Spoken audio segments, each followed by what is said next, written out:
Good morning, everyone, and welcome to this December board meeting of the Food Standards Agency. Welcome to colleagues from the board and to the executive team, most of whom are here in person, although we're also joined by some officials online, including Pam Beedman, who's our Director of Finance. A welcome as well to those of you who are joining us online today. We thought very carefully about whether to hold this meeting in person, and we decided that the depth of discussions that we're able to have and the importance of coming together as a board warranted this. But we have been working very hard to follow all the COVID-19 guidance set out both by the Welsh Government and by the Food Standards Agency. And we've asked all of the people here today to take a lateral flow test before attending. And we're encouraging people to wear masks at all times, including in this quite large room, except when they're speaking. I'm afraid I think I shall probably not be able to wear my mask most of the time, but we are taking the situation very seriously. As part of that, I'm afraid once again we decided not to invite members of the public to attend the board meeting in person. I do regret that, and I very much hope that we will be able to revert back to our true full meetings in public at some point in the new year. We'll certainly review that ahead of the next board meeting, which is scheduled for March and is likely to be held in Birmingham. But anyway, those of you who are joining us on the web, a very, very warm welcome to this meeting. Before we get started properly, I just want to mention that this will be Colin Sullivan's last board meeting. Colin has been the FSA's Chief Operating Officer, and he's leaving us to take up the position as Chief Executive at the Human Tissue Authority. It's a really important job, and whilst we are extremely sorry to see Colin go, I know that he'll be an enormous asset to the HTA. Colin has played an extraordinary role at the FSA during a very, very difficult time. And whilst the tasks and the things he set in place are by no means finished, he's done an extraordinary job to put us in a great position to really now develop and take forward our operational transformation programme. And indeed a whole host of other activities across the agency. And Colin, on behalf of the board, I really want to express my great thanks and appreciation for all you've done. Not just the work, but with the kindness and the charm and the professionalism with which you've done your job. Thank you. With that, I'll now turn to the business of the meeting today, and let me start in the usual way by asking the board members if they have any declarations of interest to make today, additional to those which have previously been declared. No, thank you very much.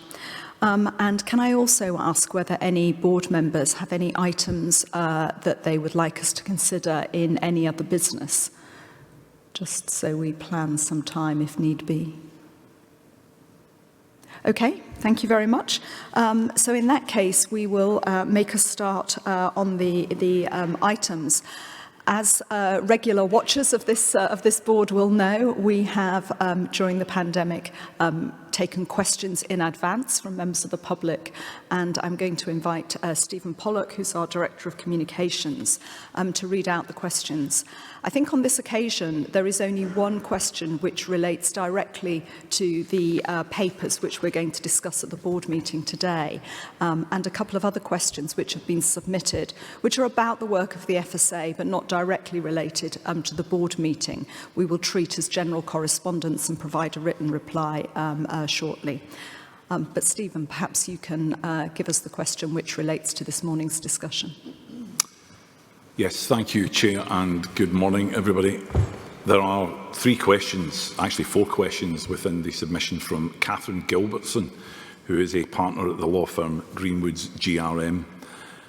And Ms Gilbertson says, I note that the Achieving Business Compliance programme paper states at paragraph 3.1 that around 95% of total UK grocery sales are made from 10 food retail businesses. I assume that those food retail businesses are the same retailers regulated by the Grocers Code adjudicator. Is this correct? Further to that analysis, also indicated that these 10 supermarkets generally have a high level of compliance with food hygiene requirements across their portfolio of establishments. What empirical evidence does the FSA have to show that these supermarkets have a high level of food hygiene compliance? Have the supermarkets provided the ABC programme team with copies of their third-party inspection reports for their whole portfolio for a period of 3 years or more? The next couple of questions. Paragraph 3.1 goes on to say that these establishments are all inspected on a premises-level basis by individual local authorities, although they may have a relationship at a business level with a primary authority for assured advice on regulatory matters. What evidence does the FSA hold to show that all supermarkets are inspected by local authorities? Please confirm the numbers of food hygiene inspections carried out on supermarkets in 2019, 2020 and so far in 2021, including inspections per retail business. And finally, how many supermarkets have received assured advice? I question the accuracy of the statements made in paragraph 3.1. I accept that the supermarkets have set up primary authority partnerships, but few have progressed to obtaining assured advice. And that's the end of the questions. Thank you, Stephen. That was a very detailed question. I'm going to suggest that Katie Pettifer covers the response to that in the paper on achieving business compliance. I noticed that it asked for quite a number of sort of detailed figures, and Katie, I accept it may be necessary for us to provide those in writing later, but if I could ask you to pick up on the spirit of the question in that discussion. Thank you. So moving on now to consider the minutes from our last meeting, which was held in London. If I could ask members just to review the minutes one final time and let me know if they have any queries or any matters of fact that they wish to correct. No, thank you very much, and a thank you to our Secretariat for their very, very good minute taking. So the second following item from that is really the actions arising, and there were three things I think for us to do, and sorry, the internet is not. Here we go. A couple of those were papers we asked the executive to provide and which we discussed at the board's October retreat, and those will come forward to a board meeting in due course. And there was one around the consultation on beef burgers served less than thoroughly cooked, which in fact the consultation was launched in September and the outcome won't be available until early next year. So I think those are relatively straightforward. Were there any other matters arising which members feel have not been adequately addressed? Okay, thank you very much. So we move now on to the new business of the day, and as ever I'm going to turn to our Chief Executive Emily Miles and ask Emily to give us her report. The paper is obviously available, and I'm sure I'm not the only person who was struck by just how much work has been going on in the agency. One might have thought it was an annual report rather than just an update. So thank you, Emily, to you and the team for all your work, and it would be great to hear just some of the sort of key points from that report now. Thank you. Thank you, and good morning, everyone. Yes, as we approach the end of the calendar year, I always get a little bit reflective about what the year has held and where we are and where we're going. So the first part of my report reflects on that. It's been a year of responding to the consequences of Brexit, to COVID. And for the agency, we have been responding to the consequences of Brexit for 3 or 4 years now. So what I was really saying in the first part is that we have had a lot of work that's been generated from changes to export and import controls, from the new approach to shellfish that the EU took, and a number of other matters. And what I hope is that as we look forward into 2022, that we will be able to start setting out our own agenda and not just be responding to things that are being done in our context. I hope we will start feeling in 2022 like we're more in the driving seat and less being driven. I've mentioned a number of things that we've done. I think we've done a lot, and I think it's been done well. And the report also covers an update on our food hypersensitivity work, our precautionary allergen labelling consultation about may contain. It started on Monday and runs for, I think, 14 weeks. And then there's the usual annex on regulated products, so those products that have been sent to us, applications that have been made for authorisation. We talk about our 416 open applications, and then 6 additional matters that are going through our risk analysis process that aren't related to an application, but are matters that we're giving scientific consideration to. I just want to say a bit about cannabidiol, CBD, which I say a number of things about in the report. It's an unusual situation that we're in relation to CBD products. There are a lot of products for sale, and we are needing to catch up with this because most of those products are not authorised for sale. They haven't gone through a market authorisation process and a risk assessment. And as you know, we have decided to take a proportionate approach to enforcing this situation, starting by setting a deadline for the industry to apply to get those products authorised, which passed in March this year. And now we're taking those applications through a safety consideration process. We also offered consumer advice, and we're going to be transparent about where those applications are in the process. At the moment, we're triaging the applications. Very shortly, some will be rejected as not being credible. Some are where we're awaiting evidence, but we validate that. But we think that application is credible, and then some will be validated as credible applications. And we'll be shortly publishing 2 lists, those that are validated and those where we think there's a credible chance of getting decent evidence. I just wanted to give a couple of messages, really. Over the next period, we will be bringing the industry into compliance. Our message to consumers remains the same, so please take care if you are taking CBD.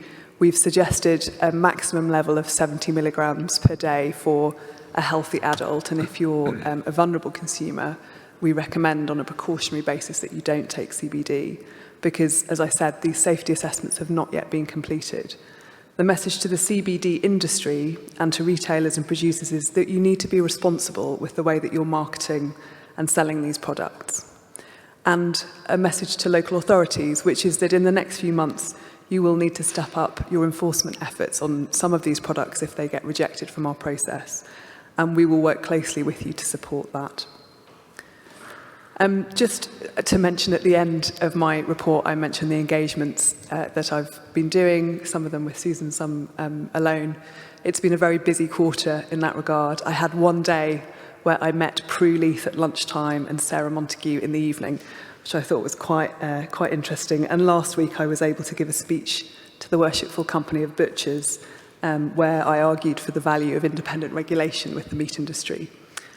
So I hope that I've been representing you well in those spaces, and the matter is before you. Oh, thank you very much, Emily.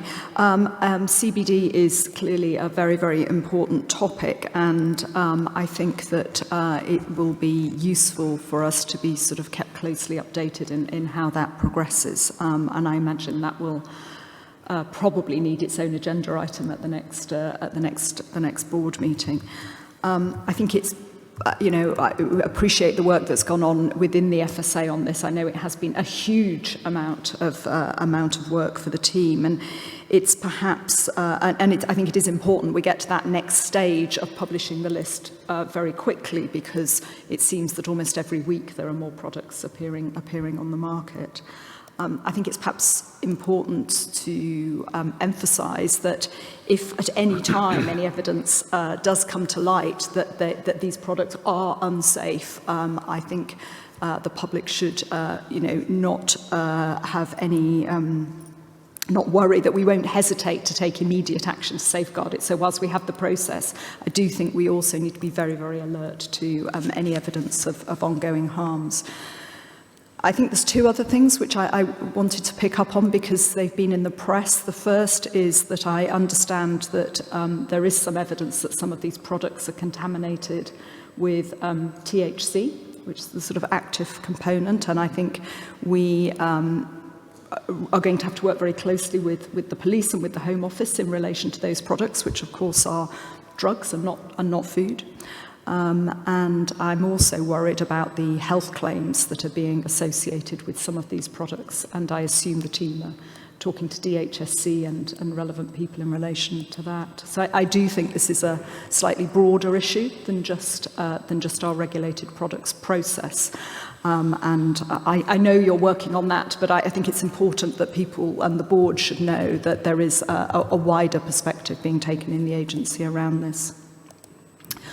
That's enough from me. I'm going to open it up to others. Margaret. Thank you very much, Emily, and totally agree with the appreciation Susan mentioned of the huge amount of work you and your staff are doing. I've got a bit on CBD, but before I say that, I just wanted to say it's great to see the continuing work on allergens with the new anaphylaxis register. Will we be getting regular updates on the findings? On CBD, Susan's outlined the concerns there. Clearly, we are dealing with more than we initially anticipated, more applications. Is that because you're getting one application for a lot that's trying to cover a lot of different products, or is it just a huge pile of applications? And I wondered if we could have a little bit more on the risk to consumers, given that so many of the products which are so far unapproved are still on the market. Are these products dangerous, and or are they what they say they are?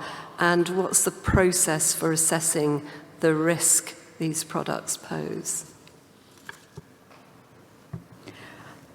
Could I just ask the board members if they've got any other points specifically in relation to CBD? And if so, I suggest we've got two. So I think Mark and then Ruth, so I suggest, and Fiona. So let's take those each quick points, and then I'll come back to Emily specifically to scoop up the CBD questions and then open it up to the rest of the report. Thank you. Mark.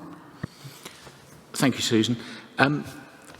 The CBD situation, I understand our position and I understand how we've got there. I have to say I am deeply concerned about where we are as a nation, not specifically as the FSA in relation to this. We have started to see evidence that these products, as you say, Susan, contain things that they shouldn't.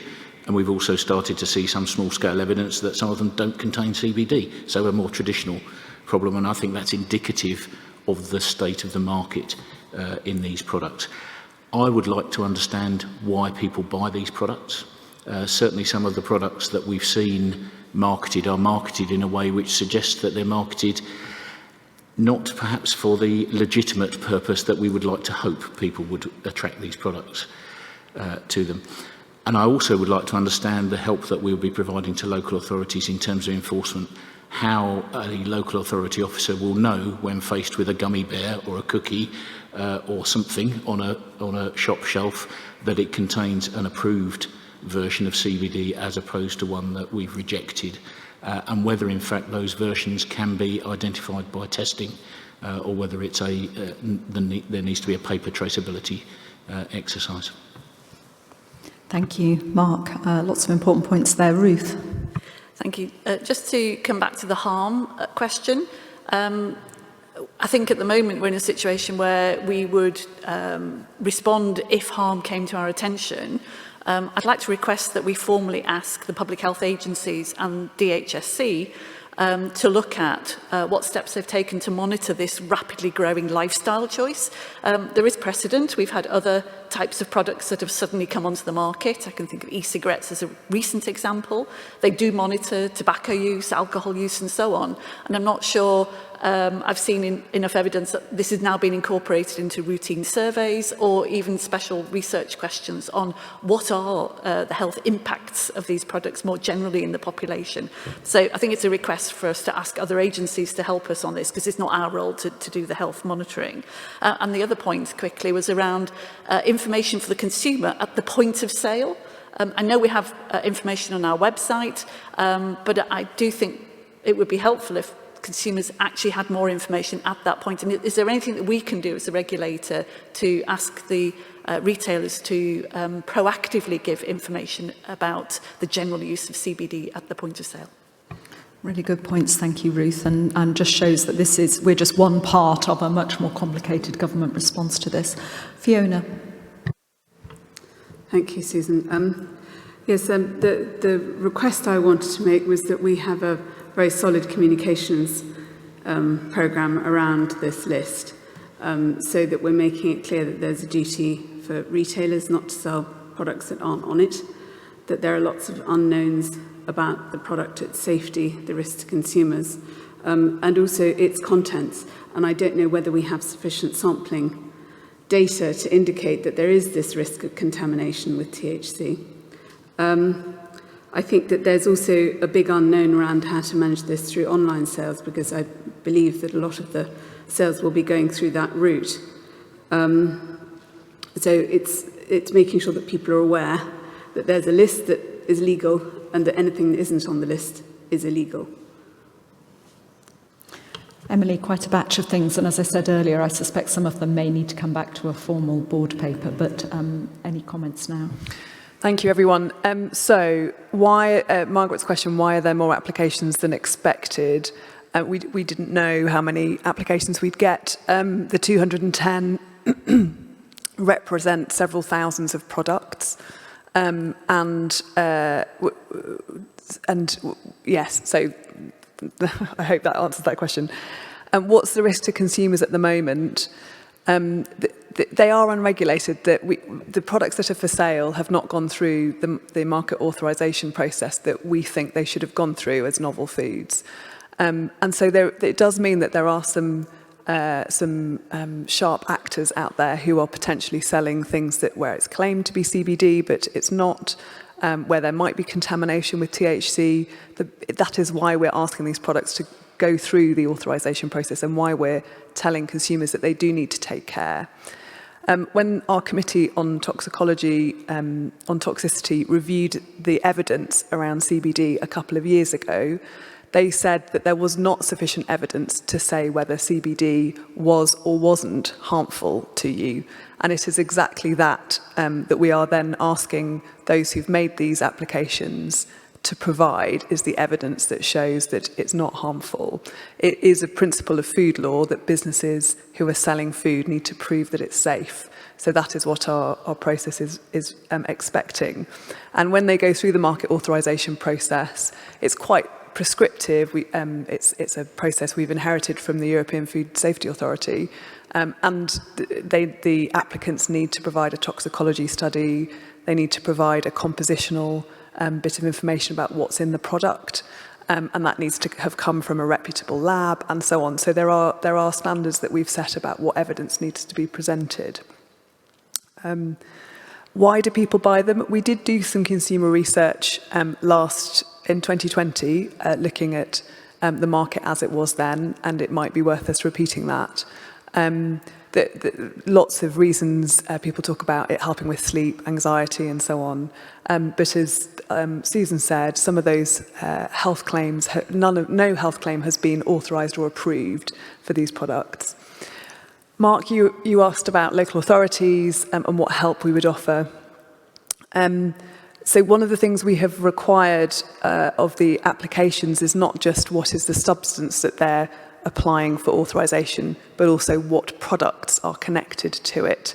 So the applicant will need to set out exactly which products they wish to, whether it's gummies or whatever. So we will have a formal list of that, which we can use to support trading standards officers or environmental health officers as they do their enforcement. We also obviously will be offering guidance and advice on what to prioritise. The thing we think can help most at the start is to help them prioritise. So to be clear, this set have not made it through the process, have been rejected or never made an application, therefore they're the ones to start with. The other set have a credible chance of being authorised, although haven't concluded that process, but at least have presented sufficient information for our scientists to review. So start with the ones that have been rejected, and then we will progressively get it more into compliance. And similarly, we think that retailers have got a role here. So it's not just up to the local authority officers. Responsible retailers need to make sure that what they're stocking is not on the rejected list. Thank you, Ruth, for the suggestion about asking public health agencies. We'll take that away. I think it's a very good idea. And the question about information to consumers at point of sale, that's the normal thing that we would do through our market authorisation process. Our scientists do an assessment. They're going to our policy people who make suggestions about what the risk management should be.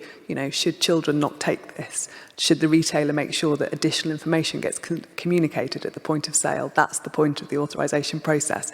So at the moment, these products haven't been through that, so we're not offering that advice. But we would say to responsible retailers, you should be telling people that they should only be taking this if they're a healthy adult, and if they're vulnerable, they shouldn't, and there's a maximum of 70 milligrams a day. But we could perhaps look at what else we can do with retailers to promote those messages.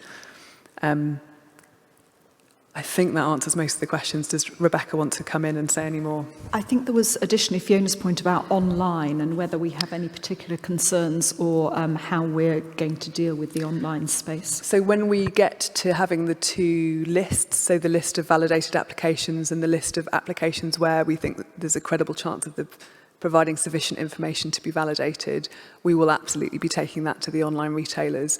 And we'll hear later through our Achieving Business Compliance programme, we have been having a more active conversation with some of the online retailers anyway over the last few months. So I think it will be easier for us to do that conversation than before.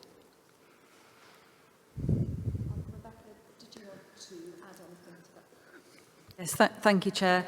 I just wanted to remind the board that earlier this year we published an initial list of validated products, and you can see there on the FSA website, anyone can go and have a look at that. You can see the way in which we list the actual individual products that you may find available on the shelves in retailers.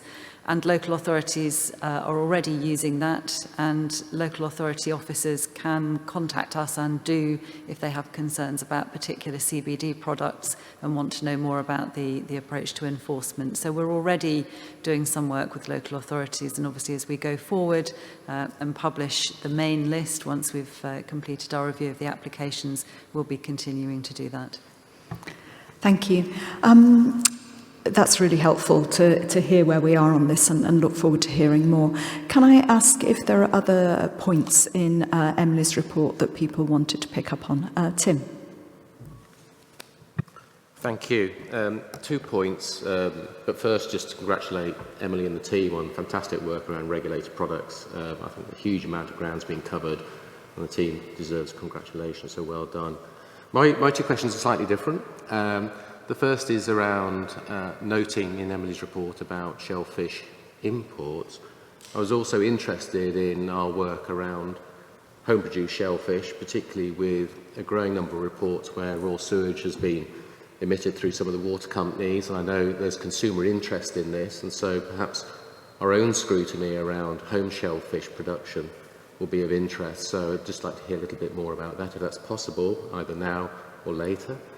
And the second issue was about feed additives. In particular, there was a time, I led a review of feed supplements on behalf of ACAF probably 2 or 3 years ago.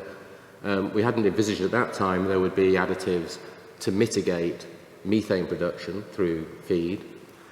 And it's just to hear a little bit more, and perhaps Robin might be better positioned to comment on this either now or later, that we consider the appropriateness of when those additives should be applied in agriculture, because there are differences between whether or not animals are on cereal feed or on a grass-fed diet, and that means that perhaps we could be in a position where these additives are being provided when they're not needed.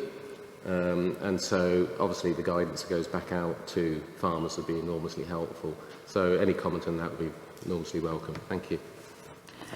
Emily, do you want to take that, or shall we pass this to Robin? Oh, Peter, is on a similar topic, or? Yes, I was going to pick up on the shellfish issue, which is certainly of interest in North Wales, where there's a significant industry. And I'm wondering if Emily or one of the other members of staff can tell us what the latest position is there. And looking forward, are we in a situation where you have growing concern or growing confidence in how that situation for shellfish industry is going to develop? Okay, so shellfish and feed additives, which do you want first, or do you want to pass I'll do pass them the both. parcel? Well, I will pass a little bit of parcel to Rebecca on shellfish and possibly on feed additives too, but just to say a couple of things first. So on shellfish, we operate official controls, local authorities do it. They do regular sampling. There are some very significant beds. Menai Straits is one, as you know, Lyme Bay is another. There are others on the south coast too. The sampling has been going on. We do a 3-year average to look at safety and in Menai Straits, for instance, recently we did have some anxieties. Growing concern or not, I mean, the main point I think for us to make is that we are assessing the safety of water.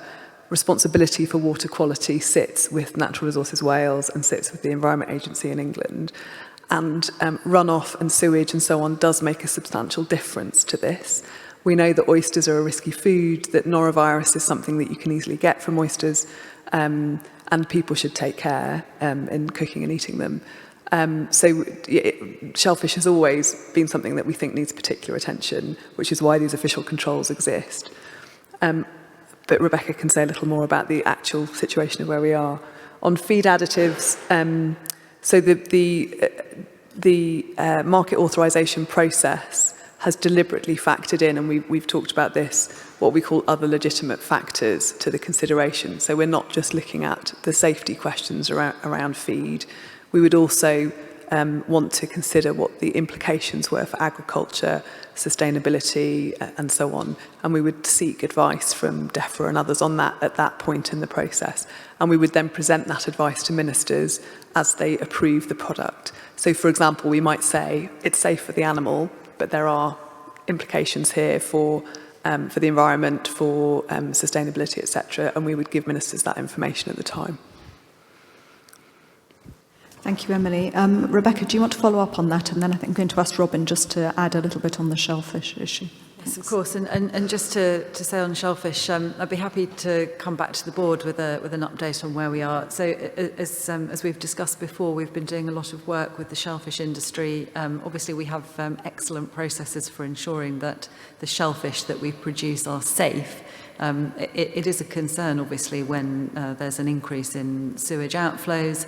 I know that our processes will pick that up, but we had already been working with the Environment Agency and DEFRA to think about how we can form an overview of the situation and whether there's anything more we can do to support producers and to make sure that we're really understanding the sources of contamination as well as obviously picking it up when it happens.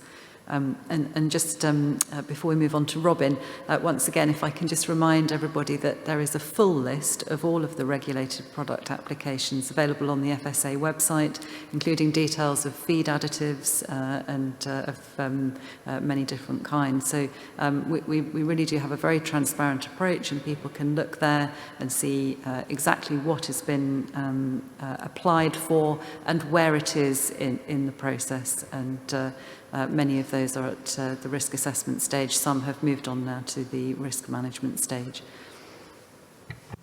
Robin.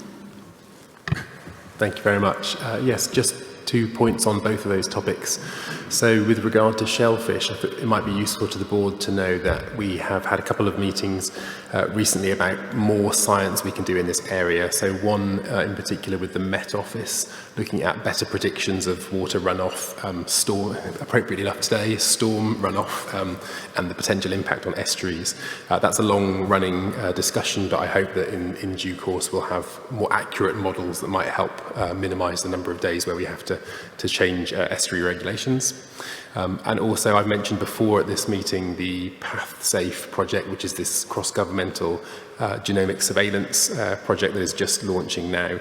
And one of the key areas we're looking at there is around shellfish, and in particular noting that much of the work that is currently done is using proxy measures. So, for example, E. coli is a measure for other pathogens in water.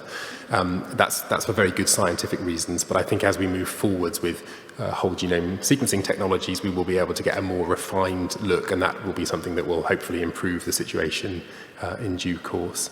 And lastly, on the animal feed, that's absolutely a conversation that is very active at the moment between myself and colleagues at DEFRA, in particular DEFRA clearly in the lead here.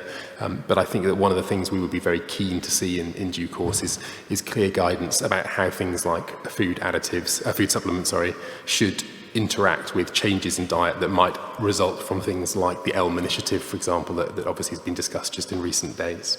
Thanks. Great, thank you very much. It's really encouraging, I think, to hear about those, longer-term plans to really position us as better on the scientific evidence in this space. Any additional questions for Emily on her paper? In one way, we could talk about it all day, but Mark. Thank you, Susan. I just wanted to say, in terms of your engagements, Emily, I attended the CIH and CTSI Year Ahead Conference, and I know your contribution was well received by those professionals, so thank you. Thank you. Well, on that note, I'm going to end this agenda item, not least because I need to buy myself a little bit of time, because I've realised for the second meeting in a row, I've jumped over an agenda item. And this time it was my own report to the board, and so I'm duly chastened over that, and put myself in a particularly bad position, because it's never good to have to come after Emily, who's done 1,001 things, and then to tell you about what seems like a rather more limited list of things I've been up to. As usual, there's a list of my engagements since the September board meeting, which have been published on our website. I suppose I think a feature of them has been that I've met with a number of civil society groups to hear more about their perspective on the FSA work. And I am considering how we can formalise those relationships so that we have a much more ongoing dialogue with these groups. I also very much enjoyed hearing from some young people working with Bite Back, who'd been conducting interviews with their peers about standards in school food provision. And indeed, this is relevant to us because we've been asked by DFE to help support them in some of their thinking about monitoring standards in this area. So I think that's a watch this space.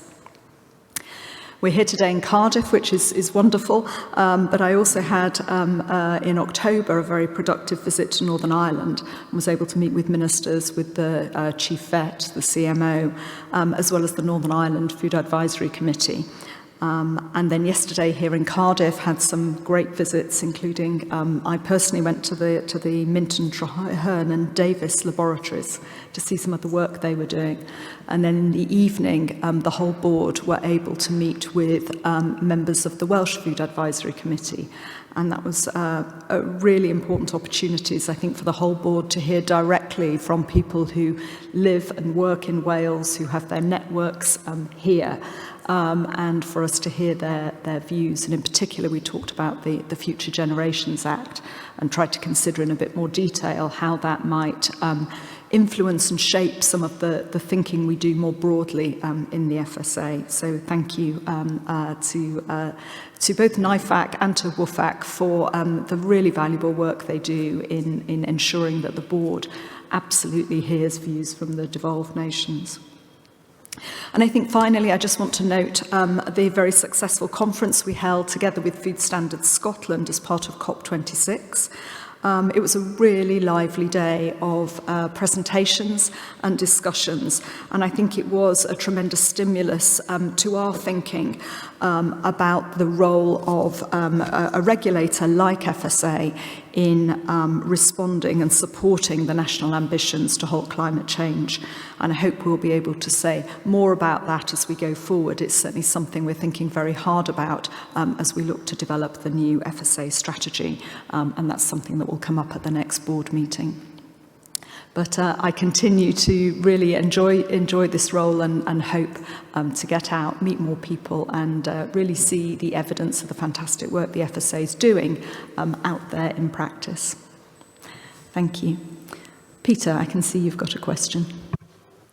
It's to make a comment that one of the things that I always welcome about the FSA is the way in which the interests of Wales and Northern Ireland are specifically taken into account.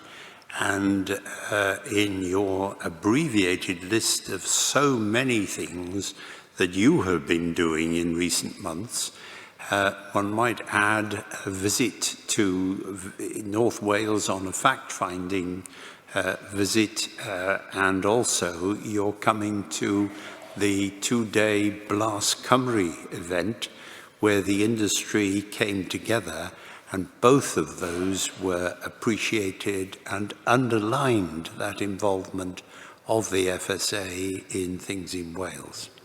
Thank you very much. Well, thank you, Peter. That's very kind. I have to say, visits are probably the highlight of the job. I mean, they are always interesting, always fascinating, always learn something, and it's a real privilege actually to be able to do that. And the people who host us, I absolutely recognise the time and effort that they put into these visits.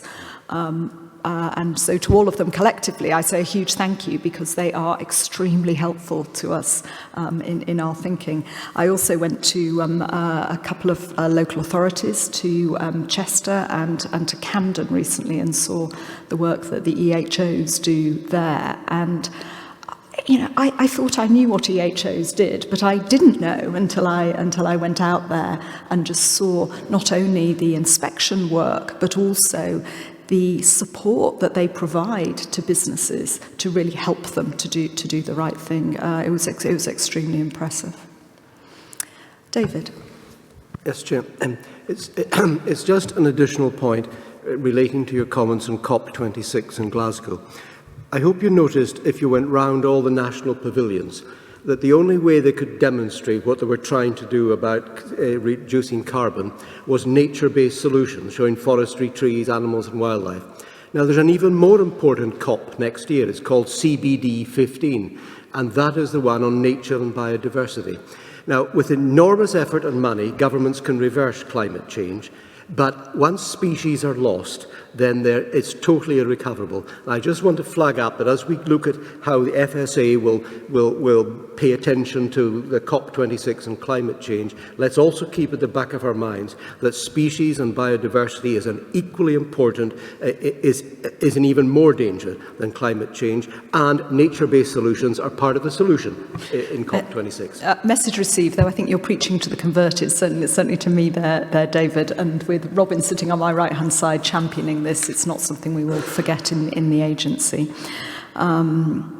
Yeah, I should say that I don't know whether it's good or bad, but I wasn't at COP in person. It was an online conference, for a number of reasons. Okay, so if there are no further questions for me or for Emily, I think we'll move on now, a few minutes early, but we'll move on to some of the strategic papers that we have before us today, and a couple of really important ones before we break. The first is around the EU transition update. And I'm really pleased here wonderful. Anjali has been able to join us, even though we're running a little bit early. So Anjali is the Deputy Director of EU Transition and the International Unit, and she and her team have been working extraordinarily hard to stay in very close touch with the rest of government on the arrangements. I think it's probably worth saying that we're almost 1 year on after the end of the transition period, and I think we really need to just reflect on our work and also look forward to some of the potential challenges which lie ahead, and I guess in particular thinking about the potential for areas of divergence emerging or being embedded.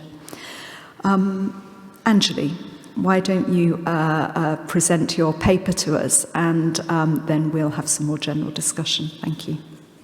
Thank you. Good morning, everyone. So, as Susan said, the paper we presented reflects on the current position 1 year after the end of the EU transition. In terms of the paper, the focus of the updates are on key developments since last update in March, for example, the latest position on frameworks. We set out that these are progressing well, and we're hoping these to be finalised in early 2022. Work we are doing, given ongoing discussions about the Northern Ireland Protocol, ensures that we're inputting into ongoing technical discussions. The paper makes mention that the FSA and FSS are likely to be asked to contribute to the Section 42 reports, which are a requirement under the Agriculture Act 2020 for the Department for International Trade Secretary of State to lay a report before the UK Parliament on whether any new free trade agreement maintains UK statutory protection for human, animal and plant life and health, animal welfare and the environment. There is a brief section which touches on the revised timetable for introducing import controls and a focus on the work we are doing ahead of pre-notifications coming in from the 1st of January. Finally, a large proportion of the paper is dedicated to the FSA board principle in managing divergence. We set out that given the changes since entering the EU, for example, the UKIP Act, Northern Ireland Protocol, work should be done by the executive to look at the current principle in place. Our emphasis is on ensuring that safety and public health continue to be the central factor in our decision making, but divergence and alignment should be considered on a case-by-case basis. That, in summary, sets out the position of the paper, Susan. Thank you very much. Colleagues, any questions that you want to raise here? I think this issue about, well, I guess let's start with any reflections of what we have done, and then turn our mind to the question of whether we need to adjust our position in looking forward. I think on the past, really, all there is to say is we really recognise the hard work that went on to prepare, and that continues to go on to really evolve the systems. I know how much you've done to ensure that we've put the systems in place that will now be able to deliver the pre-notification of EU food and feed starting next year. And I think it's perhaps also important to note you didn't really highlight in your verbal update the work that I know you've been doing with industry to really support them, and as best we can, and it's not easy for any of us, but to sort of raise awareness of the changes and to provide them with guidance and support. I think that it is incumbent on us to try to help business to navigate this incredibly complex situation. So then let us do, I can see no further comments on that, so let's look forward to the changes which people are waiting. Are these about the past, or are these about the... They're going forward. Are yours going forward once, Peter? Yes, I thought so. So Mark is going to go first as we look forward, then Colin, and then Peter. Thank you. Thank you, Susan. My question is well, actually, I've got two very separate questions about two very separate issues. I'll ask them both, if I may, and then so the first one is around where we are asked to consider I suppose the new direction in terms of managing divergence. Our previous principle around as unified a system as possible in the consumer interest. I'd like to understand perhaps whether we intend to completely abandon that, and in which case why it's no longer in the consumer interest to be as unified as possible, accepting that the paper sets out very clearly why it might not be possible in quite a lot of circumstances. but as unified as possible means as possible, not completely abandoning the principle. I do fully support actually the direction where safety is our guiding factor in all of this. So I think the new proposal is sound, but I just want to understand if we're going to completely abandon the idea of it's in the consumer interest to be as unified as possible. My other question on a completely separate matter relates to port health authorities. And there is a comment there around all of those authorities seeking to recruit from the same pool. It's a very small pool in my experience.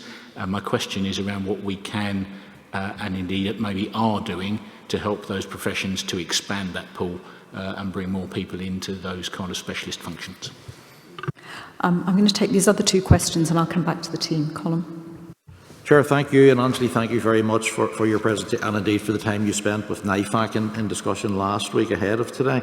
I've just a couple of questions and comments, if you will, around the paper and the direction of travel going forward, while completely understanding and support. The first point I'd make is that whenever we talk about divergence, and certainly from a Northern Ireland perspective, there tends to be a focus on the Northern Ireland Protocol. I think it's important that we as a board recognise that divergence isn't just about Northern Ireland and our particular strange position that we find ourselves in, but divergence can happen across all four countries. We need to be very mindful of that in terms of the language we use. It's not just about the protocol.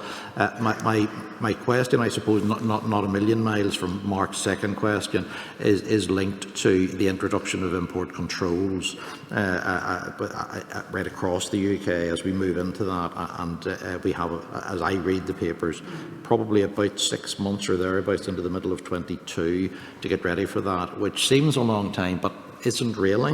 We're in December, it's 7 months away technically before we may have to implement that. And have we got sufficient time to get the preparations in place? Because again, there are implications within the protocol for the ports in Northern Ireland, but there's also broader implications across the port, right across England and Wales as well, and also interested in our ongoing discussions and relationships with Food Standards Scotland, because this will be a cross-UK issue. So really, what are we doing on that, and is there something we can do to alleviate the pressures that are bound to fall to local authorities and port health authorities across the UK?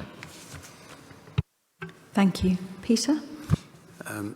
We're faced with a situation of continuing uncertainty in many ways, and I know that a tremendous amount of work is going on in the background to ensure that we are agile, flexible in the way that we're able to respond, and therefore looking at different contingencies that might occur. When the Welsh Food Advisory Committee looked at this paper last week, we were thinking mainly about the context in terms of Wales, and that context obviously starts with the frameworks and the implications of the Internal Market Act. And I'd like to draw attention to the frequent links between Wales and Scotland, and therefore the importance of that relationship with FSS, because there are common ways of looking at some of these issues, and I think it's important that that is borne in mind. The peripheral issues which can have an influence on food safety that the committee drew attention to were about the change in transit routes to, in our case, mainly the Republic of Ireland, but goods often passing through the Republic to the north, partially or wholly, and the fact that different routes have been found means that perhaps the controls there are not as ready as they would have been otherwise. On border control posts, we have 2 ports in Wales which were very much concerned in that trade, and we're pleased that the Welsh Government is considering how best to support and fund the 2 local authorities that are going to be impacted in those places. There was concern in an economic sense about the trade agreements because Welsh lamb is a particularly important product in Wales, and the New Zealand agreement could have an impact. We don't yet know, but it could have a significant impact in that. And so those contextual points are of importance to our discussion here. Thank you very much, Peter. Any further comments? So, Anjali, I think that what I heard there is, I guess, pre-notification checks. Are we ready? I know you've been doing lots of preparation, but I guess the full and frank, are we ready? Are the border control points ready? What are we doing to support port health authorities and others in recruitment and other general support for local authorities? There's a limit to what we can do, but it would be helpful to know how far we can go in that. I think another one about the relationship with Food Standards Scotland, and I think that would be that's a really good point. It would be helpful to hear about relationships there. I think the Welsh lamb point is makes me think about the Section 42 reports, which you mentioned briefly in your report, but it would be helpful to hear a little bit more about that and how discussions are going in relation to the FSA's contribution to that.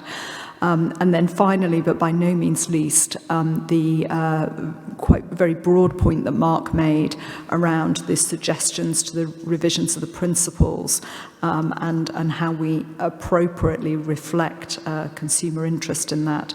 And so if I could ask you to do that one last, because I think that might prompt a slightly, the others are really responses, but I think that last one might prompt a wider discussion with the board.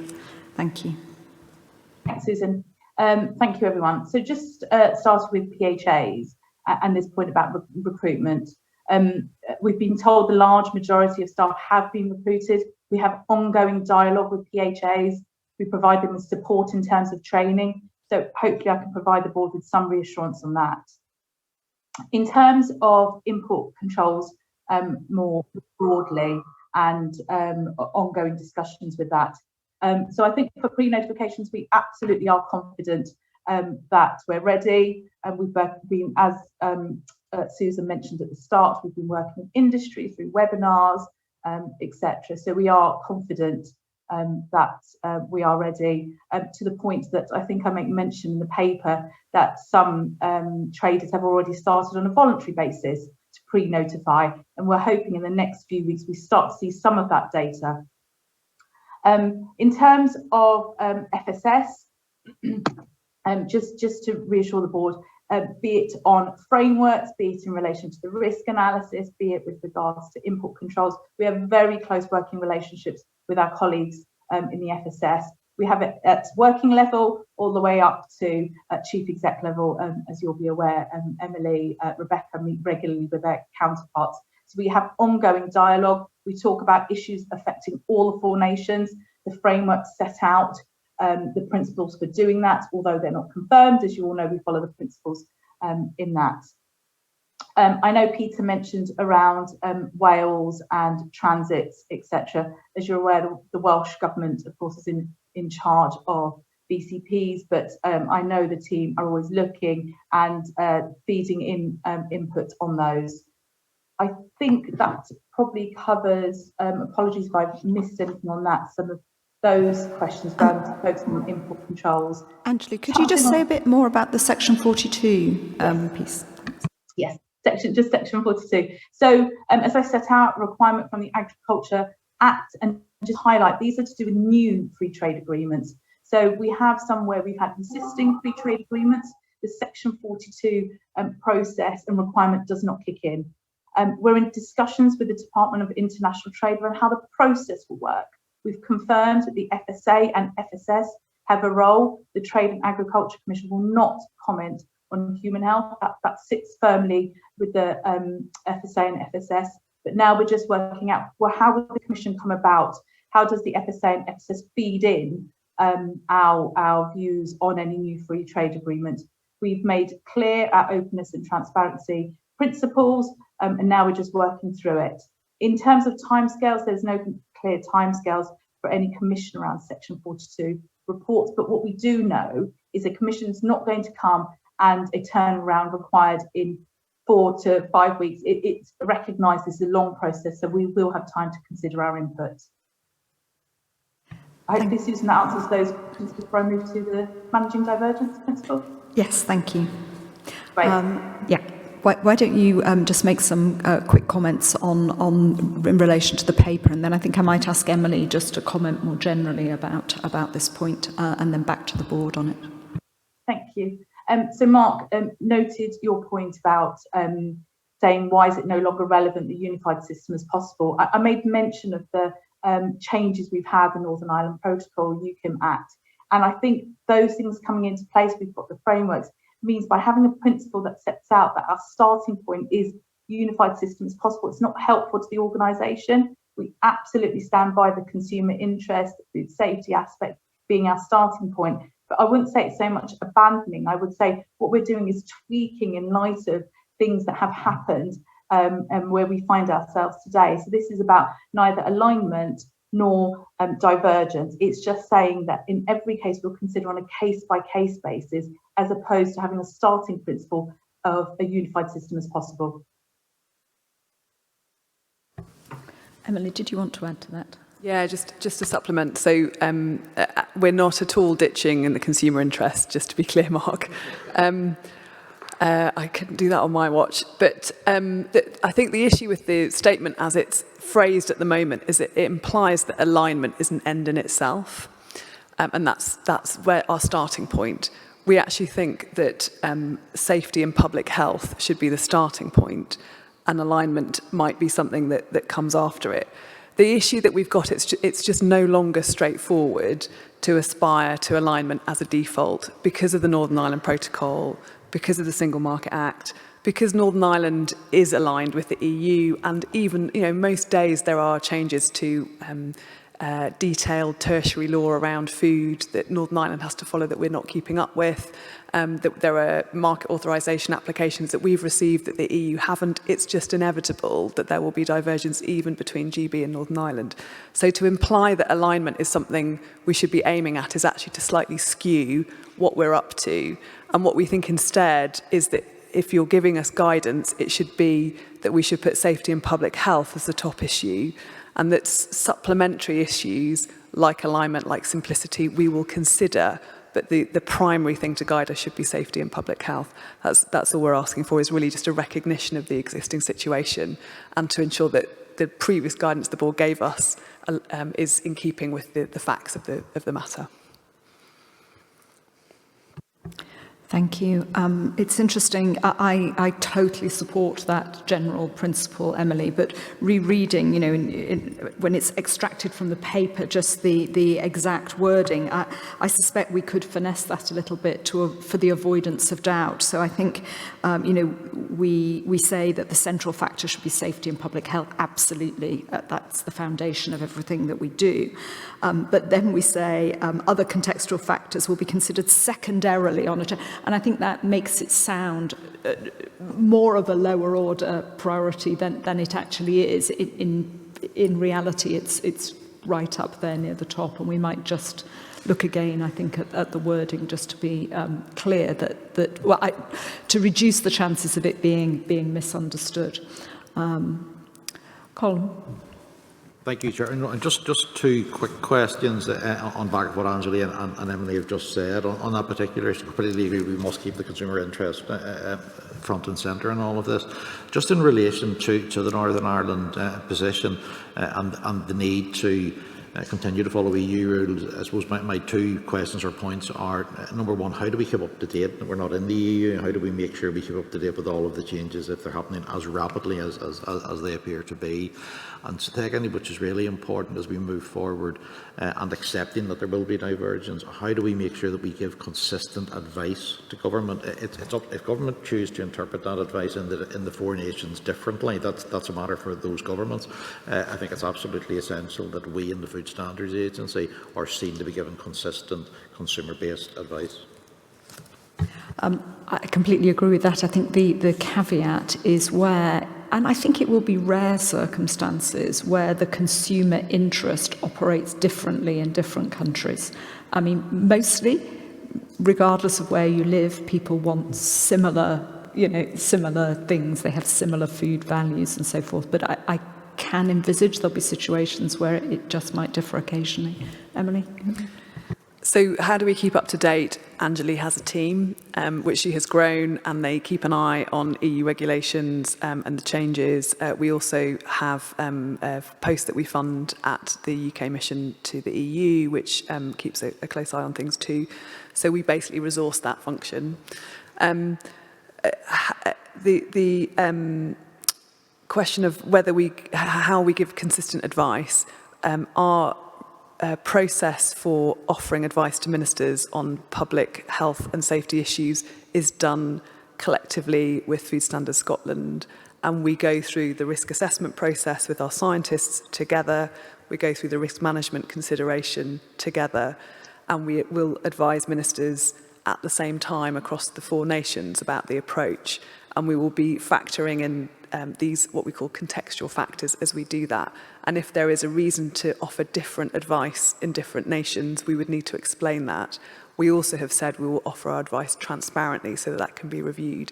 So just as an example, if you think about raw drinking milk, there are quite different appetites for risk in the 4 nations. In England, we offer a bit of advice to the consumer when it's sold. I believe in Scotland, you can't sell it. And that is just a matter of the politicians saying this is where our public is on this question of risk. So that might be something that would inform different approaches in different nations. That's great. Thank you very much. I think it's probably also, I'd reinforce, Emily's comments. I've been really impressed at all the effort that's gone into to keep us in contact with our international networks, both staying part of existing schemes where we can, setting up our own schemes where we can, but then continuing to share that information. And I think perhaps a point that maybe it was Emily's report, but I should have said, is that Steve Wern, who of course was worked with the FSA for many, many years, has just been appointed as chair of Codex, so the international standards. And I think that says 2 things. Firstly, it shows that we continue to really value those international links, and we were very supportive of Steve in applying for that post. But I think it also shows that internationally, the work that's done in the UK is still very highly respected. And I think that it's just one of the many different ways we stay in touch, but I think it is important. Yes, congratulations to Steve on that appointment. Are there any other comments from board members around this paper? It's a fast-moving area, but important that we stay in touch. If not, I'll just say a great thank you to Angeli and the whole team. I think that you got a clear steer there from the board, or an understanding that it is appropriate to change our principle, just given, as Emily says, a complete alignment is not an option. So let's work with reality rather than with some theoretical world. And perhaps we might look again and see whether we're completely confident we've got the wording exactly right there, so that we're quite clear, for the avoidance of doubt, that our evidence and insights that come from consumers are tremendously important. Okay, I think that's it. Thank you very much. So we'll move on now to the next item on the agenda, which is in relation to our Achieving Business Compliance Programme, or ABC, as we tend to call it for short. So this is one of the FSA's really major reform programmes, and it's really good to have the opportunity to discuss it today. I've already mentioned that I have made a couple of visits to local authorities recently, and councils, and to sort of see the work that's going on at a local level. And what that has brought home to me is the importance of this programme, of how the world of food business operators is changing fast. We heard in both cases the challenges that they're faced with in dealing with particularly online businesses that may be operating out of their area, but maybe virtual offices, essentially, very, very difficult for them to inspect. And I think it's absolutely right that we're reconsidering our approach to make sure that the regulatory system really works for the future in what is, as I've said, a very, very fast-changing environment. So I'm pleased to welcome the team that have been working on this, led by Katie Pettifer, our Director of Strategy, but the person who is really 100% focused on this, living and breathing the ABC programme, is Carmel Linsky, who's the Deputy Director. I think, Katie, are you going to introduce the paper? And then I imagine to hand over to Carmel. Thank you both. Thank you, Susan, and good morning, everyone. Yeah, I'll introduce the paper, and then I'm going to ask Carmel to come in and answer the question which we were asked by Catherine Gilbertson. So the Achieving Business Compliance programme, as Susan said, it's the second phase of our work to modernise the way that food businesses are regulated, and in it we're really looking at how we can take advantage of some of the opportunities that we have now in today's food system through data, through working with and through others who've got huge influence and other ways to regulate in smarter ways and make sure that people can continue to have food that they can trust both now and in the future. We came to the board in May to agree what the main areas of our focus should be in the programme, our main work streams. And we're now bringing you an update on two of those in particular, our work on enterprise level approaches and our work on assurance of online food sales, where we are very much exploring the landscape and trying to identify the risks and things that we could do to address those. There is another area, our work stream on making regulation of all food businesses more targeted and proportionate, which is well underway, but it's not the focus of this paper today. We'd be happy to take comments and questions on the whole paper, obviously, but there are two things that we'd really like the board's input on today. The first is on enterprise-level approaches. We've been having some really constructive discussions with some of the large influential retailers and their primary authorities over the last few months. And we're looking to move next year into a design phase to start designing some pilots which could test out new ways of regulating where we really draw on their quite sophisticated business level assurance and audit systems and hopefully reduce the load for local authority planned inspections, but obviously still definitely have regulatory assurance. And we have set out in the paper some guiding principles that we think should guide us as we design those pilots. We'd really like the board's input on those principles, whether they're the right ones, anything that we have missed to help us in that design phase. And those are at paragraph 3.5 of the paper. And the second thing that we particularly like from the board today is endorsement of our programme objectives and the approach which is set out at Annex A.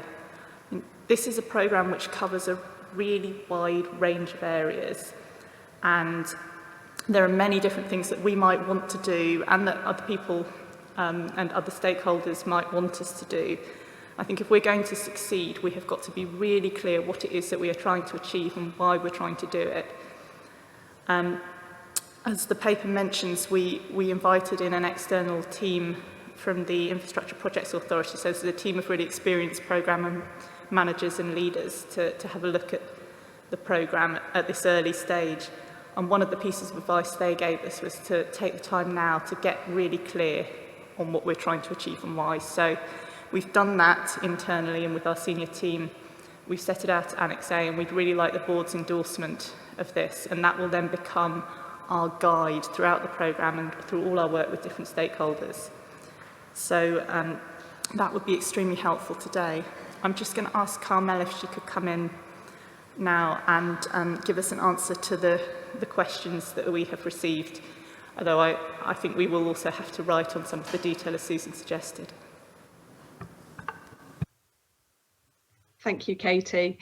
So as you say, in response to the questions received from Catherine Gilbertson at Greenwood's GRM, the Groceries Code Adjudicator regulates the way in which retailers treat their suppliers. I can confirm that all 10 of the large influential retailers that we've identified are regulated by the Groceries Code Adjudicator. On the question of how we know these retailers are highly compliant, all of their stores do receive regular inspection by local authorities. Now, in 2019, over 3,000 of their stores were inspected, and 98% of those received a food hygiene rating score of 4 or 5, highly compliant. As we know, due to the pandemic, it's not been possible for local authorities to carry out the normal frequency of inspection recently. But over 1,800 stores were inspected in 2020, and 99% of those received a score of 4 or 5. We'll provide a written response with much more detailed figures. And finally, just on the primary authority advice question. So all 10 of the identified retailers do have a primary authority relationship in England, and 8 have received primary authority advice. 6 of the 10 have a primary authority relationship in Wales, and 5 of those have received primary authority advice.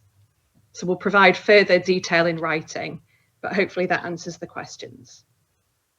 Thank you, Carmel. That was extremely helpful, actually. I was wondering how you were going to convey it quite so. That was very, very useful.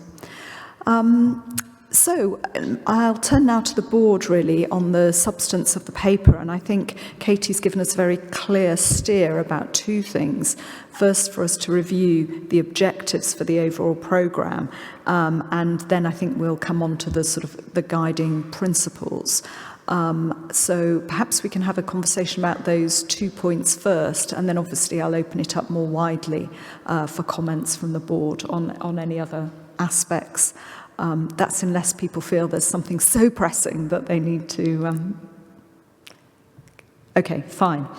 So if we turn to the objectives, which are in the annex, which are expressed at quite a high level, but nonetheless, I think do go to the heart of what we're trying to do, which is make it easier for businesses to provide safe and trusted food. We don't want to pose unnecessary burdens. We want to make it easier. I think secondly, from our own perspective, we want to target our resources at the areas which pose the greatest risk. And that is about ensuring that we have the best chance of getting the best result for public health by looking at the riskiest businesses the most. Doesn't mean not looking at the others, but it means looking at the riskiest ones the most. And in general, to improve compliance across the system by recognising that we're not the only players in this. The one good thing when one's talking about food safety is there is a broad shared collective desire to keep food safe, and there are a number of mechanisms in the system to do that. And so I think this third principle of really thinking hard about how we work with and through others so that collectively we get the best result for public health is an important principle. I've had a chance to look at these in a bit more detail as they've been developed, so I really need to throw it over to my colleagues to sort of challenge the system if you think that we haven't got that quite right.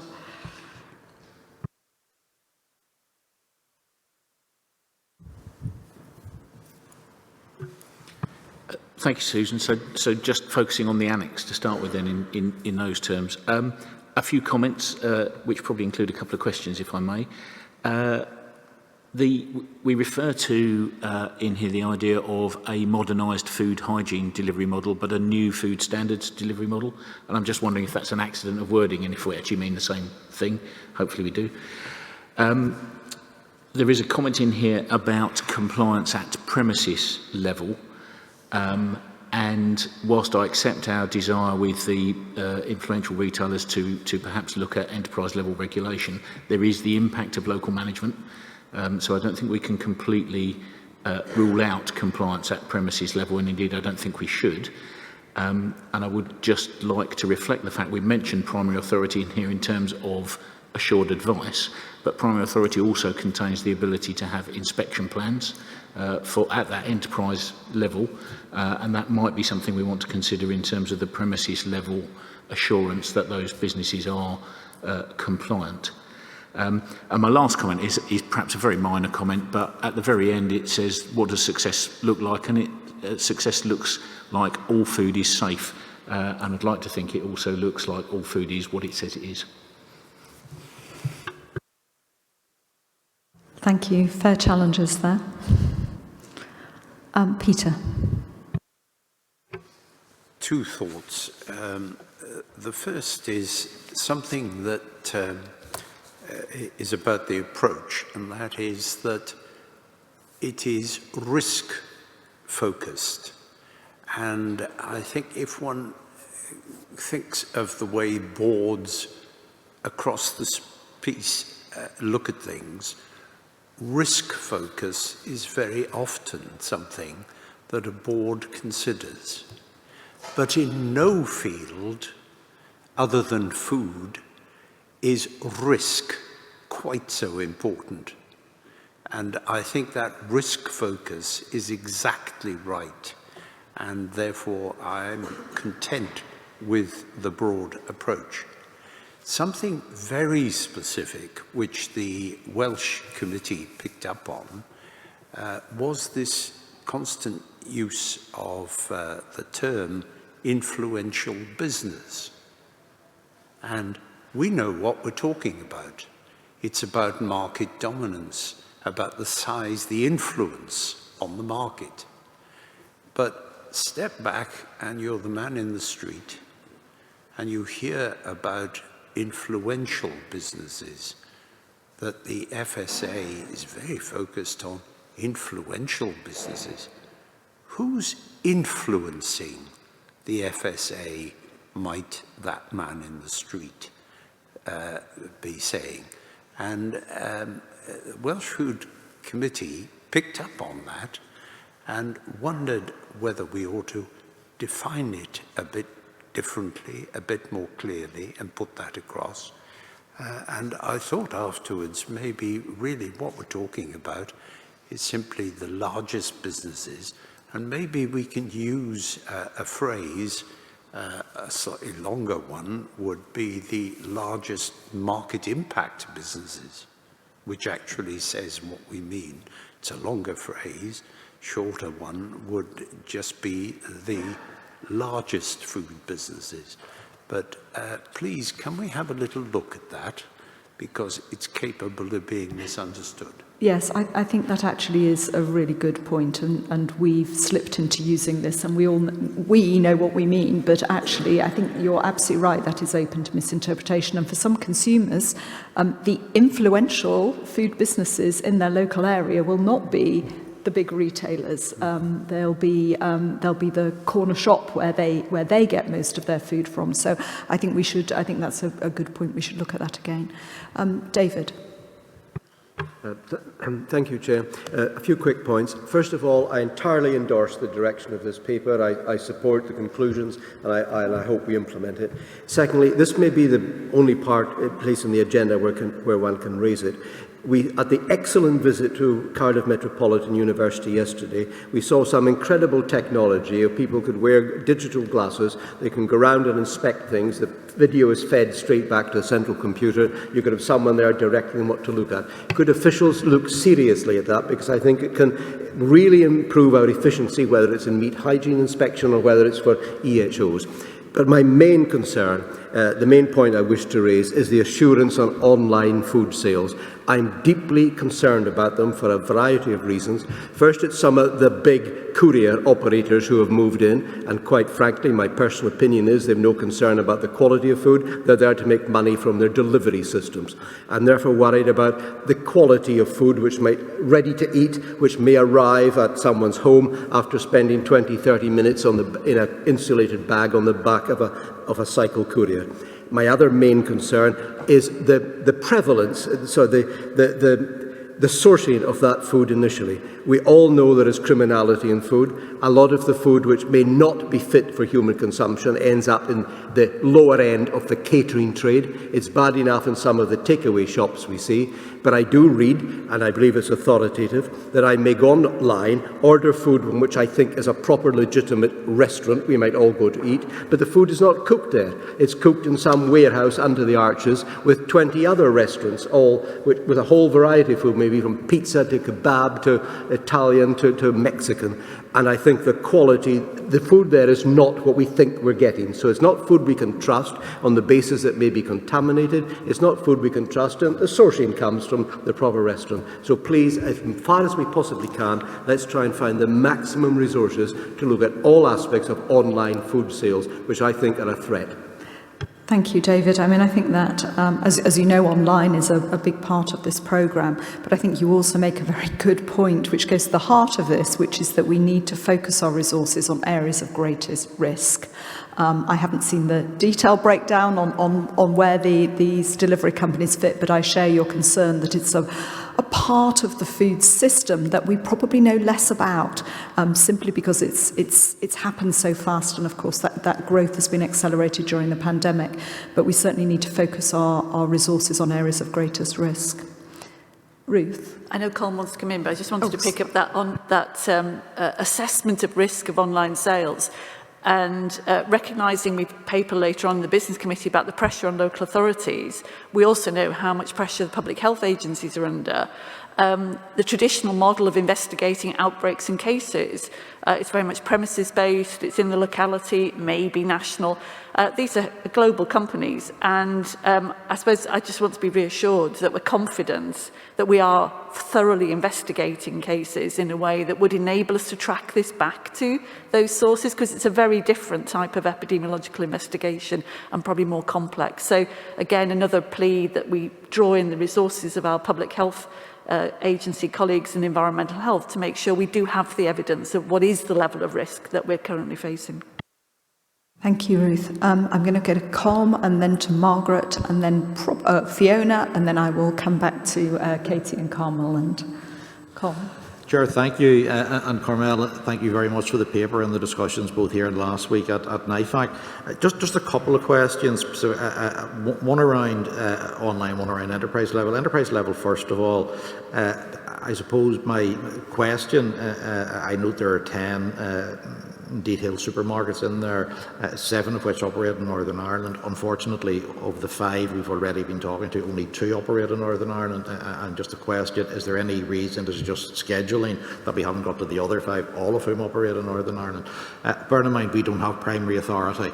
It is something that is quite important that we get right in terms of the enterprise level. And I suppose my broader question on the enterprise level piece is, how do we make sure this doesn't start to look a bit like self-regulation? So it's understanding, and the points already made around the difference. So as a former banker, we did get a little bit into self-regulation. Didn't end well, as people will remember, back to 2008. So we need to make sure that we're not accused of that, and we can have a robust response to that.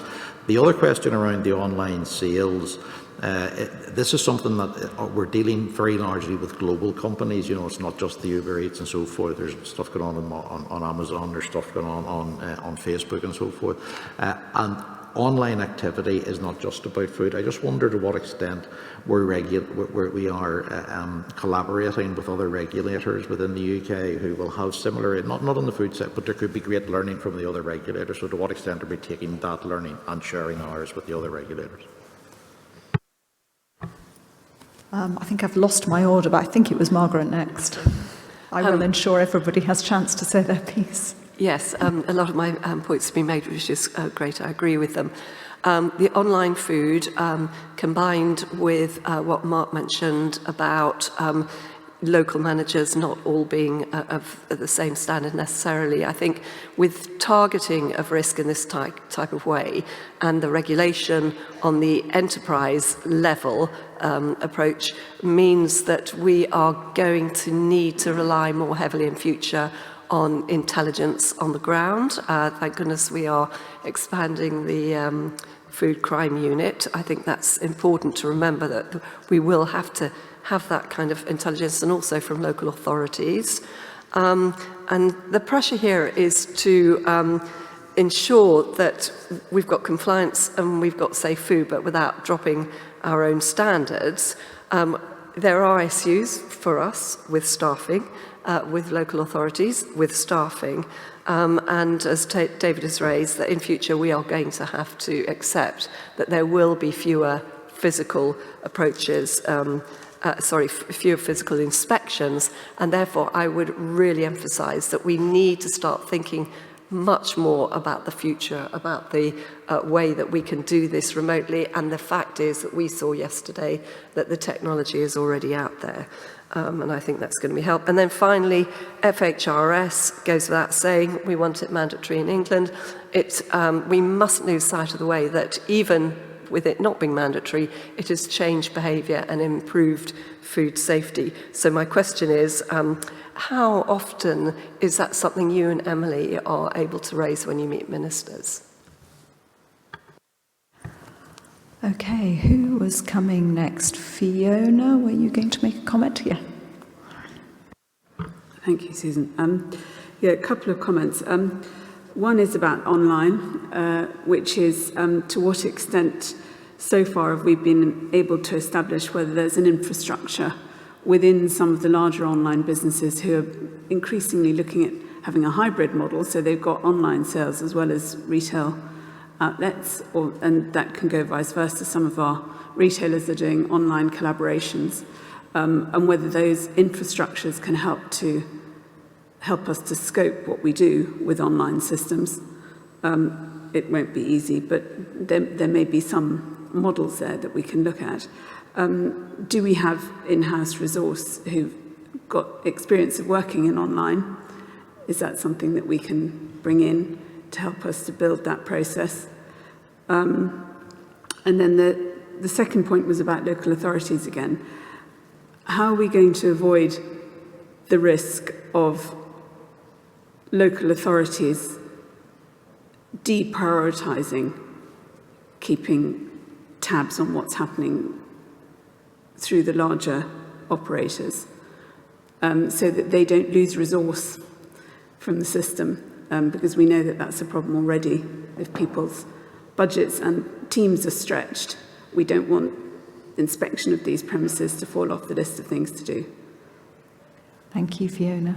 And Peter, and then we'll come back to the team and have a bit of a broader discussion. Margaret was mentioning just now about our seeking, and it's in the paper, the food hygiene rating scheme to be applied in a statutory way in England as well. When the Welsh Committee had a look at that, a thought that came through our minds was that if England had a weaker scheme, that it could undermine the way the public looked at that scheme, which has very high standing in Wales.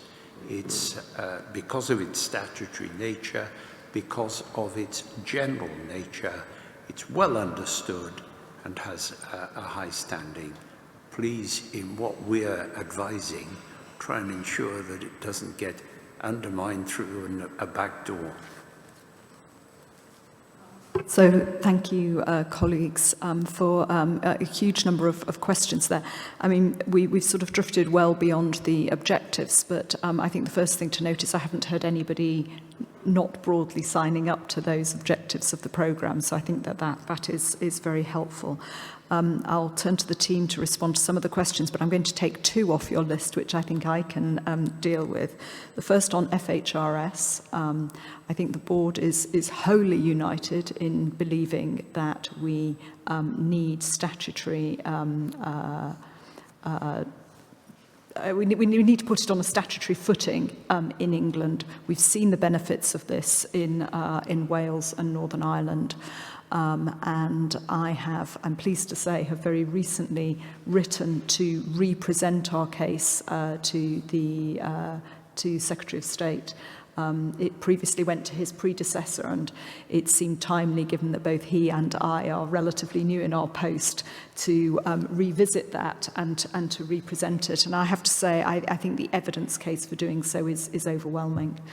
I think the other two things or three things that really struck me is, one, that of course, the businesses that are the least compliant are those which have scored poorly, and those do tend to cluster in some communities which have got a whole raft of other problems and are some of our most deprived, most vulnerable communities. And I think that addressing that and ensuring that they have access to similar high standards of food really matters. Having said there were three things, I'm not trying to remember what the other ones were that had. The second one is that I think there is good reason to believe that if this went into law, that actually we would start to see much higher take-up, even ahead of it coming in. I think that that's an important principle. And thirdly, it would raise awareness amongst consumers, and I think that not actually many people realise that 5 is adhering to the standards, and anything less than that is that there are some issues that need to be corrected. 5 is not some gold-plated version, and I think perhaps we need to be clearer in our communication with customers that if you're not seeing a sticker, then you have good reason to be concerned and should at least check it out online. So I say all of that in a rather long-winded way to reassure the board that we are on the case with this. It is a high priority. I will be raising it. I'm meeting Minister Throop next week, and that's certainly on the, one of the things that I want to talk to her about. But meanwhile, I think perhaps we ought to be thinking what more we can do to give it as much push as possible and as much awareness with consumers, really just to build the case. I also get a lot of letters about this, probably more letters on this particular topic than any other single topic. So it is something we know that consumers want. The other point that I can pick up on is somebody asked about our collaboration with other operators who are concerned about online sales. And you'll have seen in my list of engagements, I've met recently with both Sarah Newton, the chair of the Health and Safety Executive, and we shared a common concern about some of the delivery companies. They have different issues with them, but are also concerned that to find ways of ensuring that they're appropriately regulated from a health and safety perspective. And I also met with Stephen Lightfoot, the chair of the MHRA, and there you'll imagine that they have concerns about online sales and how one addresses that. So we are working quite hard to join up across regulators to understand where there are common issues which we can deal with, and indeed to identify whether some companies who are not fully compliant in one area might also be the businesses that are not fully compliant somewhere else, with a degree of shared working. So those were the two easy questions, I think, and so I'll use the chair's privilege and hand the difficult questions over to the team. I think many of them really were just points for us to consider, but certainly around the enterprise level regulation and how we balance that with continued involvement of local businesses. And a specific question, I think, around online sales. But I saw Katie taking notes, so you'll have a more comprehensive list. I realise it's a whole batch, and Katie, if you want to chunk them up and then come back to the board to respond and comment on those, please handle it in a way that's most useful for you. Thank you, Susan, and thank you, everyone. There's an awful lot there to help us. I will chunk them up if that's all right, and I might also ask to bring in a couple of my colleagues on some of the chunks, because there are some areas of expertise that I think they can really helpfully comment on. So just starting briefly with Mark and Peter's points about the wording on the objectives, all really helpful. We will take those away, and particularly take the point about the word influential and the connotations it might have. There's a specific point there about the targeted proportionate work stream, which I might suggest after I've gone through the other chunks that are in the paper, we could come to Maria, because she could both pick that up, but I think she'd also like to pick up some of the points about technology that that David has raised and what we can do in the food hygiene delivery review. So perhaps we could come to Maria at the end, if that's okay. On the two big areas we've covered in the paper, if we start with online, and I'm hearing the concerns raised around the table, we are very much in an exploratory phase trying to understand where the biggest risks are at the moment on online sales. What I would say is what we've learned so far is it's not an unregulated space. A lot of the businesses that's selling food online have physical premises, and if they have physical premises, then they should be registered with and inspected by a local authority, and that includes the sort of so-called dark kitchens that David referred to, operated by some of the online aggregator platform companies.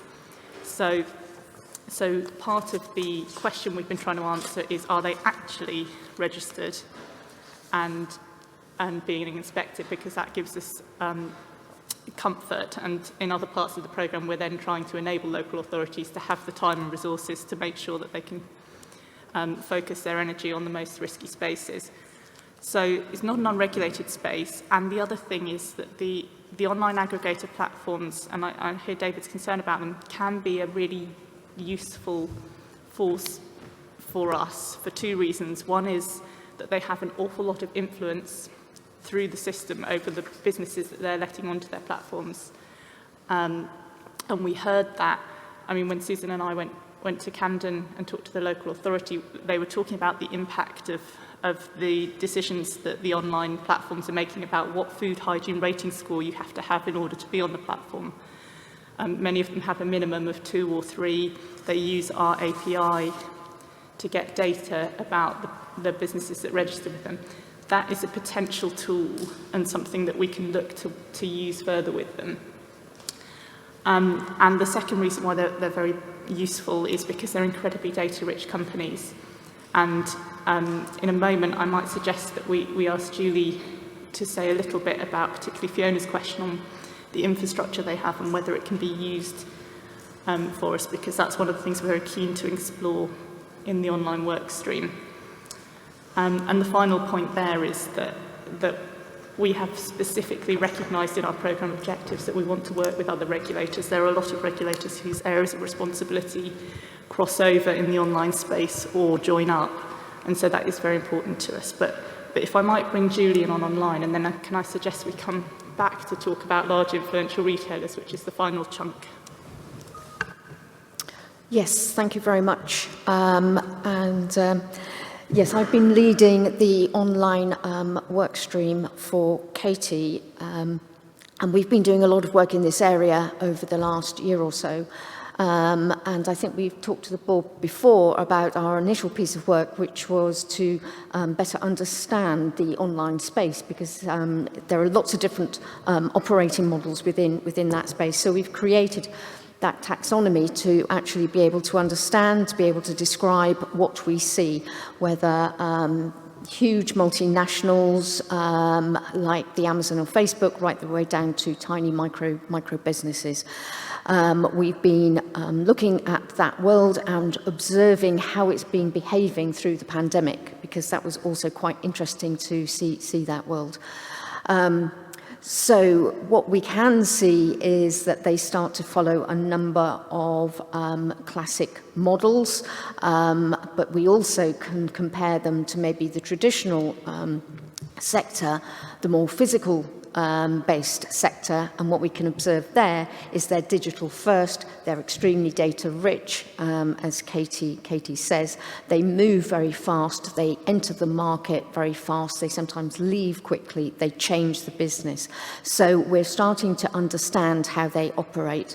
We're also gaining a full evidence base to understand how many are operating in which way, where they are, and also then that helps us be able to describe where the highest risk is. So a lot of what we're doing here across the whole of the programme is that segmentation of the whole of the food system, so we can best regulate the businesses in the best way. And yes, we do see those digital businesses moving into the physical world. We similarly see the traditional physical retailers moving much more into the digital world. So we can see each one moving into the other market. Going back to the challenge, yes, the initial challenge was that they appeared to be invisible because they don't have that physical presence, or it's not so obvious. But then, yes, some of them do. If you look a little further, as Katie says, we can see those dark kitchens. But we also, if you go look, you can see that digital footprint is visible to us. We can see them operating. We can see them selling food, and we are able to scrape the data legally that they need to use to be able to engage with their customers. So that does mean they're visible to us. And once we've got that set up, that is very powerful and relatively easy for us to run and monitor in real time. So we're trying to get that set up and trying to work out how we might operationalize all of that. Now, I'm not saying that that will allow us to see everything, but again, with risk, you're trying to see what you can see and minimize the darker areas where it's less clear, and then work out what we might have to do to tackle some of those darker areas. And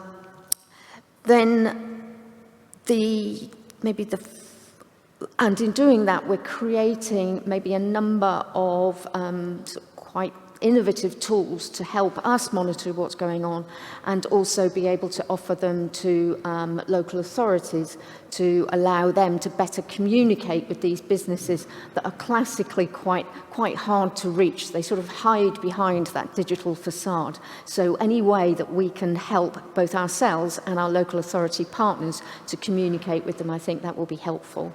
So developing that evidence base, understanding what's going on, and also starting to explore some of these tools that we might develop.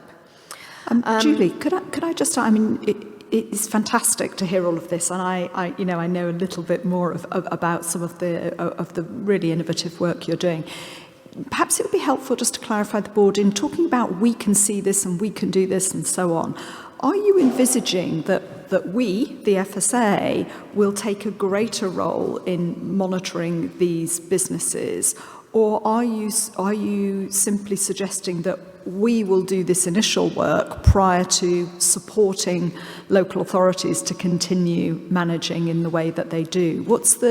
Do you yet, and maybe this is a question for Katie, do you yet have a model or a vision as to how this is going to pan out going forward, or is that yet to be decided? The short answer is the latter. It's yet to be decided. We felt that we were well placed to pull all of this view together across the whole country. Many of these businesses don't recognise sort of geographical areas, so it seems to make sense to do it all in one place. Going forward, as we look at any implementation, that's where we would be looking to the wider programme to say, do we wish to take this forward? Is this a service the FSA might offer? Is it a service we offer to local authorities? Do they use it? Do we do it on their behalf? So there are many different models across the whole piece, and we are sort of halting at that point to say this is for the programme to design, and also to work out how some of these tools might also be deployed into some of the other segments. As I say, these other parts of the food system are also embracing this technology more and more. Tremendously exciting, and lots. I'm slightly conscious of time, and knowing that we need to, I mean, brilliant to hear about this online work, but I'm sure that's going to come back to us at a later point when you're a bit further down the line. I suppose, just conscious of time, whether we need to talk more about the big retailers, large retailers, as I'll call them for the moment. But were there any other points that we haven't finished off? I think you were going to bring Maria in on one point. Shall we just do that and then come back to the large businesses? Thank you, Susan. I just want to address a couple of the points that board members have made. The first one was Mark's point around the wording of the food in relation to the food standards delivery model and the food hygiene delivery model. It isn't clumsy wording, Mark. We have always been very clear with the board that the food standards delivery model we felt was not fit for purpose. We had to rebuild it from scratch, and we're very well on the way to finalising that new model. The food hygiene model, in contrast, has actually served us very well for 30 years. And underpins the food hygiene rating programme that we have. So we have to be, very careful with the food hygiene model. That isn't to preempt the outcome of the extensive consultation that we will go through in relation to the food hygiene model. But what we want to do is modernise it. And in that, we want to consider, the use of new technology, how we would allow for example, remote assessment, and all of the different things that we would like to do to modernise it, but very much keeping in line with the objectives of this programme, which is to make it easier for businesses to provide safe food and to use the regulatory resources where there is the greatest risk as well. So just to reassure you on that, and I can pick that up with you outside the meeting. And then just to cover off on Ruth's point about the investigation of foodborne disease, another really important point, because we're going to be talking about how the local authority recovery plan later in the meeting. And it's important to say that while we talk there about the planned programme inspections, we have really prioritised the investigation of foodborne disease, and we do work really closely, and we have tried and tested ways of dealing with those outbreaks and picking up on the signals that come from people reporting that they have been sick. So we just need to make sure that we reassure the board that continues to happen. Thank you. Very good. So much in here. Katie, back to the enterprise level work. I mean, there was a question, I think it was Mark probably raised right at the beginning about, in principle, enterprise level's fine, but you can have all of the policies up at the top, and that doesn't necessarily influence what happens, on the ground in the local businesses. And also the point that I think Colin made about how can we provide reassurance to the wider community that this is not self-regulation. This is that we're continuing to have a very active role in monitoring. Completely. I'm going to ask Carmel to answer a couple of those, but I just to make a framing point here. One of the things we've said in the paper is we are not changing the legal framework in this programme. We don't have the ability to legislate. So that will continue, and that means all the bodies who have responsibilities in the system at the moment will continue to have them. Local authorities will continue to be the enforcement body for these retailers, and they will have responsibilities on them.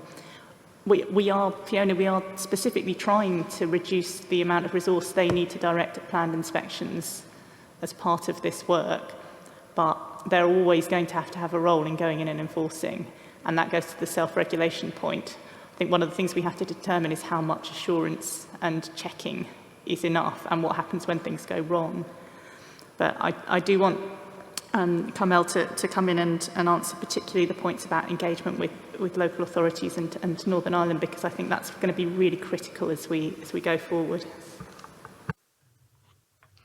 Thanks, Katie. So just to close off the point on Mark's point about compliance at local business level, I think what's really important to stress to the board is that we are genuinely still in design stage, and we're designing with local authority colleagues, primary authority colleagues and businesses. So the verification point will be really key for us, how we verify, where we do that, how frequently. And I think we'll understand much more about that as we go through the pilot process. Coming back to Colin's point about Northern Ireland engagement, so we are, it genuinely is a scheduling point, Colin. It's not around trying to exclude anybody from this process. All the 10 businesses that we've named have been contacted. They're aware and they're supportive of what we're doing here. And the meetings with those outstanding businesses are arranged for January. I think it's really important just to note the piece in Northern Ireland about not having a primary authority function there. We'll have to design around that and work with the businesses and the district councils to see how that best works. And obviously we'll come back to the board as we go through some of those points.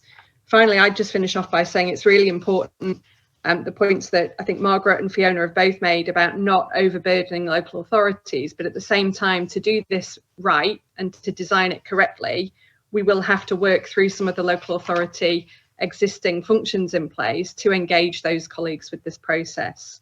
But we'll do that strategically and intelligently and make sure that we access them at the best point in time when we have the most detail and where they can provide the most value into our design process.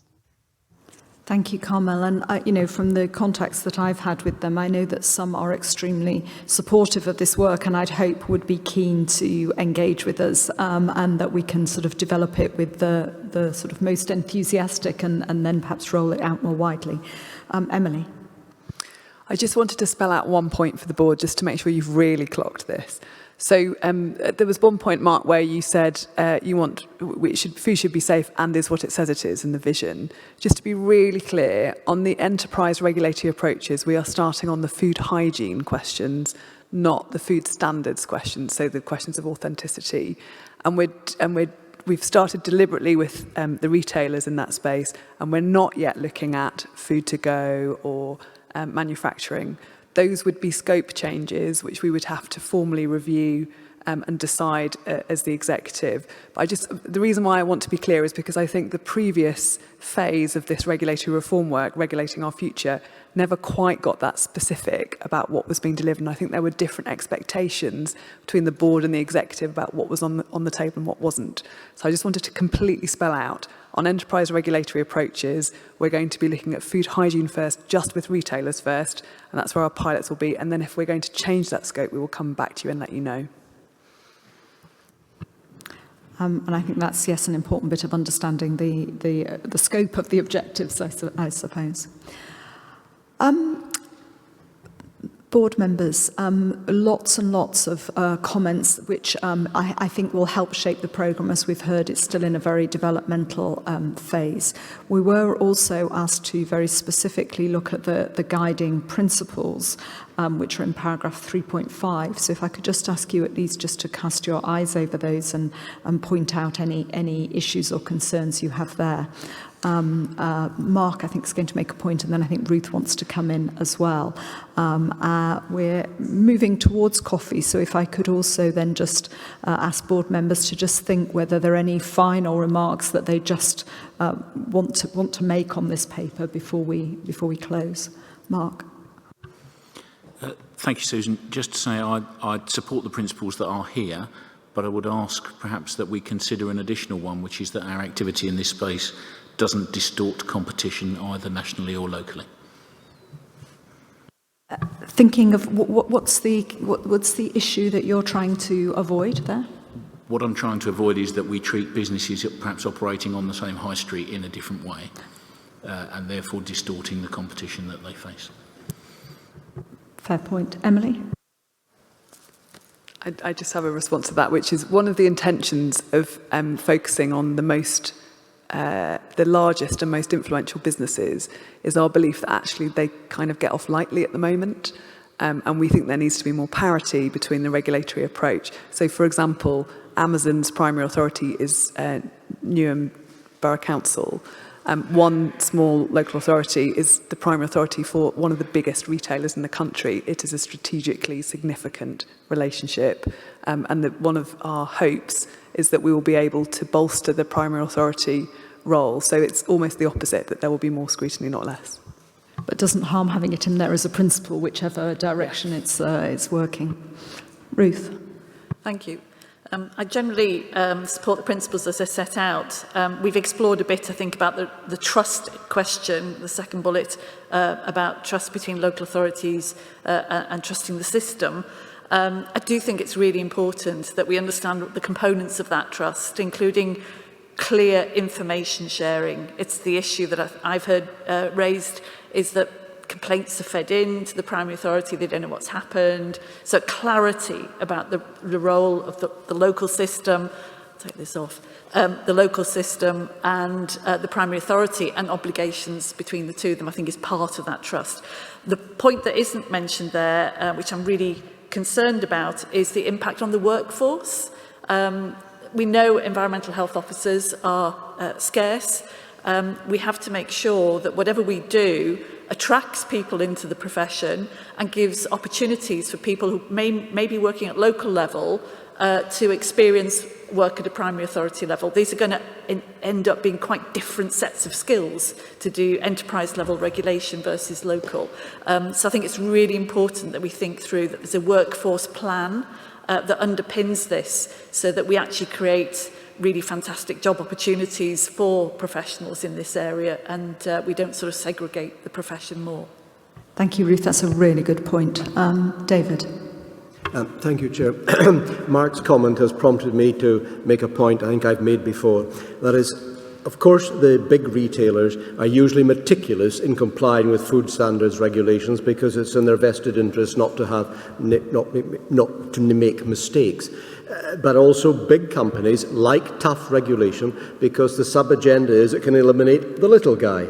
Now, I'm a cynical old blighter, but I was really impressed by what we saw in Cardiff Metropolitan University again yesterday, the 0 to 5 unit and the Welsh Government, the hand-holding they're doing to their small and medium-sized enterprises to make sure they can comply with food safety legislation and also make sure that they're not immediately snapped up, if they can help it, by the big boys who take them over and then eliminate that food production in Wales. So my simple point is, as we look at the regulation for the 10 big retailers, can we keep in the back of our minds in England to try and do what we can as they're doing in Wales, and that is making sure the little producers and retailers are not eliminated because of the regulation, which our big supermarkets rather like. Thank you, David. Again, an important thing about us trying to look at this from the perspective of all of these very, very diverse businesses who all stand to both, gain and lose in terms of some of the changes that we might make. And I think it's been a really fantastic discussion. I thank colleagues for that. And I think the experience that people bring to the table means that we all look at this through a slightly different lens and have a different perspective of who's going to be impacted by this. And I think that's been an incredibly rich discussion and will really help the team, I'm sure, in progressing this paper as we go forward. I think that there's little doubt that we generally endorse the programme and the way it's developing, and Emily was very clear about what it is and what it isn't going to do, and I've not heard any pushback on that. I think we've had a very in-depth discussion about the online space, and we look forward to that coming back to the board when that work's got a little bit further down the line and when there are some sort of tangible proposals about how we move forward. And then on the enterprise level work, which I think is a little bit further advanced, I think there's been some good points raised, which we need to reflect on, and perhaps some sort of tweaking around the edges needs to be done on that. And on the principles, a couple of extra points to add in. But I think in general, broad endorsement for the direction of travel, absolute recognition of the hard work that's going in. All of these comments from us are the things that occur to us today, and I know that you're thinking about these day in, day out, and grappling with many, many more issues. So thank you for that. I think that's probably all there is to say at this moment on this. Katie, do you feel that gives you enough steer, or is there anything, any final question you might have for the board? No, that gives us plenty of steer, and thank you for the input on the principles. I just wanted to, first of all, reassure you that we are thinking about and taking advice where we need to on competition law as we go through, and thinking about the wider competition impacts, and that we're not trying to change the standards that any of these companies have to meet. What we're talking about is changing the way we assure whether they've met them. Thank you. Great, excellent discussion, excellent work by the executive team, and I think everybody is well deserving of a cup of coffee. So we'll break there and we'll reconvene again for those who are following us online very promptly at 11:20. Thank you.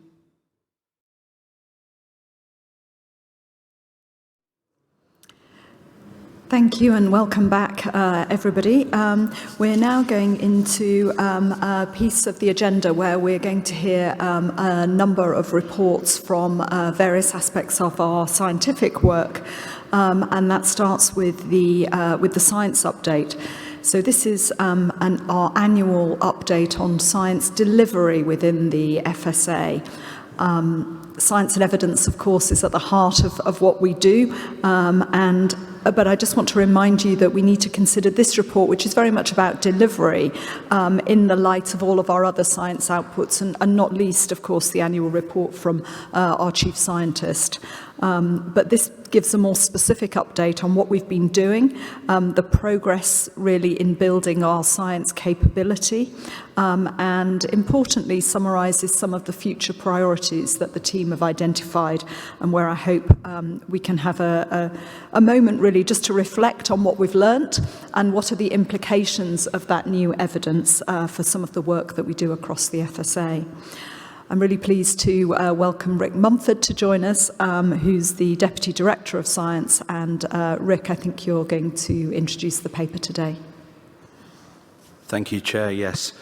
So this is actually the fourth annual science report that I've given since joining the FSA. But I think in contrast to maybe the first three, this sort of marks a milestone in that previously what we often talked about was the things we were doing and the things we wanted to do. So it laid out our ambition. I think what's really happened this year is we've started to see a lot of the fruits of the investment that the FSA has made in science coming through into delivery. And I'd just like to make sort of three key points to flag that. So first of all, a piece around risk assessment. Since leaving the EU and thinking about EU exit, the absolute number one priority has been to build the risk assessment capability to replace the work previously delivered by FSA. And I think the report shows some of the major risk assessments that we've done in the year, and I think that demonstrates that capability is in place and it's now fully functional. I think the second piece is around thinking about the research and evidence programs. We've now got a system in place that gives us real visibility about those programs of research. It gives us control of the delivery of those and visibility for people to see where we are prioritising. And that's again something we weren't able to do in previous years. And thirdly, it's around the enhanced surveillance programs that we have in place. So first of all, that's coordinated risk-based sampling programs, again, which are allowing us to understand what's going on in the food system in terms of intelligence around food safety and food standards, but also support the official control labs. And then also the final point is around horizon scanning and insight. And we're now able to understand through that new capability, understand so much more about the food system and how we can then use that intelligence and information and insight to drive forward a better policy making. The one final point I'd just like to make before I welcome the views of the board on both the progress and our future priorities and direction is just to acknowledge the outstanding effort that has been made by everyone in the science team. It's been another really challenging year, and yet, as the paper shows, there's been a huge amount of delivery. And I would just personally like to take the opportunity to thank them for all their efforts in 2021. Thank you. Great, thank you very much, Rick. And yes, I was really encouraged to see the number of publications of various kinds that have come out of the science team. And I suppose my only plea is that we perhaps do a little bit more work than we've done to date in really publicising those. And because most of them are not just reports that are going to be valuable for the FSA and the work that we do, but I think they do have, much wider relevance to many others. And I suppose I worry a little bit that we might not be making the most and getting them out quite to all the people who use them. But that's really just a plea for a bit more, for us to maximise the value, and great to see so many. Can I open this up to the board for comments, I guess? Firstly, as Rick had said, really just to, are there any, I guess, we can thank the team for the progress and the work that they've done. But as is the nature of these things, if there are any concerns that people have, it would be good to hear them now on the past progress, and then we can turn our attention more to the future. No? Colin. Chair, thank you, and Rick, thank you very much for the paper and for your attendance and discussions at NIFAC last week. Just a couple of points for me coming out of that, and if you maybe just say a little bit more about the One Health approach and the collaboration that you're seeing from departments of health across the UK, which is obviously very important on that, and indeed DERA and DEFRA. And I suppose the other point that I made last week, and I make again, I'd like to see a bit more activity with some of the Northern Ireland universities. The agri-food sector in Northern Ireland is particularly important. There's a lot of really good agricultural science through AFBI and through Queen's and Ulster University. So I think there's an opportunity to do a little bit more there. And I think that level of collaboration is going to be really important as we go forward, because there has been a very significant investment in science over the last number of years. But the ability for us to continue to invest is questionable. That the money's just not going to be there, I suspect. So it's really trying to maximise those relationships and those collaborations to get a better bang for the buck when it comes to the science and evidence that we need to produce. I think that's a point well made, and Robin and I have had discussions about increasing the profile of the FSA amongst the academic community. Slight vested interest there.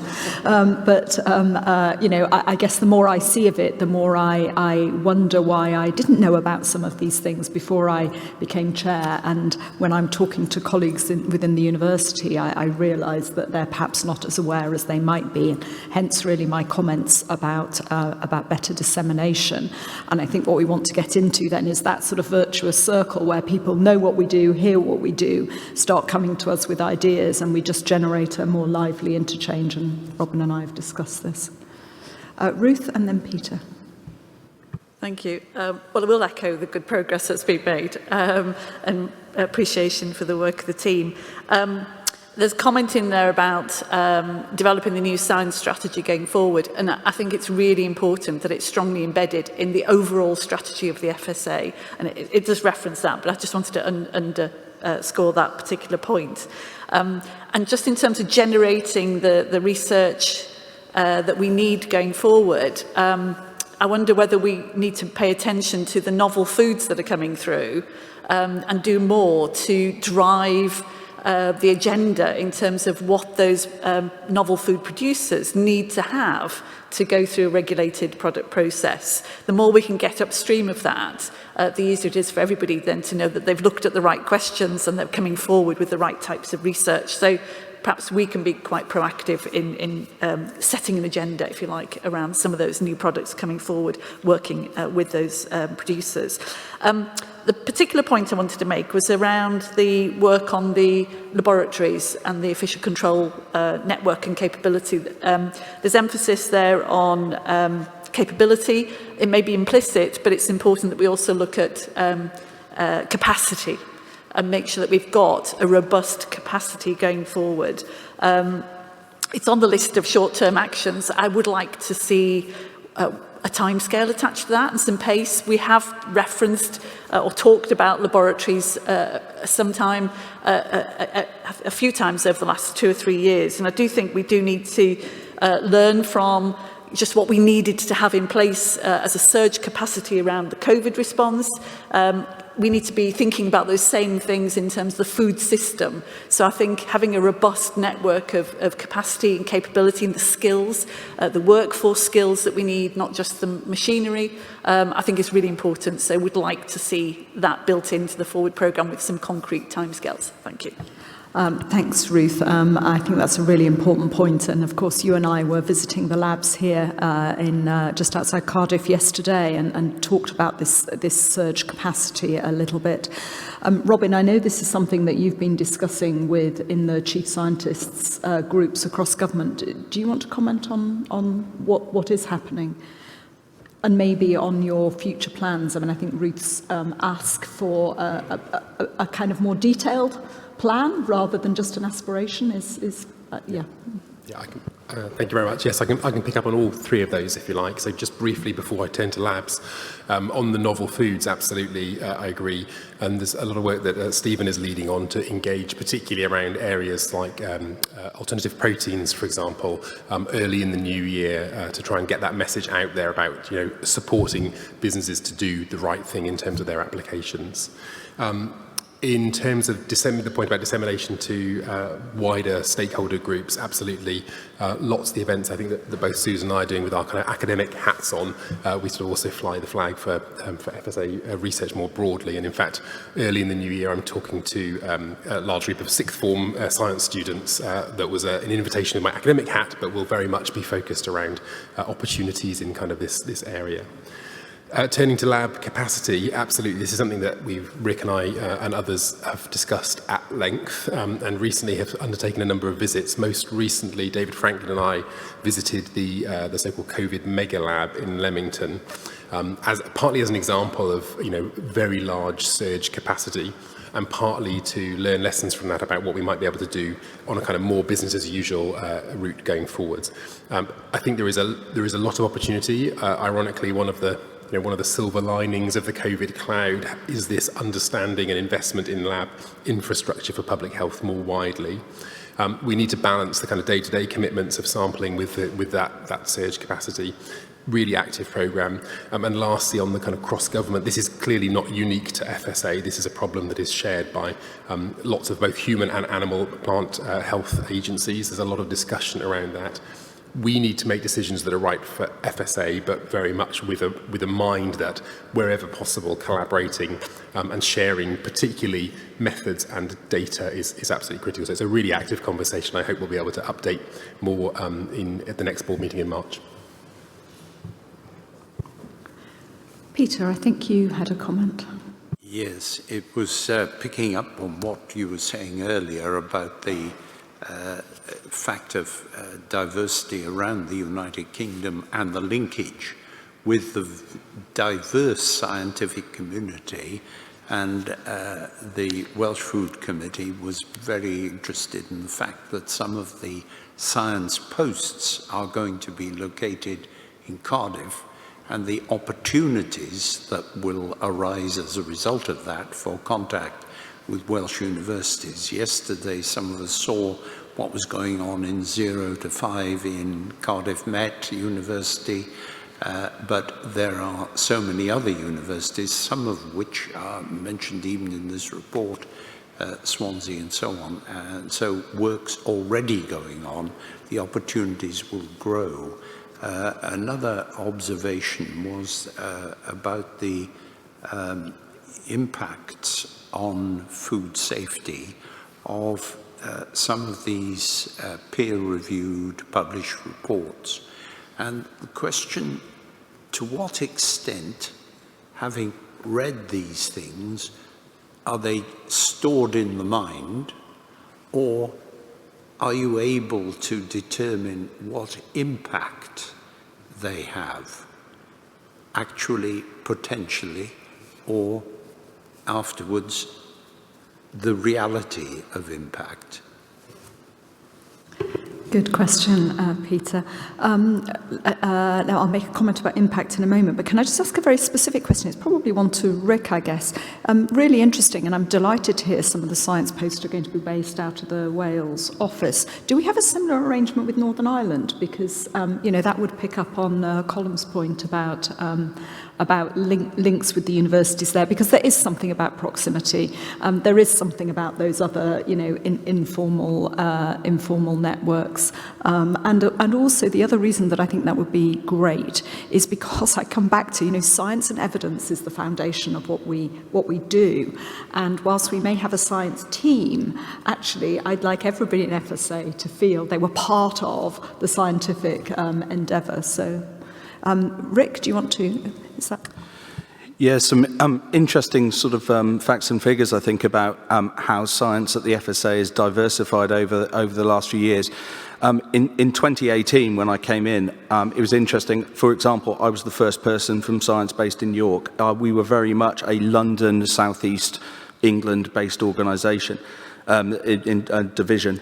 That's really very much changed now. So we do actually have, if you like, boots on the ground, both in Cardiff and in Northern Ireland now as well for the first time. And actually through having those members, who have specialist skills and will have a focused day job, but they can also provide links with the local teams and can also provide those links through to local expertise, local universities. And in fact, conversation I was having last night with Nathan from FSA Wales about that how we maximise that. I think the other thing that's quite interesting, the question is as well about diversity of spend. Just one very interesting fact that we have is 70% of our science spend happens across is spent outside of London and the home counties. So 70% of what we spend goes across north of England, southwest of England, Wales and Northern Ireland. And we do actually have projects in Wales. We do actually have projects ongoing with Queen's Belfast, for example, in Northern Ireland. So there is an increasing diversity of where we are investing our science and drawing on that expertise.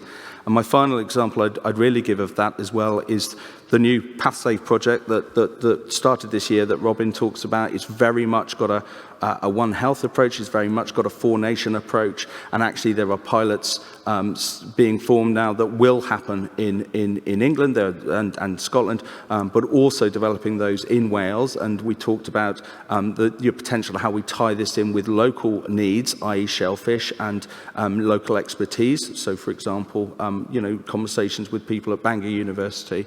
But also then Northern Ireland, and we've in fact had a conversation only last week with DERA about how we can plug into some of the things they're doing on foodborne disease and AMR, and how we can look at things like regional wastewater sampling and how we can plug in. So it's absolutely very much on this an agenda of spreading our science to get the best expertise and proper three-nation coverage. Thank you, Rick. That's really, really encouraging, and nothing I like more than some tangible metrics of how we're doing. So on that topic, just to pick up on Peter's other comment, really about sort of impact. Now, I know as well as anybody that it is incredibly difficult in science to say we did this piece of work and then, lo, this happened. And, it's much more of an incremental business where, we're adding to the body of knowledge. But I think it would be interesting to hear from you maybe just one or two brief examples of where you think we've got some kind of good case studies which really showcase how what we have done has, answered a question, posed a question that came out of our business, if you like, answered it and has impacted on the way we do things. I mean, is there something in particular you'd point us to as a way of demonstrating that sort of impact? I mean, I think there's various examples, and I think in terms of impact, and you make a very good point about sometimes the challenges of the impact of research in particular, and showing that as a direct link through to something that actually happened, and also the timescales involved. But I think there are things. I mean, the obvious thing is when you look at risk assessment, that's a very often very quick impact in terms of how it directly influences our incident response. So, we do hundreds of incident risk assessments every year, and they will be fed straight into incidents and policy, who will then base guidelines and their advice and their risk management action based on those assessments. So that's very instant.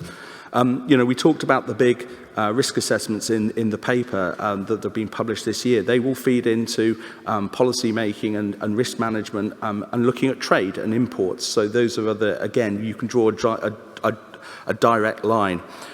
I think some of the other examples are more challenging, but I think there is one you could build a very nice story, which is, I guess, looking retrospectively around things like foodborne disease and some of the work we did, big investments in things like IAD2 as a large foodborne disease project, then looking at that in terms of then the NOVAS project, which was about norovirus attribution, the research that was done within the universities and the academic community that then fed into our foodborne disease estimates, that then in turn fed into the cost of illness models, and how that cost of illness model is now driving what we're doing, because it gives us that figure which puts an economic societal burden on foodborne disease. And we can use that to both shape our internal policy, and that will be fed into the prioritisation exercise, which is talked about in the paper, but also then into colleagues in policy who are creating new foodborne disease control frameworks going forward.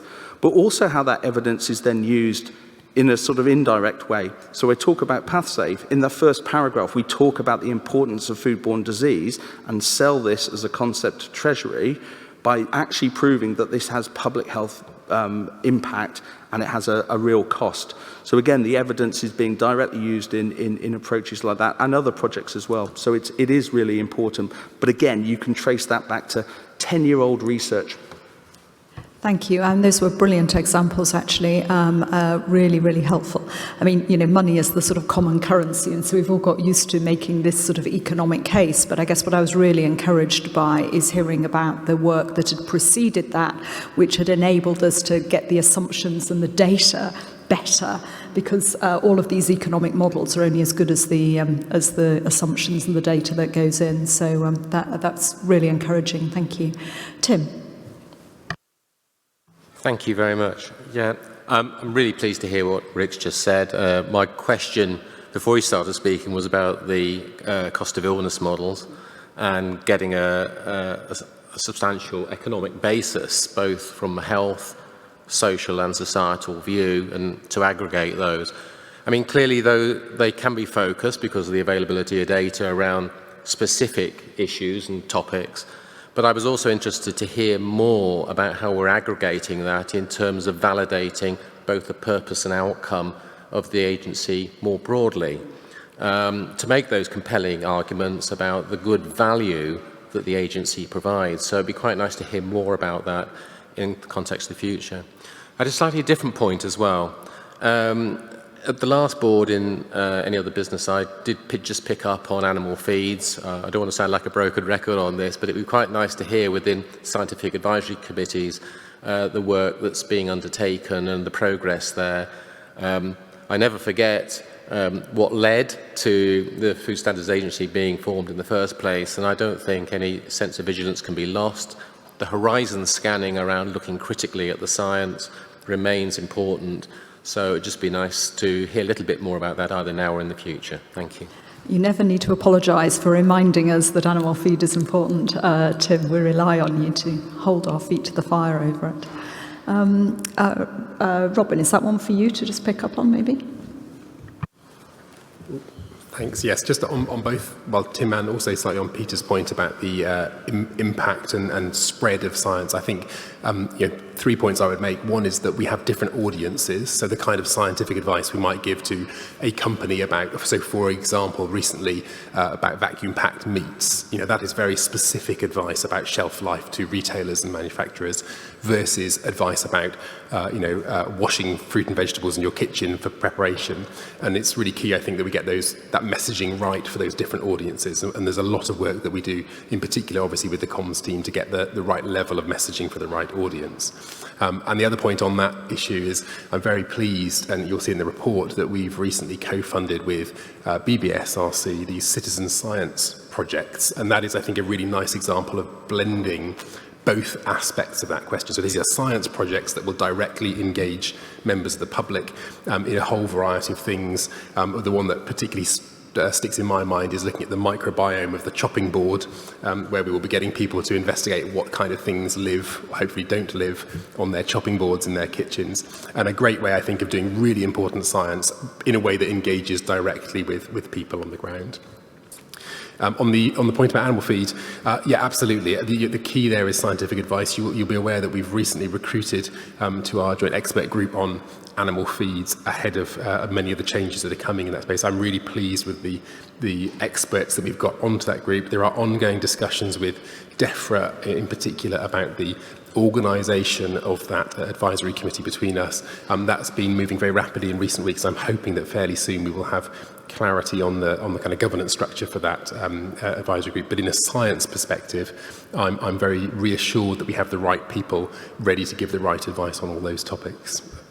Thanks. Excellent, thank you. So that's a really good discussion on what we have done, on some general thoughts, and I'd like to just move more into looking towards the future. I think Ruth's already made the single most important point, which is that the science strategy will need to be linked in with the main strategy for the organisation, and that's something that perhaps we can return to in March when we discuss the strategy a little bit more.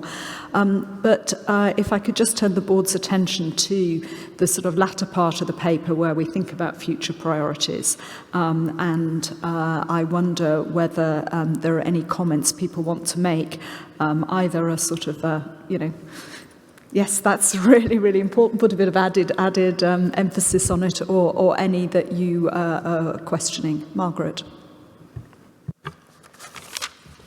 This is always a fascinating bit, isn't it? And I'm not a scientist, so please have patience with me if I'm naive in some things I say.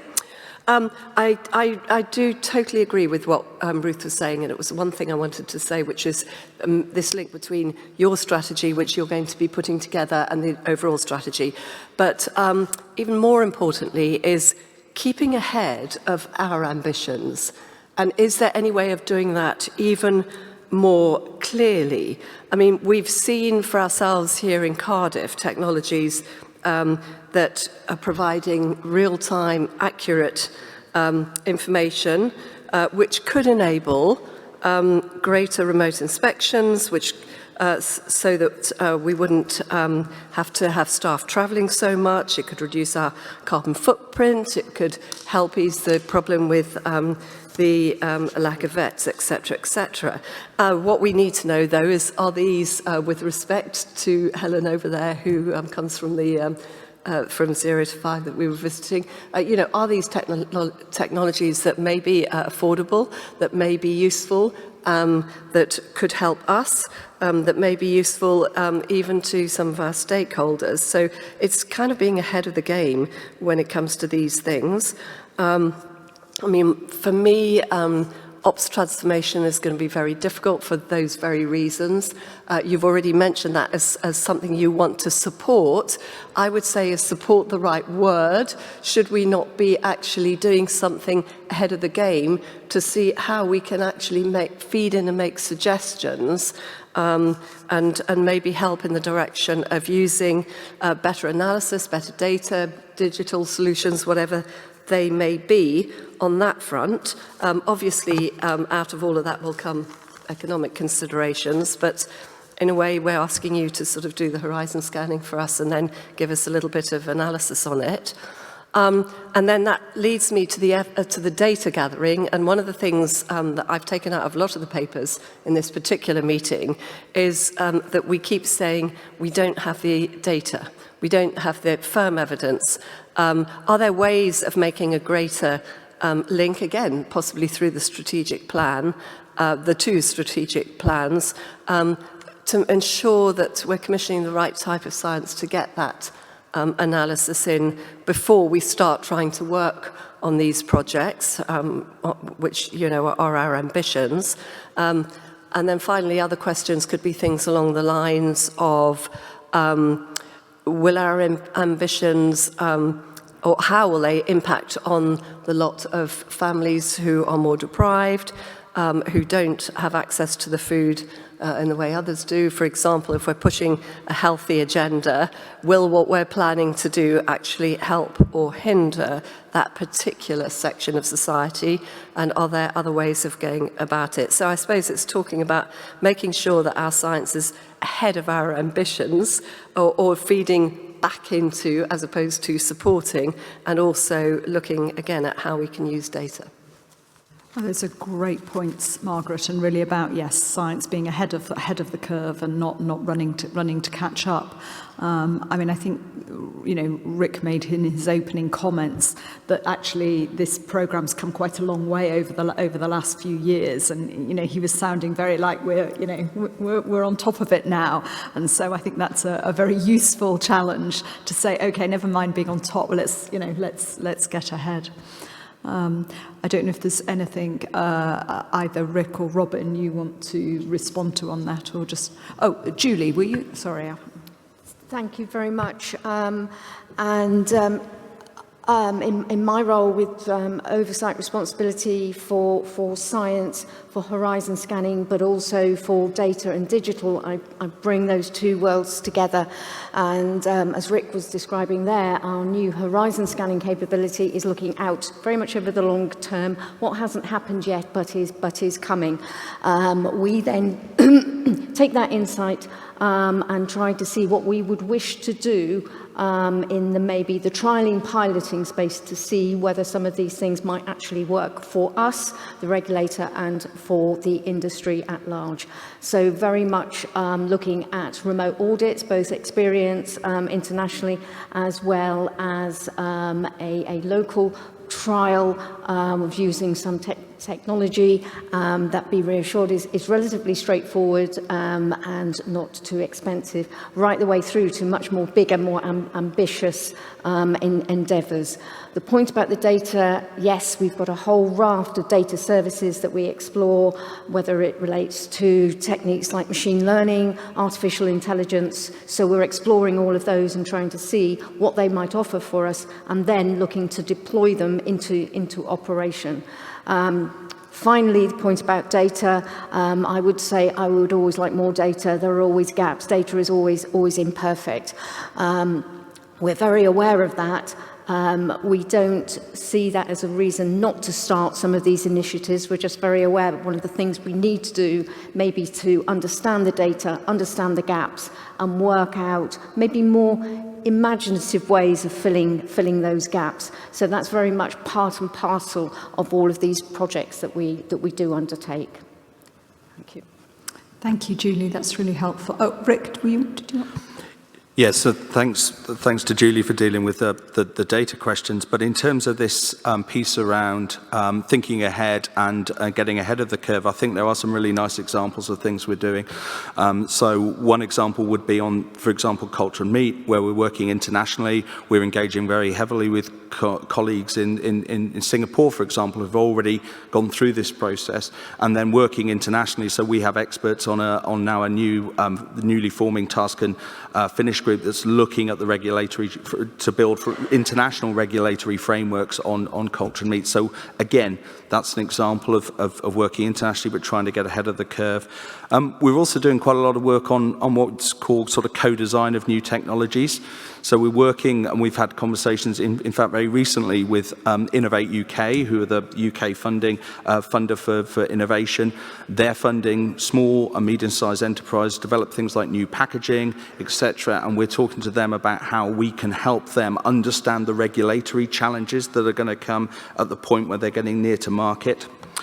And then the final point just to say about that is how we use our strategic evidence fund to invest in sort of more early stage research, more strategic research. And some of that is looking at novel technologies.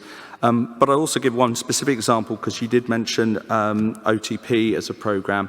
And we're partners in a project called Sequel, which is looking at smart labels in the supply chain.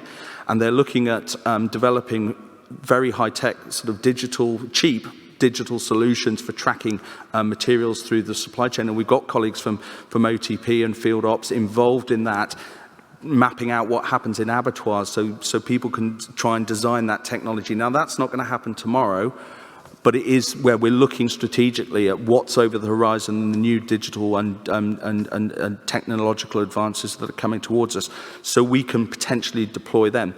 Now, these are being designed for commercial advantage, but they also have potentially massive sort of regulatory advantages too. Thank you. Any further comments from the board? Fiona. Thank you. It's a comment, really. I think that some of the work that's being done by the team is leading stuff.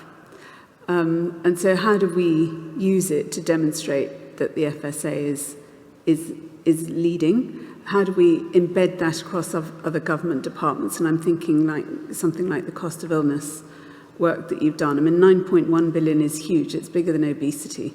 It's a very important number for our industry to be aware of, as well as our other government departments, in reinforcing the importance of our role. And I think some of the stuff that we're looking at doing internationally will help to build our reputation and profile. So how do we harness some of that? Is PathSafe an example of a programme that we're doing, which is world-leading? How can we build on things like that? Again, Robin, I think that's probably one for you in relation to how we work with other government departments and so on. Your external ambassador role. Absolutely, no, Fiona, I totally agree. And I think, I think the key thing about science is it doesn't respect borders, and it shouldn't. So that international join-up is absolutely critical. I do think PathSafe is an excellent example of where everyone is pulling together for the same objective and looking at, everything from the underlying science to the simple things like sharing data, on different servers. How do you achieve that kind of measure? Looking more widely, we have a very good level of international engagement. We've held recent conferences, for example, on incident management and risk assessment. And I think that join-up is really useful. And just in the context of the surveillance aspect, I know that Rick has been recently talking to American colleagues, for example, about their similar approaches to genomic surveillance. Whilst clearly UK Treasury money is a UK-based project, it makes absolute sense that we join up those underpinning data internationally, and that's something that I think both parties are very keen to do in the fullness of time. So yeah, totally subscribe to that international flagship role. Thank you. So I think we're sort of drawing to a close on this paper. I guess two comments from me. One is a question, because I just don't quite know. We've talked a bit about horizon scanning, about getting ahead of the curve, about, and I wonder how the board might best hear about that work. Does that come, I mean, it seems a shame to wait a whole year to have it in the science update next year. Will it come as part of your annual report, Robin, or should we be thinking about having a specific item where we do our sort of science horizon scanning, or share that science horizon scanning with the board at a meeting? What do you, Emily? Let's take that away and think about it. So there was a discussion, wasn't there, with the board last summer on horizon scanning. And as we look at our strategy and then our business plan, we need to make sure that what we're doing responds to what's going on in our context. But we'll take that away and try and think it through. Okay, so that's an action to work out the action, work out the plan. And then one specific action, and I'm not awfully good at pulling action points out as we go along, but this one I will do, which is about the plan for the laboratories. And a sort of work plan of what's happening, some timelines, what's are other people doing, because as Ruth said, this has been an ongoing issue and it's beginning to feel like a sort of pot boiler, and I think perhaps getting this down on paper might help focus minds. Very good. Okay, I think on that note, I'm going to say thank you very much to Rick, Julie, obviously to Robin, and really the whole team. I agree. I think the science work is coming on in leaps and bounds. It is what we do, and it's important that the quality of that and the impact of that really shines through. We're not done with science yet, though, so despite closing that item, we're going to move on now to the next item on the agenda, which is to hear from one of our advisory committees. And of course, the work, the nature of science and evidence with the agency is multi-pronged, but the work that our advisory committees do is absolutely crucial. At the last meeting, we heard from the Science Council, and today we're going to have the annual report from the Advisory Committee for Social Science. So just to remind you, this is another of our independent expert committees, specifically, clues in the name, set up to advise us on the social science aspects of our work. Just before we hear more about this, I'd just like to take the opportunity to thank Professor Susan Mickey for her huge contribution to the committee as chair since it was established, I think, but certainly for a good while, and really for all the support she has given to the development of social sciences within the FSA. Susan has indicated that she's going to be stepping down as chair at the end of her term of office next year. We've been incredibly fortunate to have her. She's one of the country's leading behavioural scientists, and I'm sorry that she's been unable to join us today to sort of, hear our thanks, but I hope that one way or another they'll get through to her. Now, if we're fortunate to have a good chair, it's a huge bonus that we have an absolutely excellent deputy chair. And Julie Hill, who's joining us today, has stepped in and done a lot of work, in particular over the last year, while Susan's been busy with her SAGE commitments. And Julie, it's in a way quite appropriate, is going to stand in today to give us the update of the activities of the ACSS over the last year, and also to shed a bit of light onto some of the upcoming priorities. So Julie's joining us online, and you're very welcome. Thank you, Chair, for those very, very kind words. And Susan, of course, sends her apologies, and I'm sure she'll really appreciate those comments from you. I'll obviously pass them on, and she'll be able to hear them on the recording too. So very many thanks.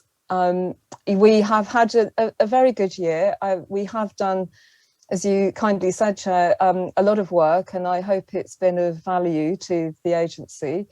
You have a paper. I'm going to very largely take it as read, but I would just highlight, I suppose, the main points that where I feel we have made a strong contribution. We've had a very interesting working group on climate change and consumer behaviour. This is one I chair and obviously have a particular interest in, given my background in environmental policy.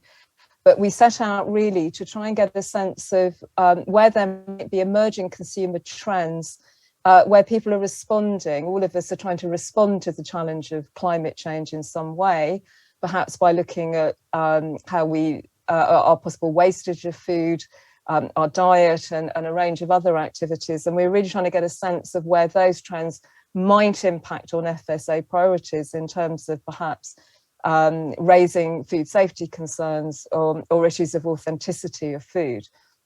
And we had a very good workshop on that, well facilitated, and a report from it. And we've highlighted some things that have been fed into FSA, but we're now going to have a second workshop early next year to see where some of these issues are being picked up within the FSA, or where there might be gaps and extra insight needed, and whether the working group can continue to help with that.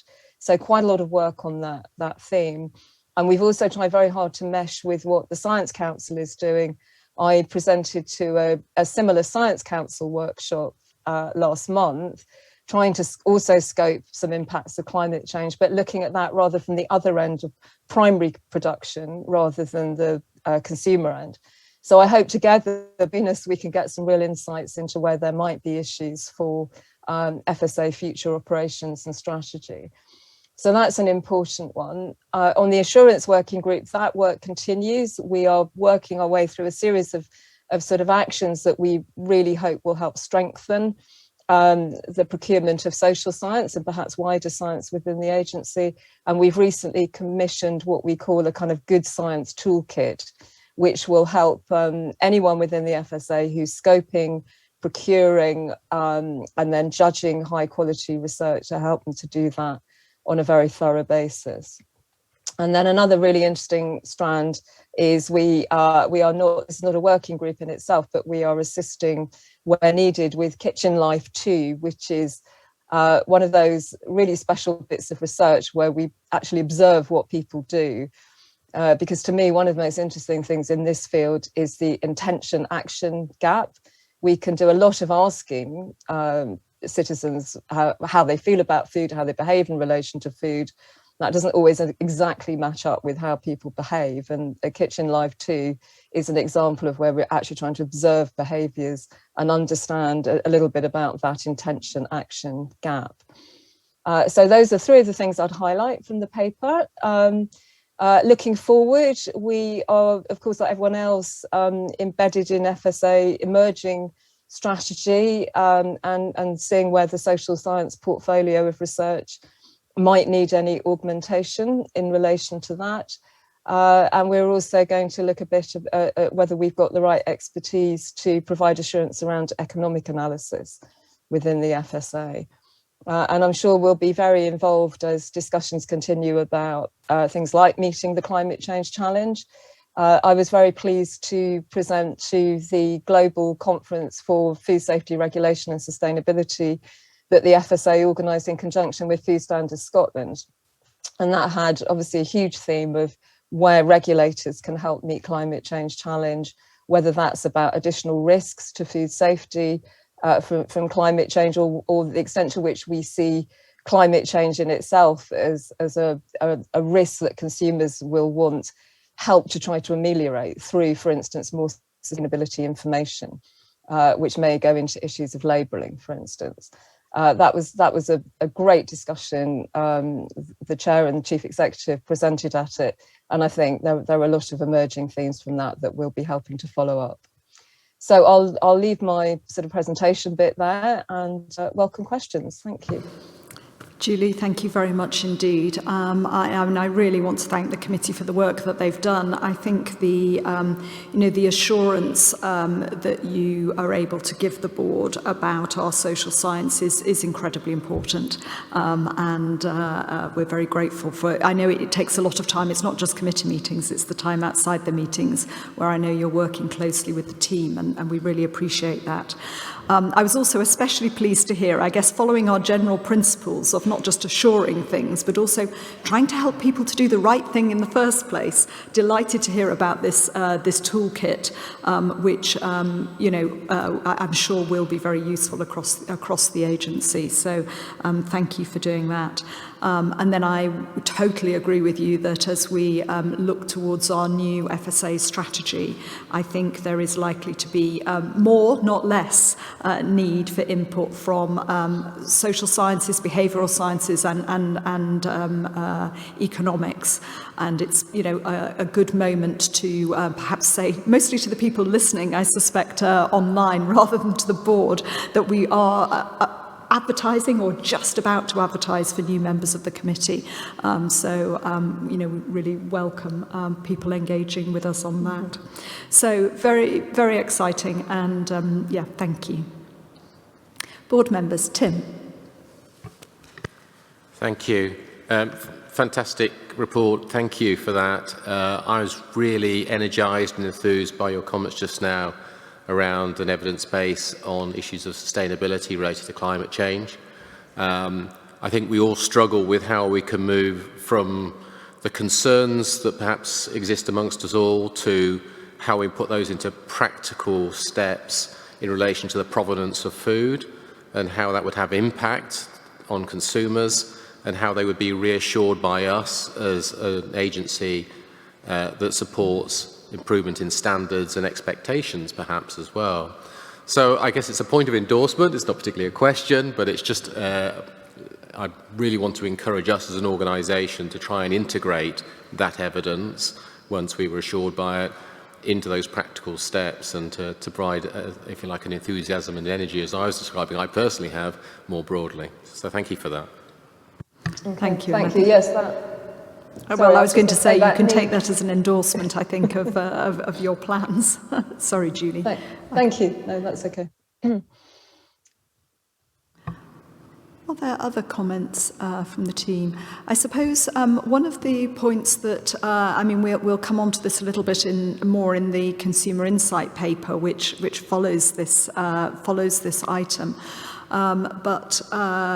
It's quite clear that a number of families are experiencing really quite high levels of food insecurity. I think they're as high now as they were, in the sort of heart of the pandemic. And I was wondering whether you feel we should be doing more at a research level to really, I guess it's just a very open question. Is there something more that you feel, looking at FSA's roles and responsibilities, seeing what consumers are saying to us. Is there anything more you feel that we could or should be doing in that area from a more research basis? I think it would be a very interesting question to ask. I think perhaps the whole issue of foods insecurity and how people view it would bear a bit of unpacking in itself, whether that is about affordability on a day-to-day basis, whether that's about the ability to make choices in future, or worries about future sustainability of food. I think that could be a very interesting line of research. I think we're already debating the whole notion of wider consumer interests, of what might lie outside the sort of dimensions of consumer interest that FSA has traditionally dealt with. We've already, as the ACSS, had a bit of debate with the social science team about how we might help define that. So I'd be surprised if food insecurity wouldn't come up as a dimension of that. Thank you. Any additional comments from the board? No. Oh, Julie, I'm so sorry, Julie. I think it's because you're somehow slightly hiding behind a laptop screen or so, not intentionally or something, right, which means that I don't see your microphone being on, so apologies. Just very quickly on the food insecurity point, that is something that we have been tracking certainly through the pandemic, as it certainly profile raised then, and most recently we've commissioned some research, and that's sort of only a matter of weeks old. So there is more coming through. I would say we haven't sort of abandoned the topic. Whether it needs to have its profile raised or whether it needs to be integrated into other questions is a question. Thank you. Thank you, Julia. That's a useful reminder. All these bits of our science, I mean, we have separate papers, but in the end, they're all part of one thing. Ruth. Well, I was actually going to pick up the food insecurity question on the Consumer Insights paper, but I'll follow up as it's being discussed now. I think it's important that we look at the food safety consequences, and there's a sort of suggestion in the Consumer Insights paper that people are stretching the use-by dates, so making compromises. I'm particularly concerned that it's affecting families with young children, young people. We've seen that as a trend for some time. I suppose my question is, how well are we connecting the foodborne illness data to the knowledge that we have around groups of the population who are experiencing food insecurity? So have we got clear pathways of connecting that? And it's probably not our data, it's public health agency data again. And have we ensured that they are actually analysing these patterns of illness by social demographics, different communities? Are we getting that sort of data from them? Because that, I think, will help us inform whether some communities are really vulnerable to food safety issues connected to food insecurity. That is a really, really good point, Ruth. I don't know, I'm not going to ask you to answer. Well, Julie, I don't know if you want to comment on any aspect of that, please do, but then that will give Rick a moment or two to get his thoughts in order and tell us what we are doing. Well, I was actually going to pass to Rick. Maybe who can answer that question. So I think there's a piece of analysis that we've done very recently looking at food price inflation, which I think everyone's starting to see as a national issue. And again, what that is doing is looking not necessarily at groups in terms of social demographics, but it is looking at in terms of income. So again, and the impact it will have on those. So the impact that food inflation will have on those lowest income groups in the UK, using again ONS data to look at that, and also the impact of where that might end up. So again, that's very recent piece of work that's been ongoing. That's good to hear. What I'm looking for is a systematic approach to us looking at disparities or inequalities across our data sets, and particularly whether the public health agencies are feeding us the outcome, if you like, through foodborne illness by different aspects of inequality. So just maybe not for now, but it would be really helpful to make sure we've got that sense of a strong data set coming to us that would help us look at all those dimensions. Can I just suggest that we take that away, because it's not a straightforward question that Ruth has posed there, because the cause and effect isn't direct. So that in itself would take quite a bit of design, but we'll take the question away. Yeah, I think that would be helpful. And as I say, this cuts across this, not so much this committee, but our science work in general, and certainly the consumer insight work that we're going to come on to in a moment. Rebecca, did you want to comment very specifically on this? Or? I did, yes. I just wanted to remind the board that DEFRA is shortly due to publish their report on UK food security, which is a report that focuses on the data from all countries of the United Kingdom, and the FSA has contributed very significantly to that. We've provided information on food safety and consumer confidence, and it's been a really good opportunity across the FSA to look at how we use our data to tell that part of the story. And I think going forward, we'll be able to use that as a reflection on where we might want to do more, and how it all fits together. So, and that's due to be published on the 16th of December. That's great, thank you very much. But yes, let's take away a particular action, a piece of work which, or at least assurance what we're doing in relation to understanding the consequences of foodborne illness, how that relates to different population subgroups. I think that is, and it really ties then the inequality issue into absolutely the heart of what we're here to do, which is, ensure food safe and reflect the needs of consumers. And sometimes averages are misleading because the burden falls so differentially, and I simply don't know whether it does or doesn't in this case, but it would be nice to have the data to understand that. Okay, we could talk about this all day. Well, at least I could. So, pet topic. Julie, thank you so much. Pass on our thanks, please, to Susan and to the rest of your committee, and hope to catch up with you at one of your forthcoming meetings before too long. Thank you. Yes, thank you. I certainly will do. Thank you, Chair, and have a good rest of your meeting. Thank you. Thank you. Bye. Very good, and that does segue us very, very neatly into the consumer insight paper. We had some debates when we were putting the agenda together about which order to put these in, and I knew whichever one went first, we'd always end up jumping into the other one ahead of time.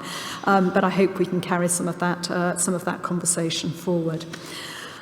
The Consumer Insights paper is really part of our programme of consumer research to ensure that everything we do is informed by evidence of the consumer perspective. So it's important in our, if you like, in our core business, but it's also important as we go through some of these important big change programmes that we've been talking about. And as we move forward with the FSA new strategy, as I've said in the previous item, I do think that this is going to be really important to know where consumers are. We conducted a survey over the summer, and that informed some of the work that was presented at the conference, which told us, for example, how consumers are feeling about healthier diets or more sustainable diets. And I think we need to continue to sort of test the water as to where consumers are, not just as a whole, but also in these different subgroups, as Margaret indicated earlier. Priorities will vary. Different people value different things, and there are going to be trade-offs. And I think we need to understand where we're making those trade-offs. So, yes, I'm pleased to welcome Michelle. Is Michelle here in person or online? I can't see her online at the moment. Oh, here she is, Michelle, like magic. Welcome.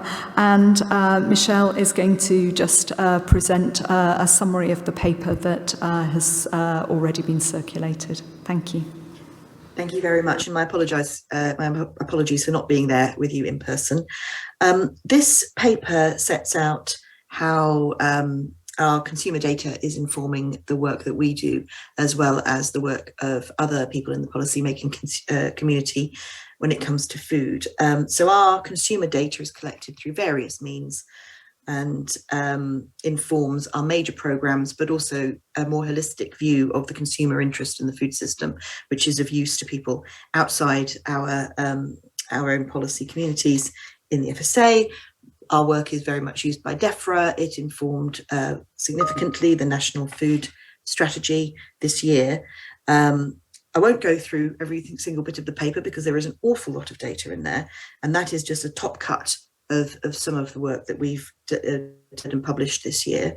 We publish all of our work, and I would like to thank the team for some extremely hard work this year and some very quick work to publish November data within the month of November, and all of our data is published openly in line with our commitments to ONS, Good Statistical Practice. I would pull out three things, and I think they've already been picked up today in some regard. I think it's very interesting, given the conversations around sustainability, that we see an enduring interest among consumers to how we can tackle the issue of food waste. We've already mentioned, thank you, Chair, the data on food insecurity and the work that we've been doing to track this during the pandemic. And we did quite a chunk of work to understand qualitatively the lived experience of people in household food insecurity in the pandemic last summer. And we're working now to understand the impact on food safety, particularly around community food supply providers like food banks. And then finally, I would point to the work that we are planning to do to support the development of the new strategy and help to inform the board as to where the consumer interest lies and put that lens across the very broad areas that we're looking at, so that we can start to articulate and evidence what the consumer interest is. So I will stop there and look forward very much to hearing your questions. Thank you, Michelle. And yes, I think that because this is, some of this comes from our regular trackers, it's always hard to know at what point you stop and say, oh, yes, we need to really look at that. So this annual report, I think, is the moment to do that. And as I've already said, I think the standout figure for me, which causes me deep concern, is that 1 in 10 of the participants in the survey reported using a food bank or charity for support. And I think that should concern us as a nation, but for us as the FSA, it does, I think, raise in my mind very particular food safety concerns. The second thing, actually, Michelle, that I just wanted to ask you before I open it up to the board. So you mentioned that we'd done the work during the pandemic, and in particular, I think your words were sort of understanding people's lived experience, which is great and incredibly important. What I'd like to hear a bit more about is what did we do with that understanding? What did we do within the FSA, or did we communicate that to others? What did we actually do with it to make a difference? It's back to the point about impact, I suppose, that I was pressing Rick about earlier that you might have heard. No, and that was why of course we did it. So it was published during the summer last year. So we were the first government department to be publishing research around household food insecurity at all during the pandemic, but also working very closely with some of the people in the third sector who were very active in that. The work that we published influenced the first part of the National Food Strategy quite significantly, and all of the data that appears in that Part 1 document that was published in July last year was our data that we had been working with them to produce in line with their timescales. And then, of course, we had a seat on the Ministerial Task Force run by Victoria Prentice, and that data was presented and shared with them. And we worked closely with colleagues in DEFRA to pinpoint down to kind of local authority and local level where we were seeing the worst disparities in terms of food poverty, and overlaying some of the other indication of deprivation around that. So having access to that really quick turnaround function within the organisation actually was an asset to the wider government at that point. I think speed really, really is valuable. We know that there are some other fantastic government, data resources which have, huge depth, but which take a long time to come out, and they're valuable in their own way, but being able to have that combination of, speed and then more depth and detail is really valuable. If I would add, it was also published as an article in The Guardian, and it did have a wider public impact as well as the influence that it had in government. Great. Colleagues, any comments? Tim, and then Margaret. Thank you very much, and thank you for the report. I mean, absolutely fascinating stuff. And I think there's one paragraph for me that stood out particularly, which was trying to reconcile the statistics between people concerned about animal welfare, people who are concerned about sustainability, but the trump card being held by affordability. That, in essence, issues around food price caused certain people, through concern or in the choice of food that they bought, to sacrifice things they thought important around animal welfare, perhaps, and sustainability. So does that suggest there is an affordability issue around sustainability and animal welfare? And therefore, are we actually in a position where there's at least a two-tier market? Now, I think for us concerned about food standards, that has to be a concern. The question is, what can we do about it? What's legitimate for us to do about it, both in the direct actions that we can put forward, but also in terms of our influencing skills. I personally think, as we've listened through the conversation today, there's been a number of issues where there's been hints at this around what can we do and what's right for us to do. And I suppose my question is a little broad, so I apologise about that. But it's how can we make more tangible the learnings from this into our forward strategy? I don't expect a very polished answer today, because I think that's obviously work we've got to focus on. But I would like to hear just at the immediate issue around what we can do. I did hear about, obviously, in terms of Henry Dimbleby's report, they're feeding into that. I think that's very positive and well done. And I know there is a certain degree of uncertainty about how that's going to manifest in new legislation. But it would be nice to hear whether there's certain things that we could do now to address this, and whether or not we can use that in an agenda around influencing others. So thank you. Thank you, Tim. I'm going to ask Margaret to come in, conscious of time, and then Yes. David, and then we'll sweep round. Okay, very briefly, I would say to Tim, yes, I think there is evidence emerging of a two-tier system. And so I'm not going to add more to, because we've covered it quite a lot, the food poverty, but I do think it's important that we think about it in all our policies. Think about the people who struggle to be able to pay for food. Is what we're going to do going to impact negatively? I'm kind of more worried about healthier food. Ruth was asking about illnesses. I mean, people on lower incomes aren't going to be buying oysters, but they may be buying cheaper cuts of chicken, and therefore that does become relevant, so the healthy side as well. So how does everything we do impact, and could it have a negative impact? I think we need to think quite widely about that. And then on a completely different thing, just on food hypersensitivity, it was great to see that still, pushing forward. On the potential of a food allergy safety scheme, I remember when we first joined, Tim, me and Mark went to Leicester Council as part of our induction, just slipped it in before COVID struck, and we were discussing with the local council there whether a safety scheme looking at food allergies could be included in FHRS, and I wondered whether that is something you've looked at since then. I know lots of other things have been happening, and rejected, or whether that's still part of your thinking. Thank you, Margaret. David. Yes, Chair, thank you. Another excellent report. Could I put in a bid for research, which I hope is within our remit, but I'm not sure it is, and that is on the quality of the traffic light labelling system. I appreciate we're not in charge of labelling, but if we don't do this research, I don't know who does. The place I'm coming from is this. For the last 30 years, I've always liked to do the food shopping, and it takes me ages because I like looking at all the labels and so on. If I may say so, and I hope it's not too sacrilegious, I think our red traffic light system is not as good as the French traffic light system. And when I look at packets in the supermarket, I can see the traffic lights.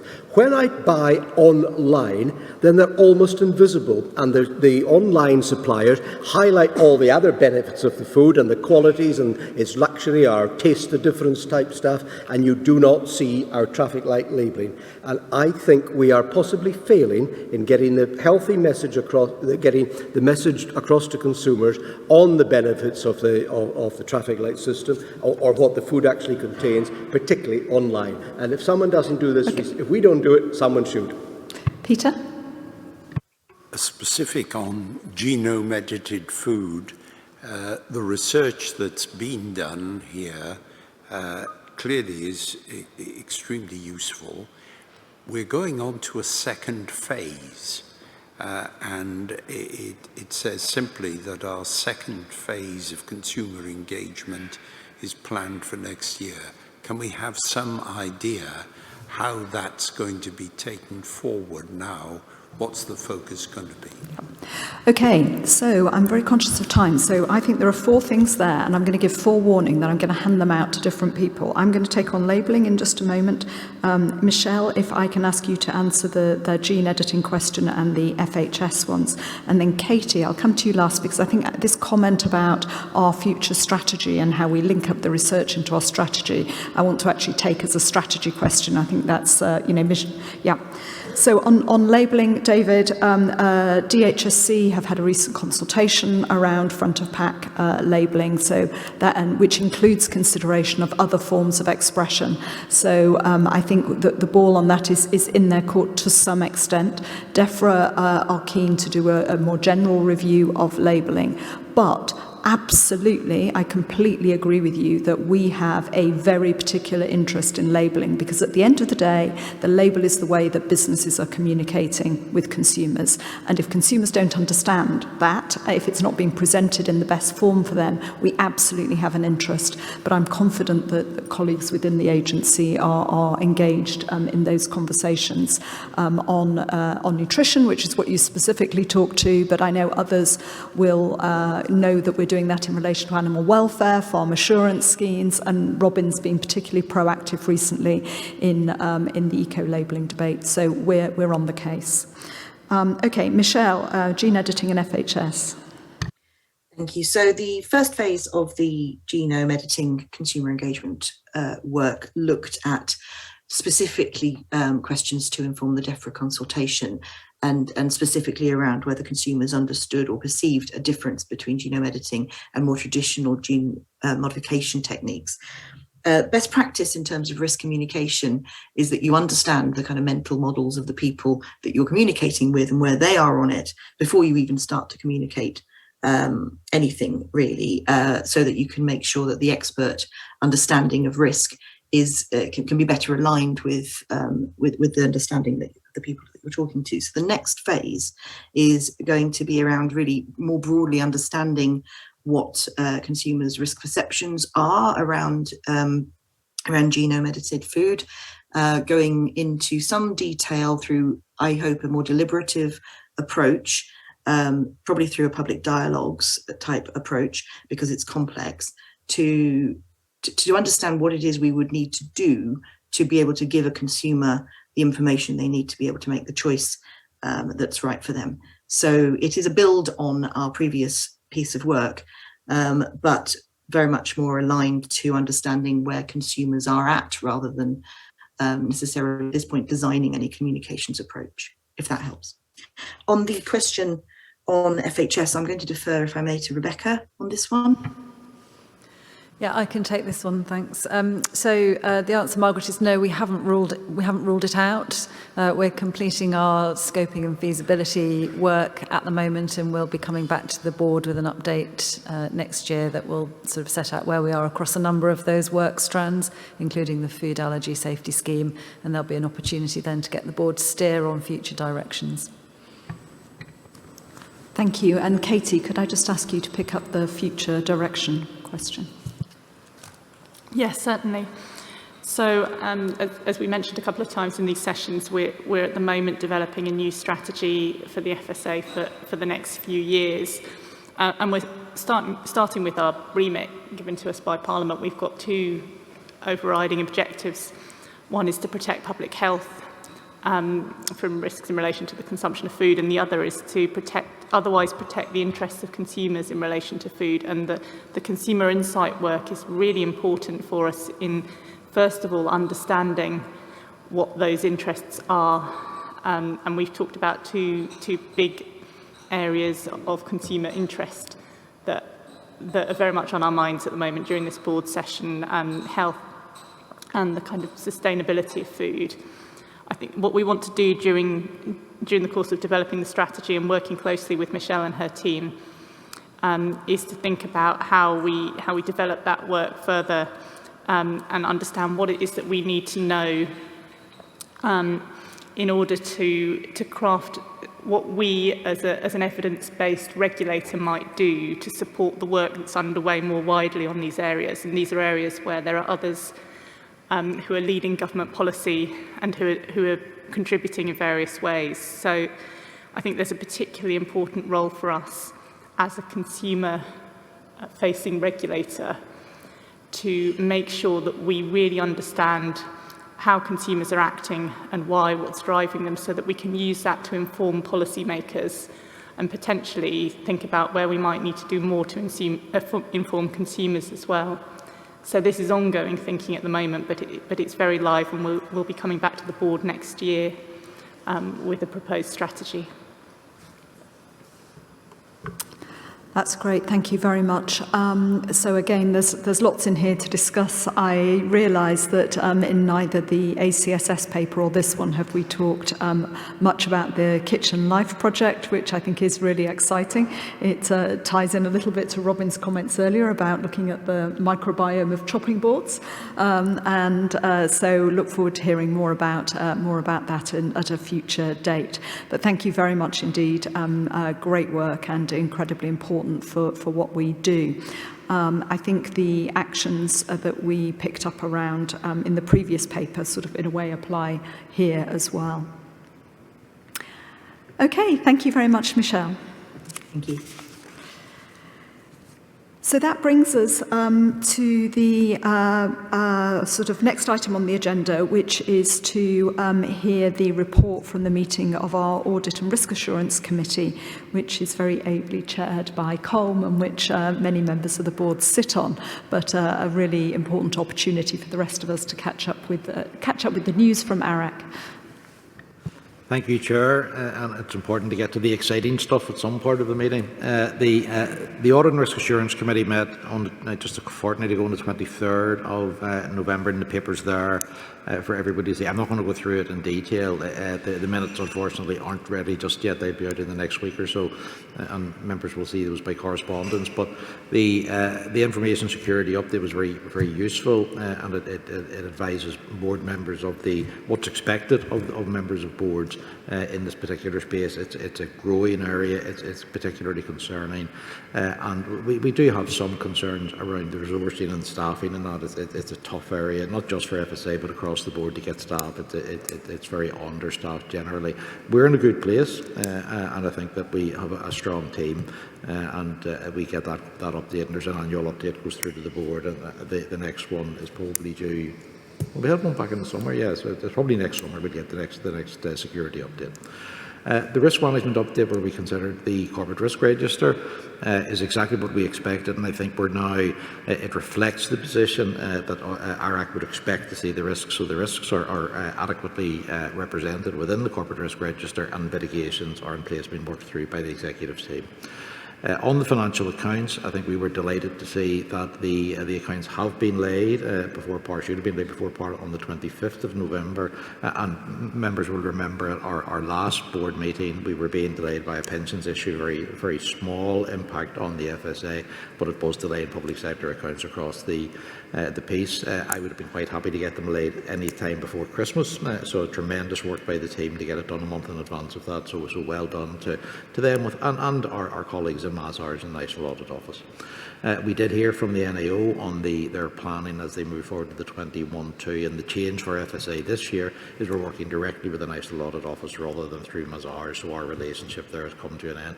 That's a positive thing. It's because the NAO are comfortable with the very high standards they see within account preparation and management within the agency. And then apart from that, we just heard the audit assurance progress report from internal audit, and we'll get an opportunity to get into that in more detail at an audit planning session in January ahead of our retreat next month. And then we were updated on E&J, our service delivery partner, but we talked some detail yesterday. Again, work is ongoing. ARAC has been looking at that since the summer, and we continue to work very closely with the executive team, and all the necessary actions are being taken. So quite happy to take any questions on that. Thank you very much, and I think we'll talk more about E&J and vets in the Business Committee this afternoon. Any comments or questions from the board? It's a little bit harder without having seen the minutes yet, but I think that's a good summary of the issues. And if you want more detail on that, now's your moment to find out. No, I think everyone content, and yes, huge thanks to all of the members of that committee. They always have very substantive agendas, very, very important issues, and provide a real level of assurance to us that things are in good shape. And I think the sort of recent deep dives that ARAC have been doing have been really helpful additions. And I guess at some point it will be good to sort of think about, which topics we might take on next. Very good. So if there are no questions from the board on that, we'll move on to the next item on the agenda. And for consistency, Colin, we're going to stick with you. But if you want to change your hats over and now talk to us a little as chair of the Northern Ireland Food Advisory Committee. And thank you.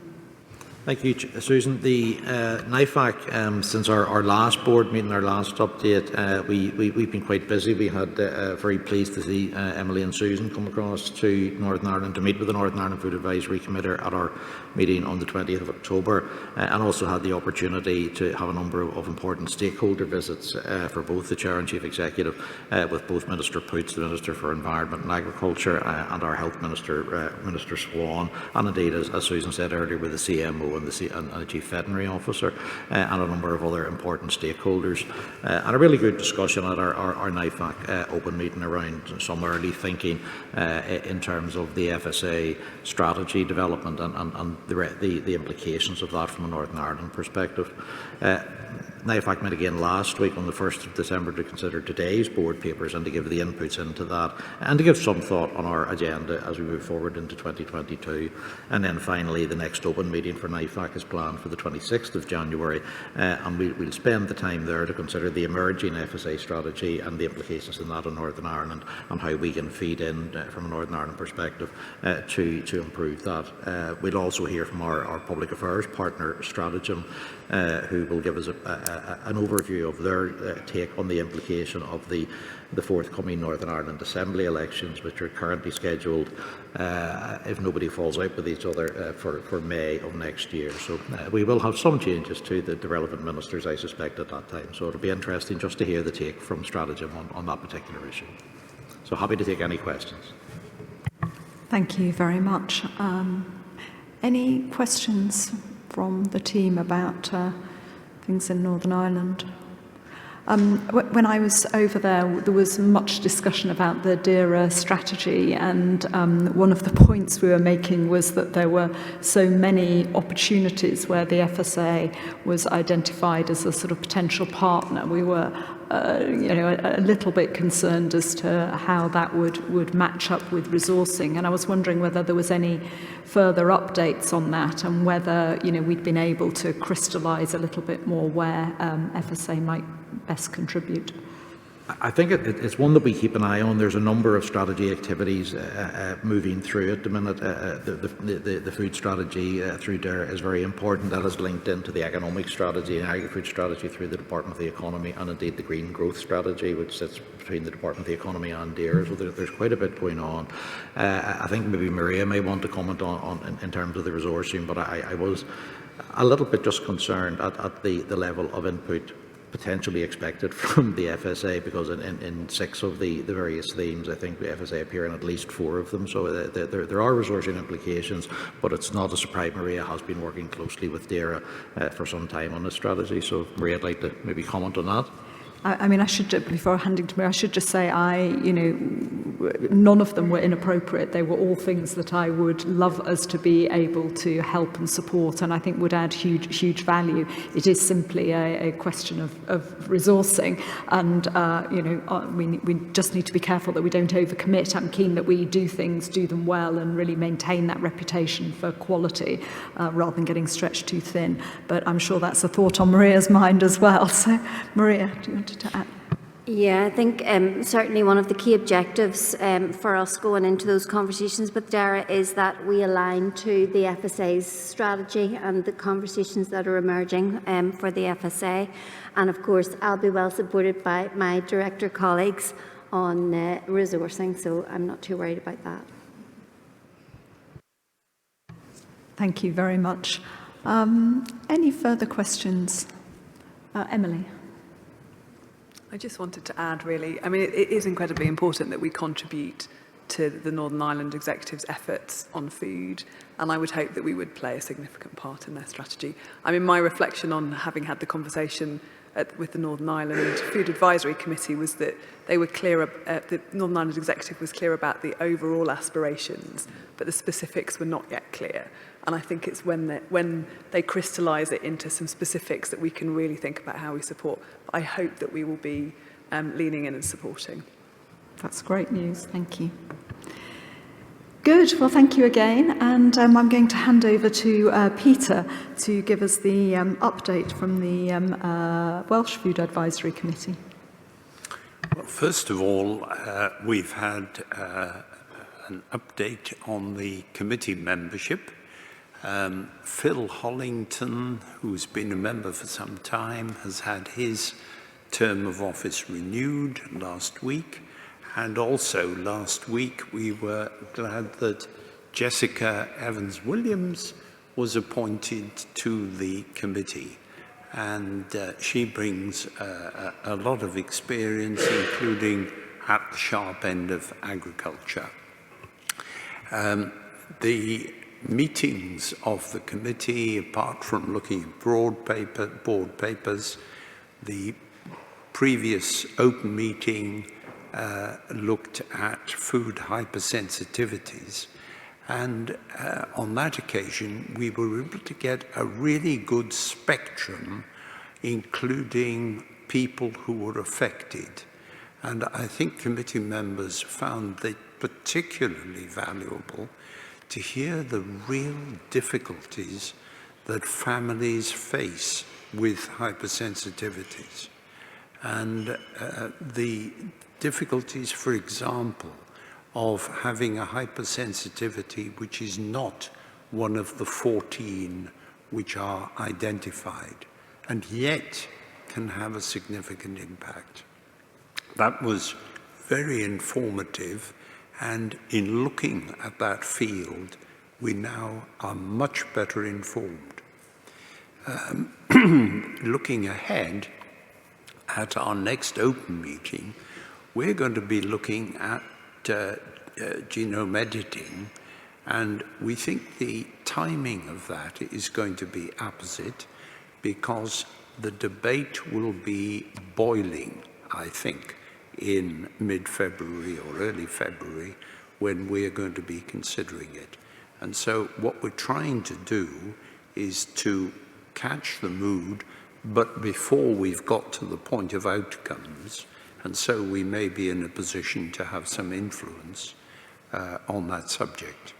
There are, of course, distinctive issues in Wales about it, and it's, I mean, the whole public arena in Wales is different. So the conditioning of the debate will be different. It's very important that we are up to date and indeed ahead. Two developments vis-à-vis the Welsh Parliament, the Senedd, which we will be keeping an eye on. The first is that a private member's bill, has been introduced by an opposition member, Peter Fox, which would, on the face of it, have very far-reaching consequences, establishing a Welsh Food Commission, requiring ministers to produce a Welsh food strategy, and introducing community food plans and some other things. And that is something which Welsh Government has taken the attitude of saying these things can be done in other ways. Labour members did not vote for the bill, but they didn't suppress it. And Peter Fox, the member concerned, now has 13 months to come forward with very specific terms of a bill. But I think it'll be overtaken by a lot of other events in the meantime. So far as the government's position in terms of its strength in the Senedd, having only 30 members out of 60, it has been in a rather precarious position, and now it has reached an agreement with Plaid Cymru, a 3-year cooperation agreement. And this is something entirely novel.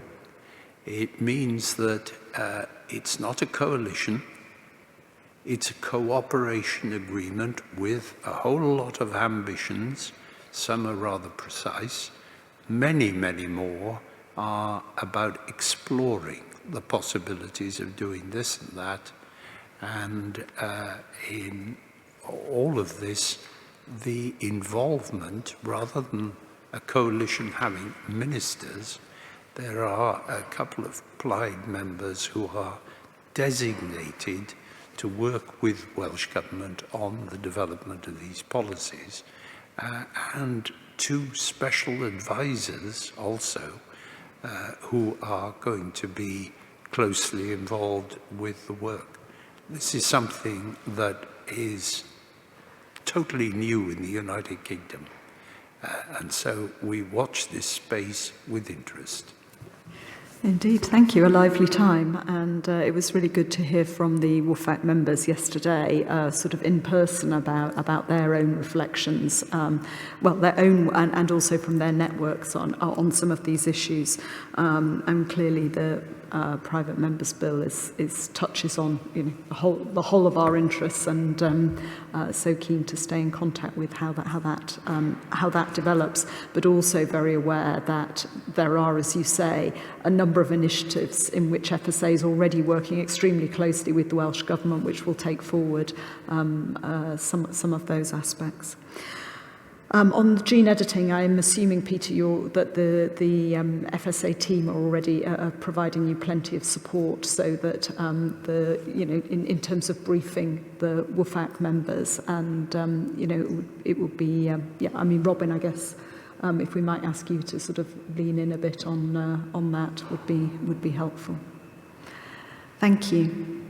Any questions from anyone else? Was there anything that you heard last night that you wanted to, I guess, reflect in this open session, or any questions for Peter?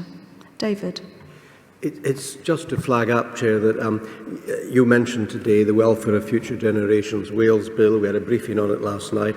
It's just to say that an identical bill, almost verbatim, except that Wales was not mentioned in it, sailed through all stages of the House of Lords a couple of weeks ago, introduced by a backbench member, Lord Bird, who founded the Great Issue magazine. It will get an unopposed, it's been unopposed second reading, no amendments. It will get an unopposed third reading, but don't hold your breath. It's low down the list of private members' bills. Once it goes to the Commons, it will join the bottom of the list, and it's unlikely to be heard in the Commons or get a second reading. But it was just interesting that, having had a briefing on the Wales one, there's been an attempt to do the same thing in England. It is interesting. I think, you know, it's a new way of working and a new way of thinking, and that's a good challenge, I think, and stimulus for all of us. So even if these bills don't go through, I think they, provide really important inputs into the system and into the way we think. Good, thank you. I think that just about brings us to the end of this formal business for this morning. As we said at the beginning, there was no any other business that I was aware of. I just want to check that there's nothing arisen in the course of the meeting that can't wait for another occasion. And if not, a huge thank you to everyone today, for the executive team, for the enormous amount of work that goes into preparing the papers, and of course all the work that underlies the papers, and a very big thank you to board members. I appreciate the sort of very detailed consideration you've given to the papers, particularly those that we heard in the first half of the morning, which are, you know, really crucial for the way FSA operates. I think they were very, very helpful discussions. So thank you for that. We're now going to break for lunch. We'll be back this afternoon for the business committee, and for those of you who are joining us online, we are stopping even a couple of minutes early, so we will aim to be back very promptly at 1:45. Thank you.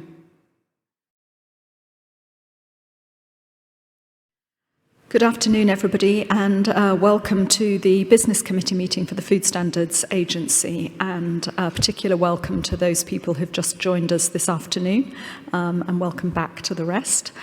I'm going to start in the customary way by asking if any members of the board have any new declarations of interest. And secondly, whether there are any items of any other business that they wish to add to the agenda. No, okay. So before we get started into the main business of the day, I just want to say one thing, which is really to a little note to Philip Randalls, who has very recently retired from the FSA after working for us for 14 years. And really at the end of a very long 40-year plus career in the food industry. And Philip has done a huge amount of work as our head of incidents. He is going to be greatly missed, but has got a great successor in Darren, and I'm sure the work he's put in place will continue to benefit the agency and indeed public health for many years to come. So Philip, thank you so much for all your work, and we hope you have some great plans for the next years of your life, and that they won't be too delayed or disrupted by by current situations. So, without further ado, we're going to press on to just review the minutes from the last Business Committee meeting, which we held back in September. And can I just ask whether any members of the board have any corrections or comments to make on the minutes, which aren't going to be picked up elsewhere? No? Good. If you're all content with those, then I just want to look at the actions arising from the meeting. So there were a number of actions which, to my understanding, sorry, this is timed out on itself. Yes, so my understanding are all complete. That was details of apprenticeships. It was about the NFCU figures, and we'll hear more about the NFCU update in this meeting. There was more details provided to the board about the InfoSan network, which was all about our incident response capability. And we've also received, the board's also received an update on the incident data broken down by hazard category. So thank you to the team for really responding to those very, very promptly after the last meeting. Were there any other matters that have got lost along the way? No, thank you. In which case, we'll turn now to the Chief Executive's report for the Business Committee, and over to you, Emily. Thank you very much. Good afternoon, everybody. So I will just pick out a few things from this report. This is the report which gives a bit of a summary of what's happened inside the FSA over the last quarter. So to pick out a number of things. First of all, we've had our result from the spending review. We have been awarded a 7% increase in our Westminster budget, which takes us from a budget this financial year of £105.7 million to one next year, which will be about £112 million. And that represents a real vote of confidence, I think, in the FSA's work, and also will enable us to pick up some of the pressures that have arisen, mostly as a consequence of EU exit, although we were able to also persuade the Treasury that some of our work on the Achieving Business Compliance programme and our operational transformation programme were worthy of some investment. It doesn't, as I say in the paper, cover aspects that if the FSA were to pick up new responsibilities as a result of a DEFRA white paper, for example, that it doesn't cover that. The Treasury would expect to have a separate conversation with us about that. Secondly, I want to mention field operations. The quarter has been quite challenging for us operationally. We are still suffering from the shortage of vets. That's a national issue.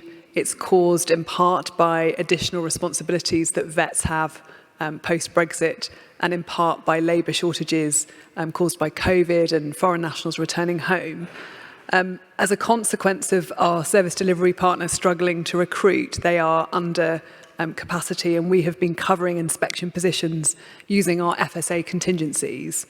And we had been concerned that in the run-up to Christmas, especially if COVID sickness absence had gone up, that we would struggle to maintain 100% service delivery.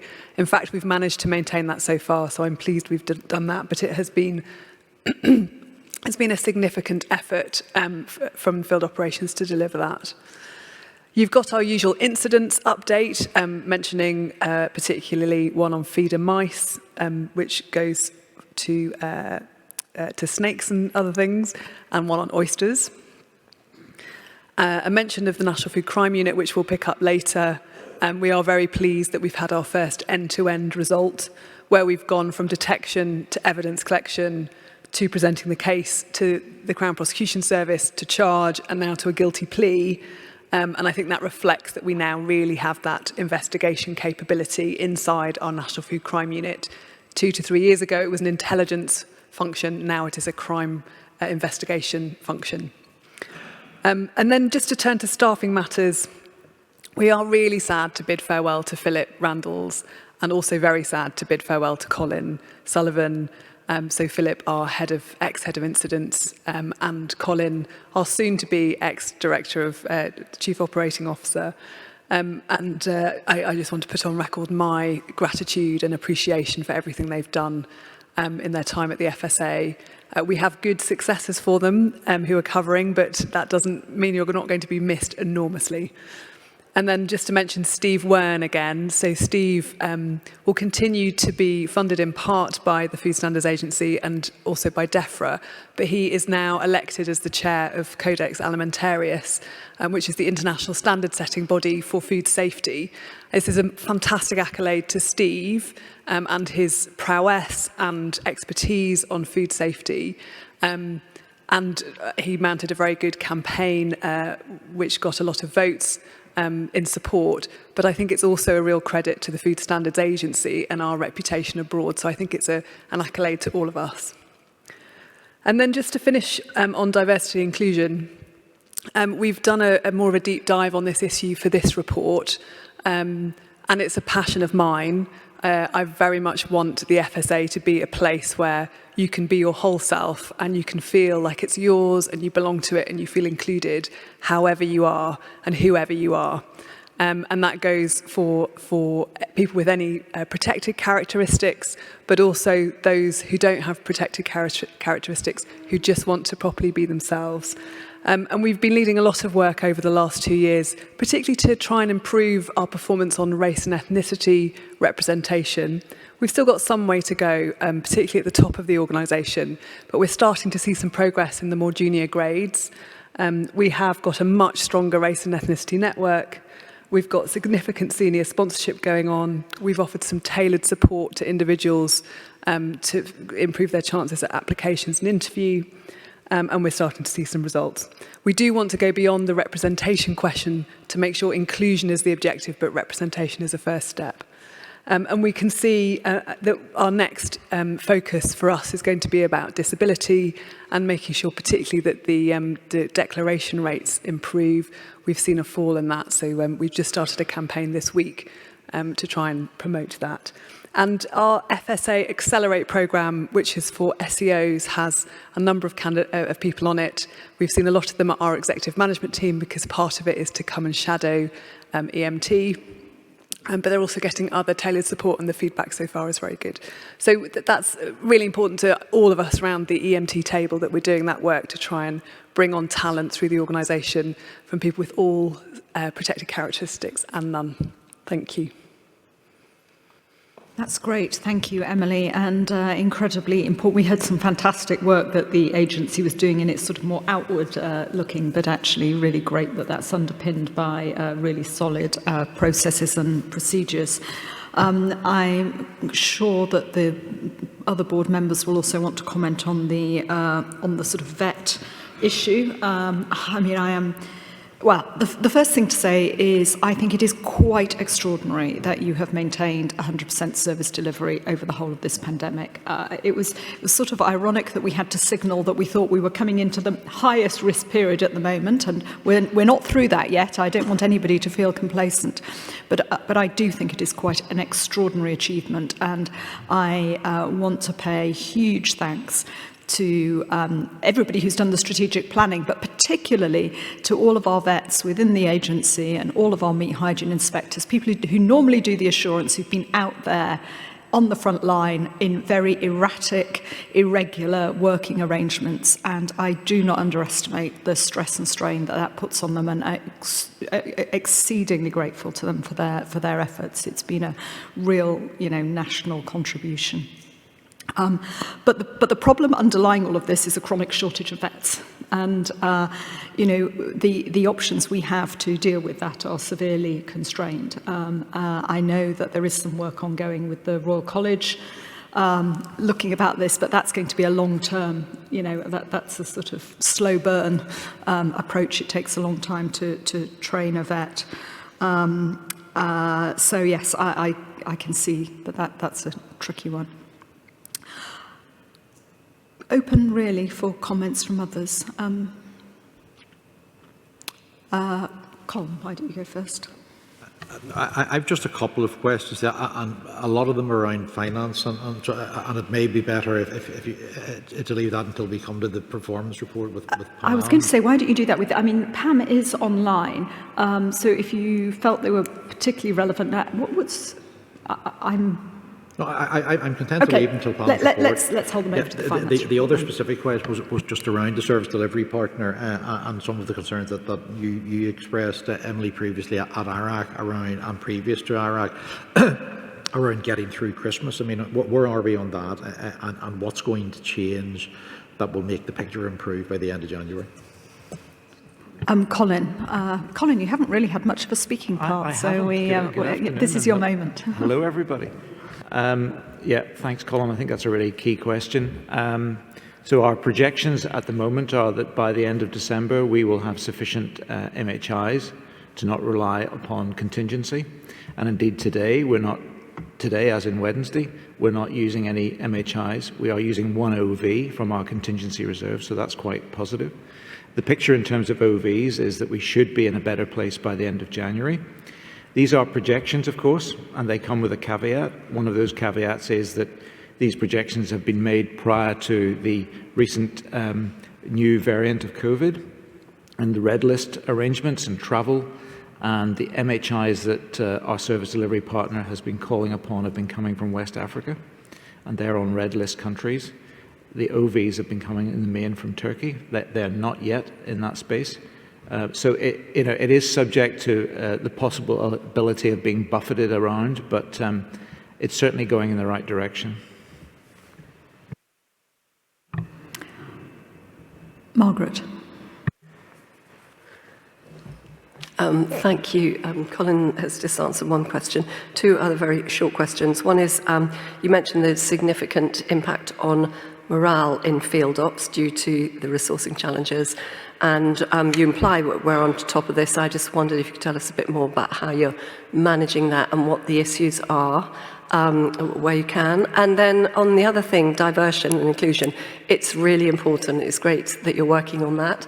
And this is perhaps one for you, Susan Moore. I just wondered how the board slotted into that and board recruitment. Well, as you can see looking around this table, that the board is nothing like as diverse as we would hope it would be. And we have flagged this very specifically as part of the new appointment process. So this is an opportunity for me to give a plug to the fact that we will very shortly be advertising for new board members. And we have been very carefully considering our recruitment strategies, seeking to do some sort of proactive searching for people who we think, might make good board members. And once the advert goes live, I will certainly try to reach out to people and, would encourage anybody who might be listening to this, who thinks that they'd be interested in the work of the board, to contact any of the board members to hear more about it.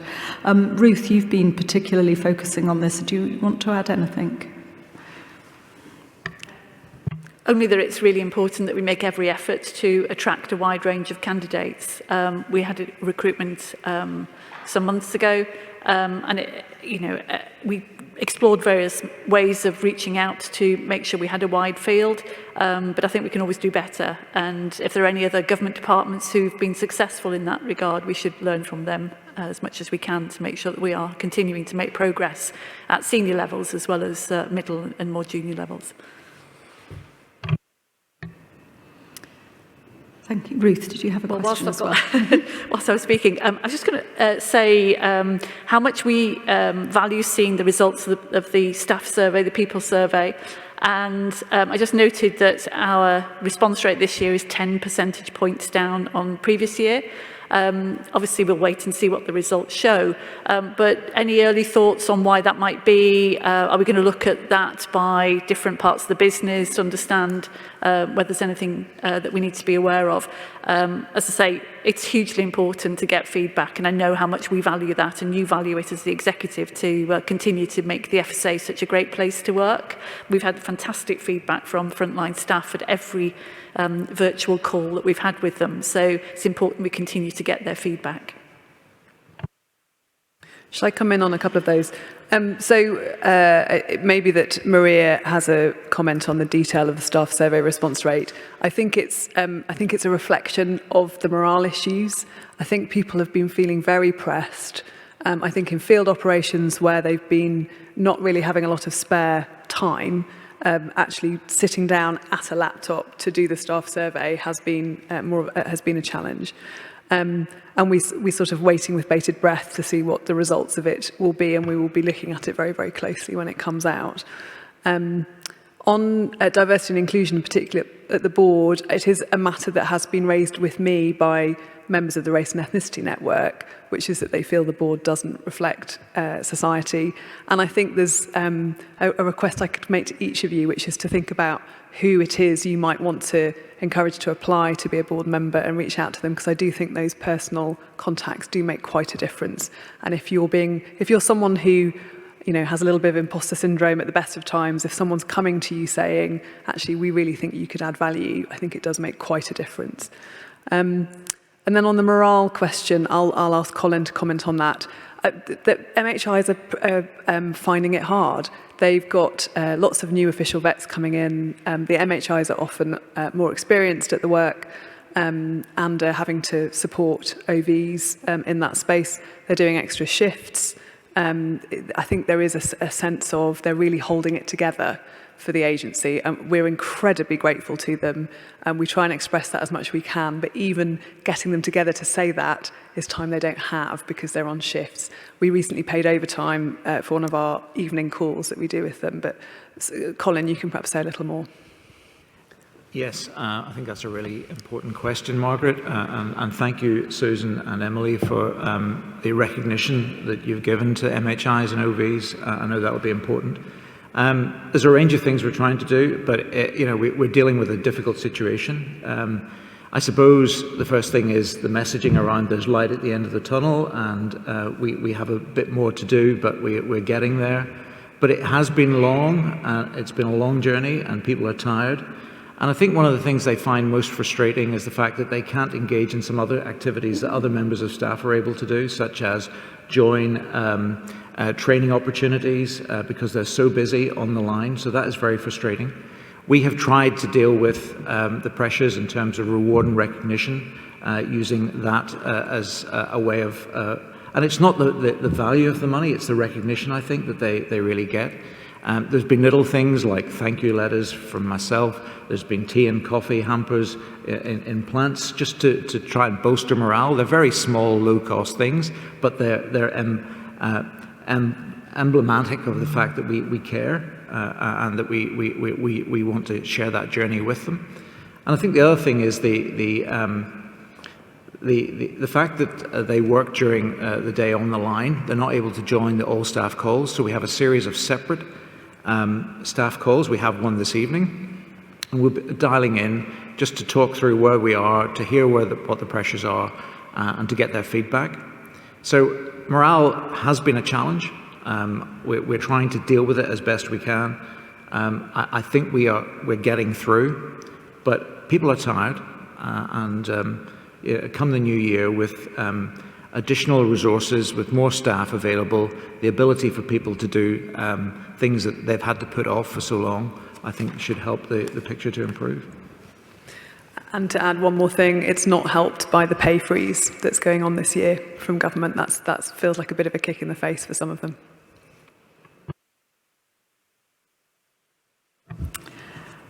Okay, if there are no further comments, I guess let me just say two things in summing up. One is on the sort of vet issue, and this touches on a number of papers with, the ARAC report and our ops programme last time. I think that it is really, I know you are doing, thinking ahead about the contract with our service delivery partner, and I think it would be really helpful to have a paper and a formal update on thinking of where we are and what's going to happen when the current contract expires.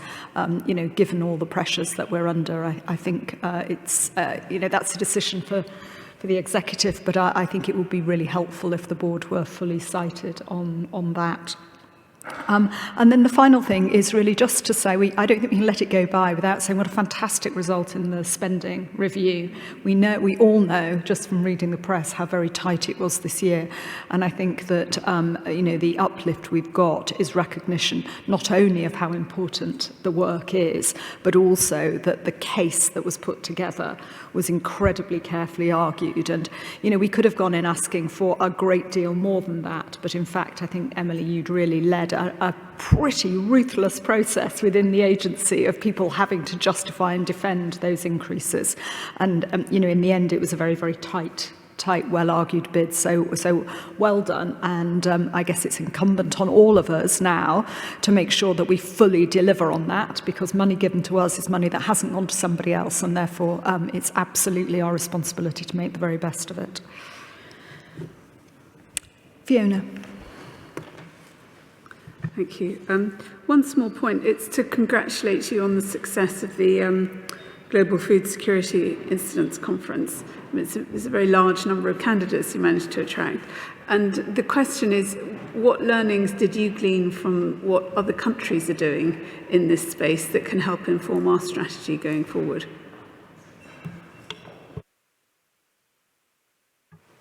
I think the main learning I took from it was there is a gap around consumer information on sustainability, which some people are trying to fill, but where there isn't a clear scheme or proposition yet that's common between regulators or countries, and the lack of that is hindering quite a lot. I think there's a question, for instance, about whether Codex might want to look at that question, whether we need some kind of international standard setting here. But it's working out the sustainability of a product or the sustainable practices of a food business is clearly something that's going to be necessary over the next few years, and having an approach to that that is thought through and potentially common would make a big difference.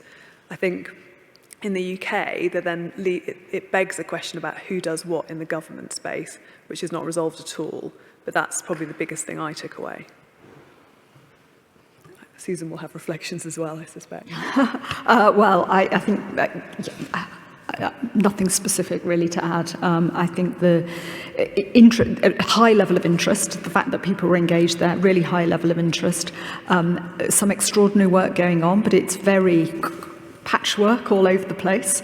I thought I'd been following some of this, but there was masses there that I was utterly unaware of. So I think this case of bringing even the evidence together, bringing the work programs together, improving the networking and the communication is also important, alongside, of course, then working out what we do and setting up the governance systems and structures around that. But I think, it was absolutely the start of a conversation and not the end.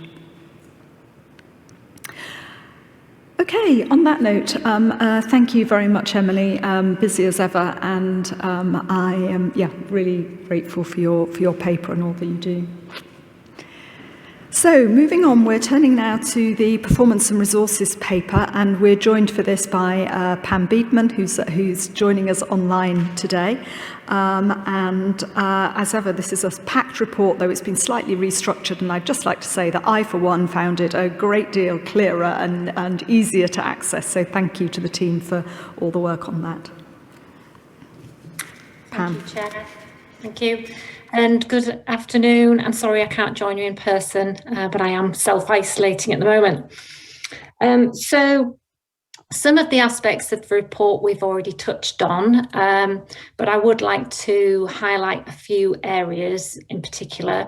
So the official controls delivery, you'll see that audit capacity has gone down because the teams have been helping on the front line.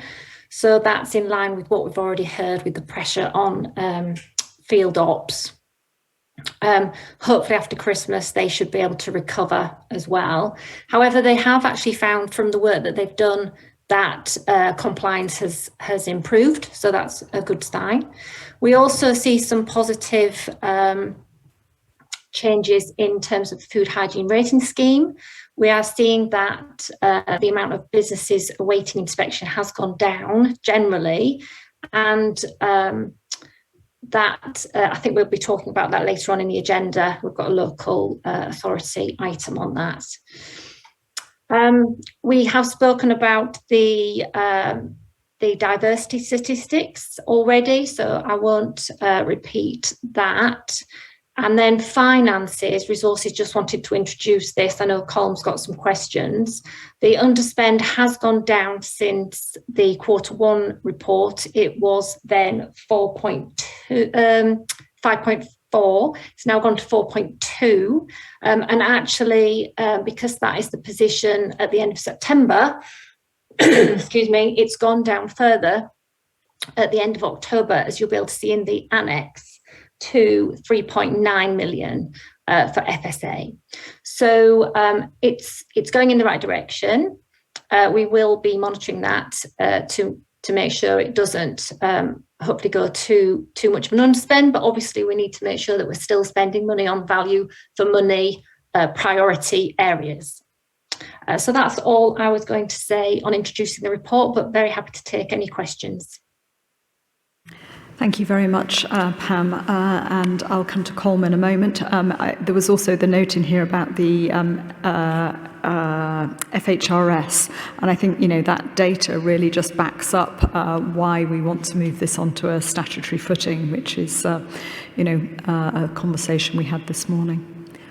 Colin, do you want to get in with your finance question? Sure, thank you very much. And can I echo the Chair's comments on the quality of the report? I think it's really good, and really clear, a lot of really good stuff in it. I have a couple of questions, Pam. One specifically relating to the underspend.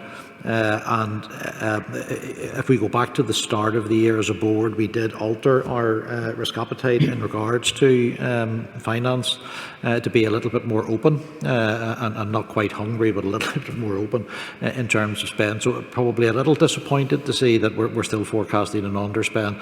And have we got plans in place?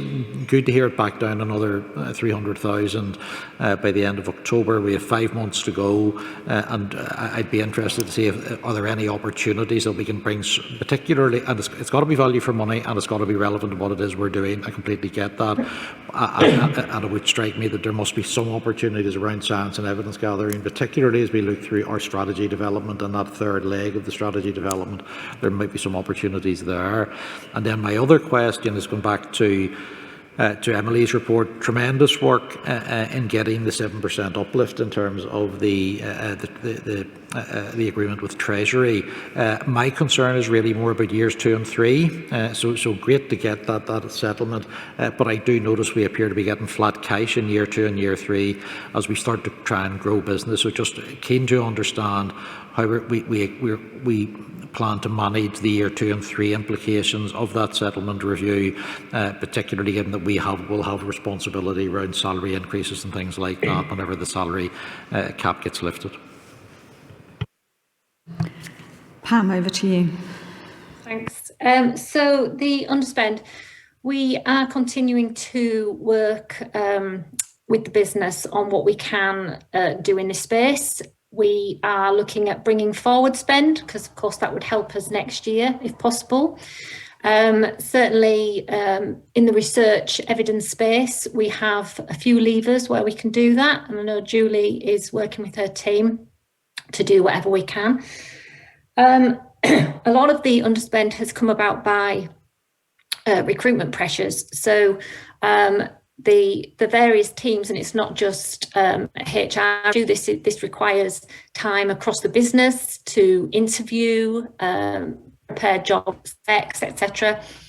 And of course, we're all really stretched. So we're finding it hard for people to create the space to do that, which has slowed the profile of recruitment thus far.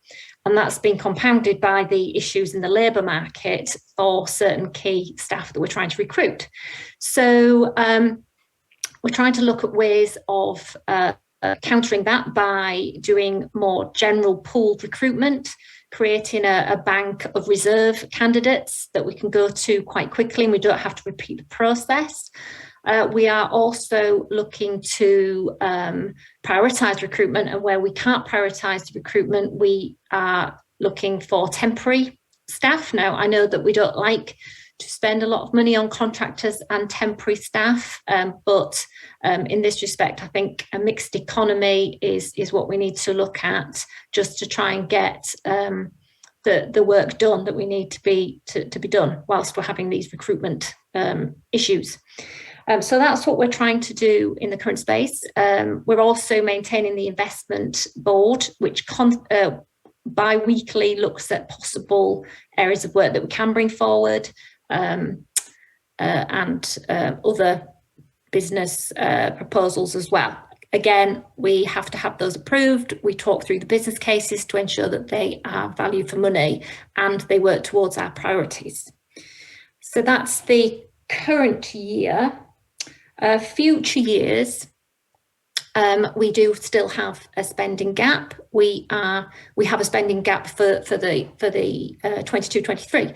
We are currently in a prioritisation exercise to look at what we can potentially delay. Now, I know that won't help us in the future years, but we'll continue with that prioritisation exercise. We're looking at what we can reduce.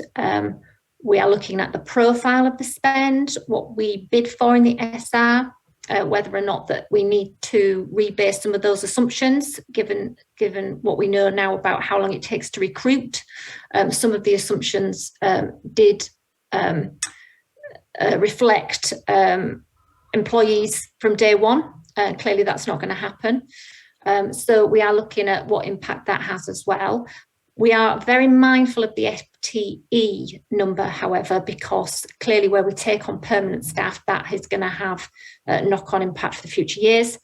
So we do monitor that internally in terms of what we believe is affordable on an ongoing basis. And we will start to have to prioritise in that area as well when it comes to sort of the critical turning point of where we think we cannot afford that, knowing what funding we've got in future years.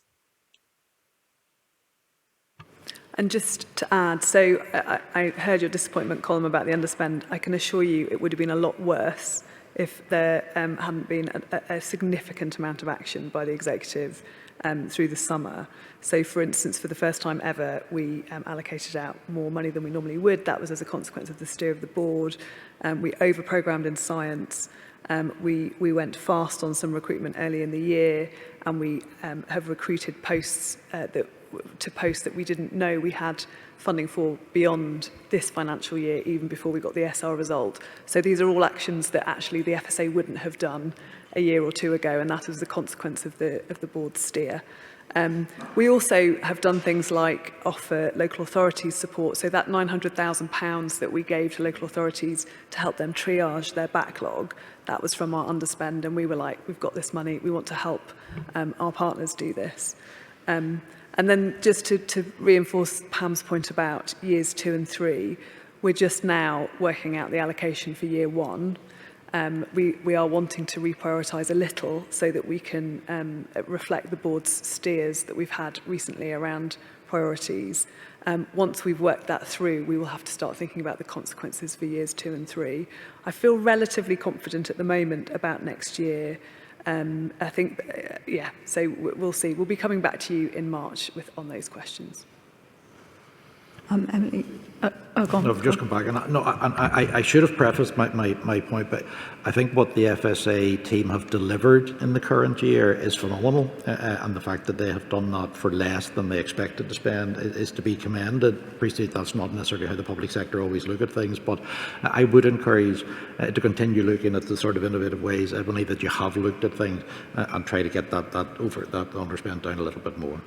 Yeah, I think that, you know, there's a relatively short space of time between now and the end of the year, but thinking about trying to launch our strategy and some of the discussions that we've had slightly informally in the board about I can't help but feeling there aren't some particular topics where if we were able to identify, you know, even if it's external consultants or specific projects, which we could just put some money into to allow us to very rapidly do some very, very focused pieces of work, whether that's through universities or some of our stakeholders. So that's maybe something we can look at again. Good. Let's broaden it out beyond just the finance. Broaden it out beyond the finance and ask if there are any other questions and other aspects of this report. Yeah, Mark. Thank you, Susan. Yeah, my questions were beyond finance. I had sort of 3 areas that I just wanted to ask about, if I may. The first one is in relation to food hygiene ratings and the data about that. Clearly it shows good awareness and recognition on the part of the general public, but 51% checked or used a food hygiene rating. That feels disappointing to me, and it may just be my perception, so I'd appreciate any sort of thoughts on why that might not be disappointing. If it is disappointing, what can and should we be doing to encourage the public to use this more? In a space where it's not required by law, then actually the public are effectively our means of encouraging businesses to comply. What can we do to boost that level of use by the public? My next question is around the ABC programme and the chart, the timescale chart in there. I've noticed that it's all either complete or on track, and I'm just, I suppose, looking for a little bit of reassurance that we're being sufficiently ambitious with the pace of that work. And in relation to the people aspect of this report, fascinating to hear your comments, Emily, earlier around all the inclusion. That's brilliant. Greatly welcome that. I noticed that our young people in the FSA, we are quite a long way below the civil service average, and I'm conscious of the fact some of that might be skewed by some of the operational staff, but are we doing everything we can to encourage young people to see the FSA as a good place for their career, whether that's in operations or in policy or in something else? Good questions. I'll let Emily answer this, but I think on FHRS, my comment would be that 51% is disappointing but not surprising. And I think you commented earlier or yesterday about asking the comms team really to think about how we, alert consumers to this more prominently. On FHRS, we have a communications update next on the agenda. You may want to assert to Stephen that this should be a priority for our communications work. I do think it is quite an important measure of whether that mechanism is being effective, is how much the public use it. And we know that when someone makes a choice, if the information is presented at the moment of choice, it is very influential on the individual's choice. If they find out about it later, it's not influential. So from a behavioural point of view, it makes a big difference. And that then sends a signal onto the high street. On the Achieving Business Compliance programme, are we being ambitious enough? We very deliberately put in manageable targets this year because the programme last year had been rather knocked off course by COVID, and we wanted to give the team time to grow because they were only a few members of staff at the beginning of the year, so they've done a big recruitment in. They're now a much more substantial programme team as of the middle of this year, and because we were doing more sort of discovery work. So next year is the year when we start flying, and Katie may want to comment on that. And then on young people, so we do have quite an unusual demographic in the Food Standards Agency because of field operations. So there we have a particularly male and a particularly older workforce. So the vast majority are over 50 and are male. So our statistics on even women in the workplace in ops are very, very low, and it's very unusual to have young people there. We have been doing some some new meat hygiene inspector recruitment, which will slowly start to change that. And the last big wave that we brought in was half and half male and female, and certainly a better mix in terms of age. And I meet all our new starters to the FSA every month, and I can report there's quite an age range. It varies. There are some young people coming in. What I find fascinating is we get people who are pretty deep experts who come. So we tend to have folk who are scientists and have finished their PhD, or are ex-teachers and have decided they want to work in policy, or we've had ex-police officers coming and joining our investigations function, or local authority liaison recently. So we do, I think we benefit from that expertise, and sometimes they're younger people, sometimes not.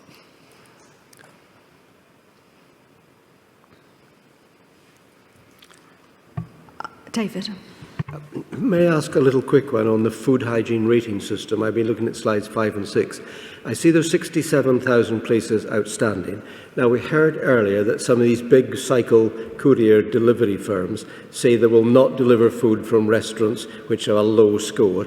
Can I take it that they've got none of these 67,000 unchecked places on their delivery? You might not know the answer to that, and I can happily have it later, but I'd hate to think that these 67,000 who have never been checked or assessed or checked or assessed are on a courier delivery system for food.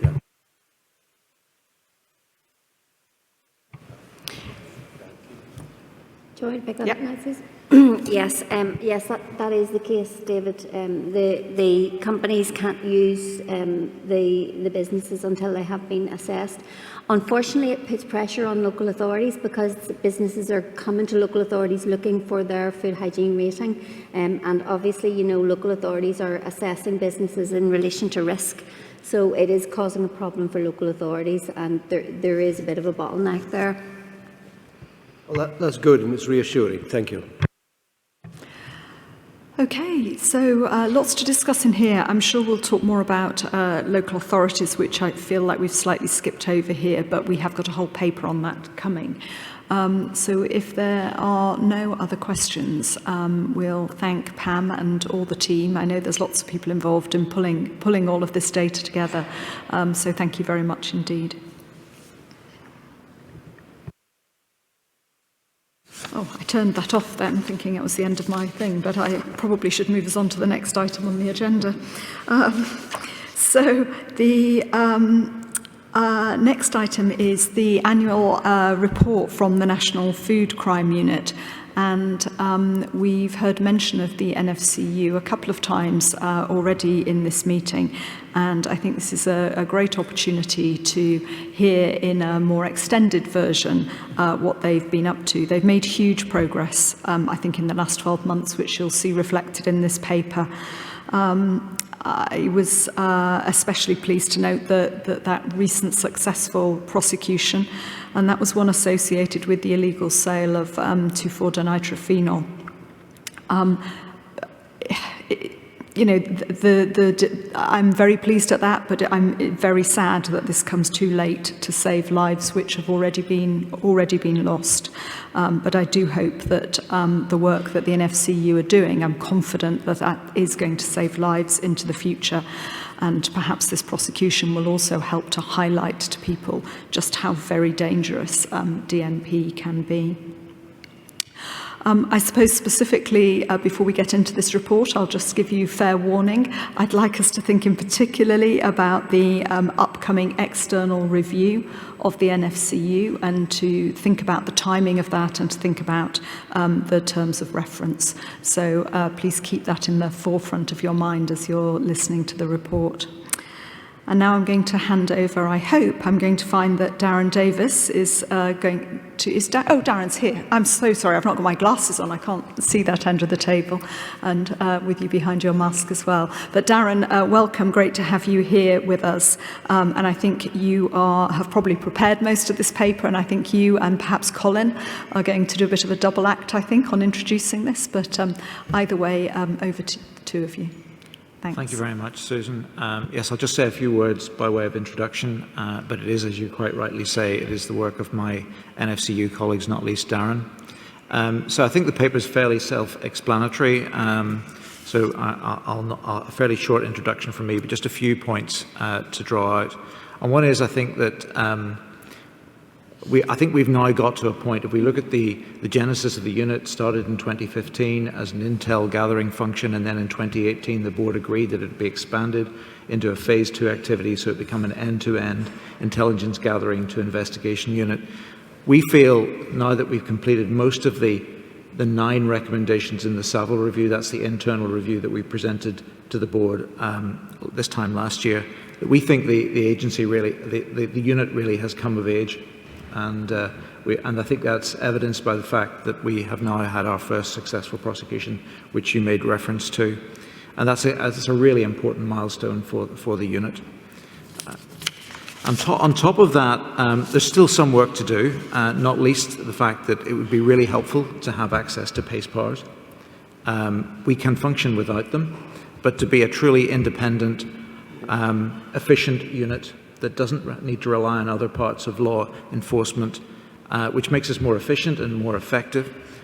It would be really helpful to have access to limited pace powers.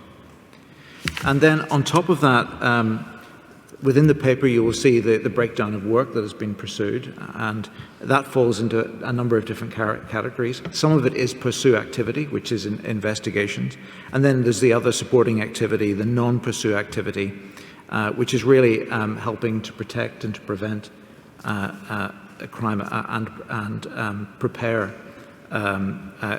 both in terms of ourselves as a unit, but also those in the system, to help industry, for example, the likes of the food fraud resilience self-assessment tool, to make industry more resilient to and not be subject to food fraud. And that activity involves considerable engagement with trade associations and food businesses. And then finally, just to highlight that, again, it's brought out in the paper, the strategic threat assessment and the control strategy. And obviously, the two major events in the last 2 years, the COVID pandemic and leaving the EU. And despite the fact that we're alive to the possibility of that in itself giving rise to new opportunities for food crime, that hasn't materialized as far as we are able to ascertain to date. And then finally, as you've highlighted in your introduction, we're seeking a steer from the board in terms of how you would like the external review to be conducted and what you'd like covered and contained within that. Thank you. Thank you. Darren, did you want to add, or are you just going to join in the discussion? Yeah, thanks, Chair. I think, excuse me, Colin introduced it nicely, and I'm happy to join the discussion. Okay. Thank you, Chair. Thank you.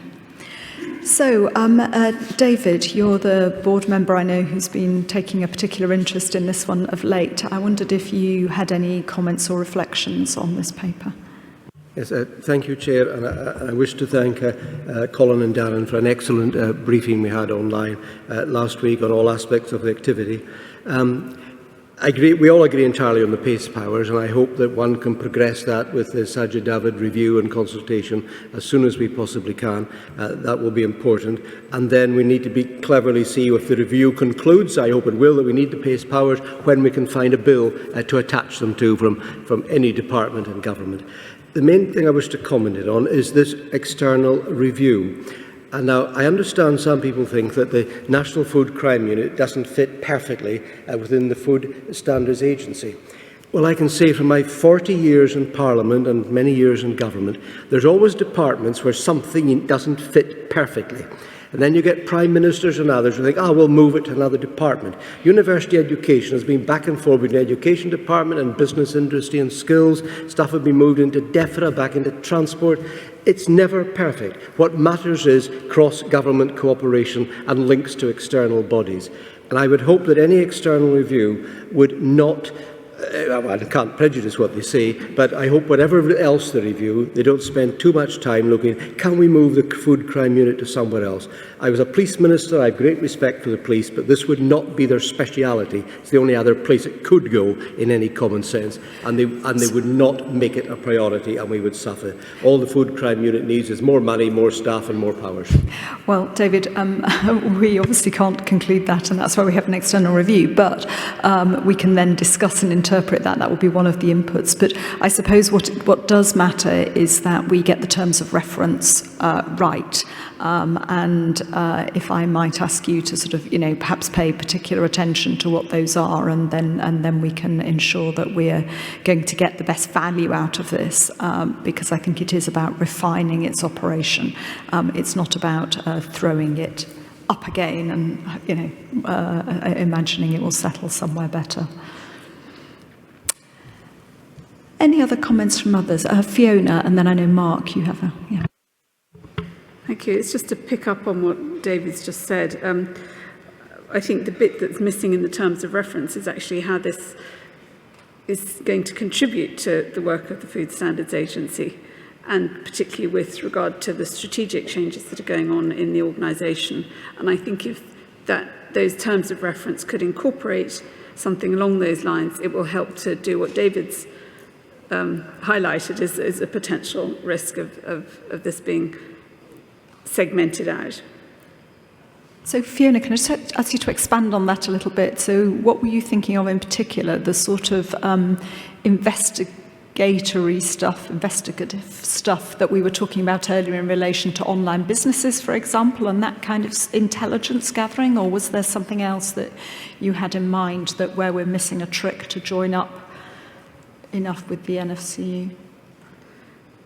I think it's perhaps drawing some kind of matrix that shows how those connections exist, and that this bit of the organisation is going to enable us to do some of the other parts of what Colin's covered, which is the prevent and what's the other label that we have? The other P's that aren't to do with the crime and the crime side. It's really very much the sort of prevention agenda and keeping food safe. And that is, of course, the work of the NFCU, absolutely right, is just one part of what we do in that whole wider prevention space. Yeah. Mark.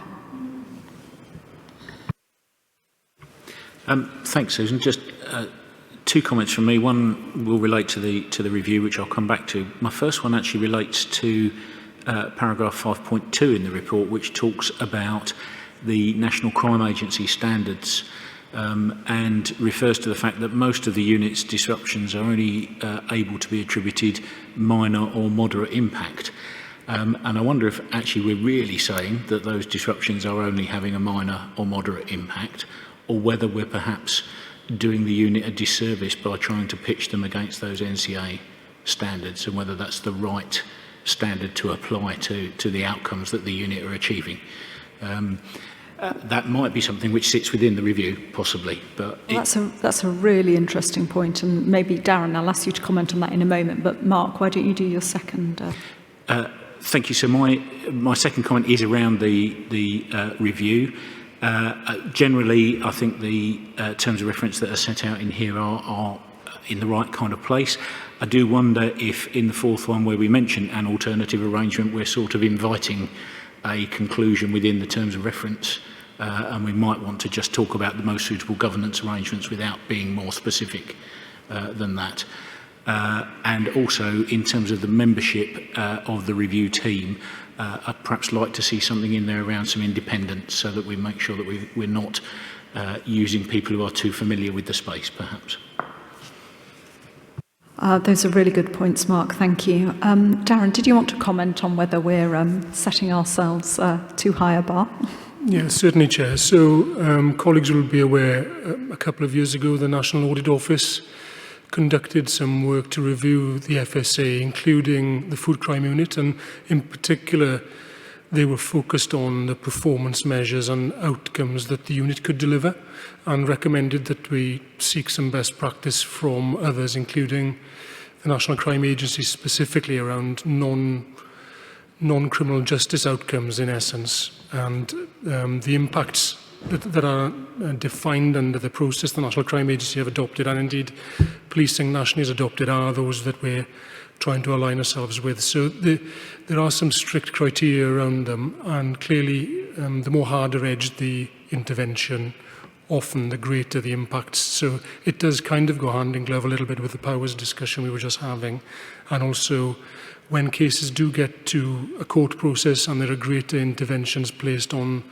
the offending groups, either through the court process or through capturing or confiscating their assets, then you can revisit the impacts. The moderate and minor impacts can be revisited and upgraded, if you like, Mark. So we're very much alive to maximising the impacts, but we're trying to ensure there's a read across to other areas of law enforcement, so we're talking the same language, because we do plug into a number of other areas of the national law enforcement landscape, including some of their IT databases, and also through the Government Agency Intelligence Network, the GAIN network. So when we go to them seeking assistance or cooperation, it's quite key that we speak the same kind of language that they understand, but I think the point is well made.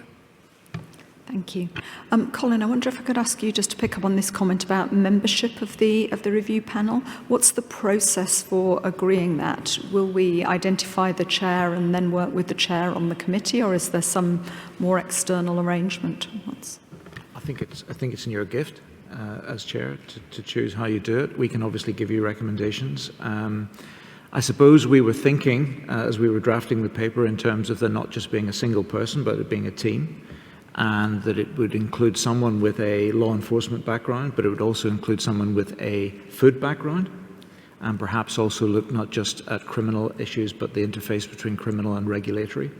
But all of those things could be encapsulated in several people within a team, and we can put ideas forward to you.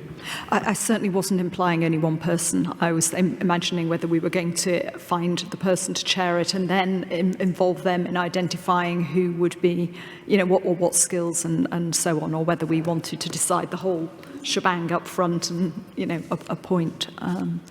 And so that brings us, I suppose, to the time frame for doing this. So you're suggesting that we would review the progress review the progress of the NFCU in 2021 and commission a full review next year.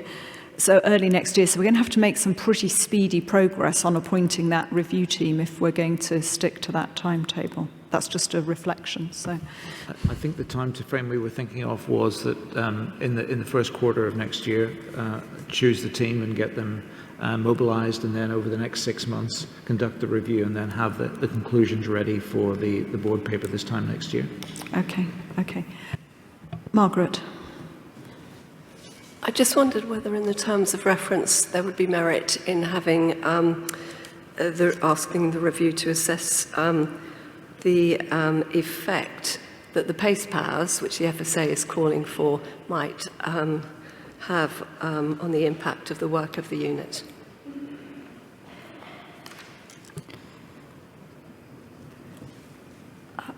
Colin? Chair, if I could just maybe add to that, and just another sort of point in Darren's paper, and it's, as we go through the process and everybody agrees we do need to get to the pace powers, can we just make sure that that enables the NFCU to operate in all jurisdictions, because legislation isn't necessarily the same in all parts of the UK. In terms of the review, I think that it's largely within our gift, but I think what we need to do is to get a really credible chair who's going to have gravitas. And I agree with you, Susan, that I think we should be appointing the chair and working with the chair to appoint the other relevant members of the committee, rather than foisting a committee upon he or she. Are the rest of the board comfortable with that approach? Because I think if so, we need to quite rapidly move to identifying the chair. And perhaps I could ask board members, to convey more specific comments about this, whether that's particular individuals that, would be appropriate, or particular kinds of expertise. And if we could do that really this side of Christmas, I think if you don't think about it now, you'll forget about it over Christmas. So if I could ask you to do that fairly promptly, and then early in the new year for us to have a specific, maybe we just need to have an internal meeting where I could meet with you, Colin, not with you, Colin, but meet with Simon and Darren. And it won't be Simon, actually, will it? It'll be Simon covering for Colin. I can't get used to these new order. But anyway, let's have a meeting with the relevant people to really progress this quite rapidly early in the new year. Ruth? Just a small point, but it may be implicit in the process you've described. It's whether there's a legitimate interest in DEFRA and DHSC having a view on the selection of the chair. Given the scope of the review, it might be helpful at this stage to involve them. That's a good thing. We should definitely work that through. So I think at the meeting we should be thinking about the chairs. We should be thinking in just much more detail about the process of how this is all going to happen. Can I just bring us back to the terms of reference? So I think there have been two specific suggestions. One is in that final bullet that we sort of just remove the or any alternative arrangement. I mean, it leaves it perfectly open for them to offer an alternative without actually sounding like we're actively trying to encourage that. And then second thing is something around to assess the likely impact of, additional power, or whether additional powers would enable us to do something more, have greater impact, and I think, as Colm's warned us, we should be slightly careful about not hinging this specifically to pace, because it may be different in different places, and there may be other things. I mean, this is not my area at all. I've absolutely no idea, but I think we should be asking the review to tell us what more we could be doing, which would allow us to be more impactful. So, any other points? I'll come to you, David, and then I'll come to Colin to sort of wrap up. Sorry, Chair, just briefly, it was very remiss of me at the start of this not to pay a warm tribute to Mark for the fantastic job he's done in looking after the National Food Crime Unit over the years. I'm a Johnny-come-lately to this, but Mark has been a long-standing member of this board, doing a fantastic job. I just want to put that on the record. I'm so grateful. We should all be grateful to him for the job he's done in looking after the National Food Crime Unit. Thank you. I mean, I think, you know, Mark has, I know, worked with the team very much as part of this sort of turnaround. And I think as it goes forward, you know, it's always good to shuffle these things, have some new eyes on it. So, but I know Mark won't, will perhaps even have his eyes even more sharply on it. He'll be judging you, David, as well as the NFCU. So. Okay, Fiona, were you, no. So in which case, I think we're, sorry? Oh, it was Tim. Sorry, I thought I saw a hand somewhere over there. And then I'm going to come to Colin just to wrap up. Thanks. Yes, it was connected to me. Just two comments. I mean, I think we can keep that last point simple. I don't want to get into a drafting thing now, but it is about the legislative and governance issues that enable it further. In relation to the chair, I mean, obviously there's going to be quite a bit of judgment against what are considered to be the properties and the skills that that person will bring. There's often a temptation to go for someone who's quite academically focused, I think, sometimes in these situations. And I think it'd be good to have someone with a broad range of skills, both can accommodate the science, but also the pragmatic and practical issues, and perhaps also the legal context as well. So that's probably calling for a lot, but it's also someone who's got a receptive ear to them without necessarily being an individual expert in each of them. Thank you. So I think that's pretty well it from the board. Colin, is there anything that any sort of parting words of wisdom you want to leave us with? I'm not sure about that, but... or anything else you'd like to say? Or something else. First of all, I think this has been really helpful to give us a steer as to how we refine the terms of reference and how we propose to you possible chairs, and then the process that the chair then contributes to the selection of the other members of the team.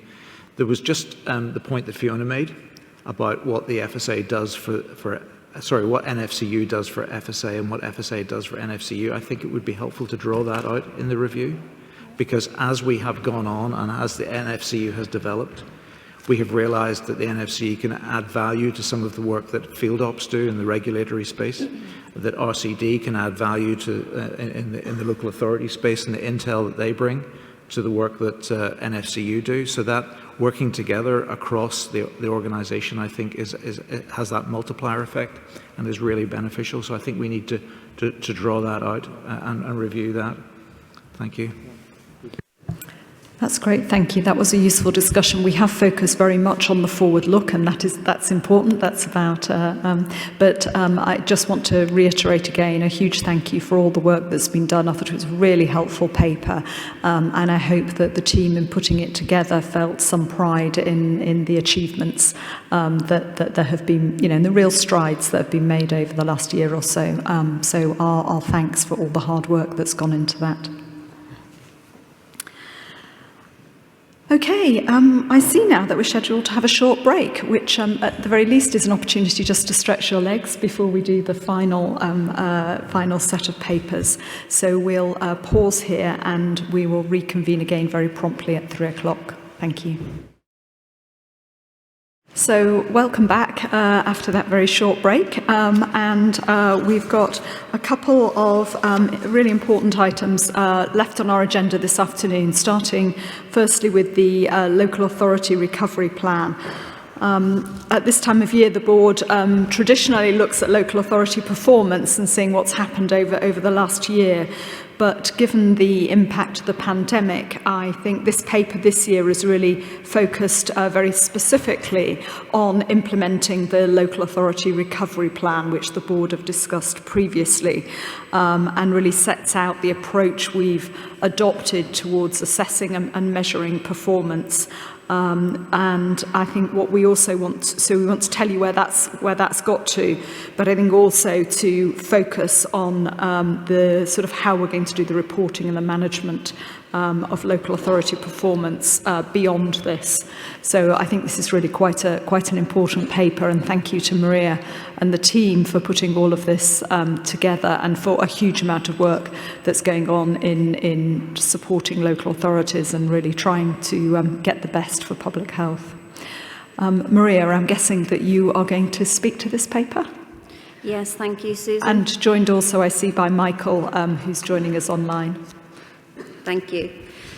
Yes, as you say, our plan provides a risk-based framework for restarting planned food safety and standards interventions in line with the Food Standards Agency's Code of Practice. Local authorities, of course, have the flexibility to make local decisions on how to prioritise new businesses and also how to prioritise high-risk or non-compliant businesses as well. In order for the FSA to fully understand how local authorities are meeting our expectations, we have been drawing on a number of sources of intelligence. Local authorities have completed a bespoke FSA survey at the end of October, and we have also been asking very consistent questions at every local authority food liaison group meeting that we attend. And we have also, in addition, been monitoring the food hygiene rating database, and that gives us an indication of activity levels. All of the evidence to date indicates to us that there has been a significant improvement in the delivery of official controls across the 3 countries. Environmental health and trading standards officials are returning to their core duties within local authority teams. Now, as you would expect, the picture is not universally positive. There are currently a number of local authorities in England that we would say there is cause for concern. And Michael, who's on the line, can give us a bit more detail about that if you need that information. The team is reviewing this situation on an ongoing basis, as you would expect, and we will use all of our tried and tested escalation processes to make sure that we deal with performance management issues as they arise. The caveat to all of this is, and local authorities are very nervous about this, if there are further measures introduced, local authorities may be required to shift their resources again, and they're very concerned about that. So we would caution against drawing too many firm conclusions at this very early stage. The next realistic milestone for us is the end of the financial year, and that will be very significant. Just to say, we have lined up the FSA's audit team as well, and the audit team will be deployed to carry out qualitative verification of our recovery plan, just to assess if it is fit for purpose and doing the job that it needs to do. So, as outlined in the paper, we have also touched on our modernisation plans for performance management and performance monitoring. And today we're asking the board to agree on the work that we're doing at the moment, and also to advise us on the longer term proposals that we've outlined for modernising the reporting and the assessment of local authority performance. That's great. Thank you very much, Maria. Lots in there, and I know board members, Mark is poised and first out of the blocks. I don't think I ever burst out of anywhere, Susan, but thank you. Burst, not burst. Fascinating report and really helpful in understanding that sort of general picture. Maria, thank you to you and the team for putting that together. I have got a number of comments, I'm afraid, but I'll try and be quick. In paragraph 2.3, we talk about the expectation on local authorities to move at a faster pace than the minimum set out in the recovery plan. I just wondered whose expectation that is and whether it's been well communicated to those of whom that expectation is held. In 4.3, I have to be honest, I'm slightly uncomfortable with part of the wording in 4.3 where it talks about self-reporting of good performance is challenged. I might be reading that in a slightly defensive way, but that gives me the impression that it must be wrong if we need to challenge all self-reporting of good performance. So I'd just like some reassurance really that actually where we do challenge self-reporting of good performance, we recognise it when it's found to be correct. And that performance is indeed good. In 5.6, we're talking here about the fact that local authorities are reporting higher levels of non-compliance potentially as a result of them not having visited for so often. And I think we just perhaps need to recognise that will generate more work for those authorities in dealing with that non-compliance, which might in turn have a knock-on effect on them being able to get to the next premises or the next intervention. In 5.8, we're talking about the professions and the support we can provide to those professions in terms of bringing people into these really important roles. Really welcome that, and would just like to encourage as much pace as possible to be in that work. It takes a long time to train an environmental health officer and a trading standards officer, so the quicker we can provide support, the better. And my last comment around the performance framework, the proposals there, I welcome those. I think they make great sense.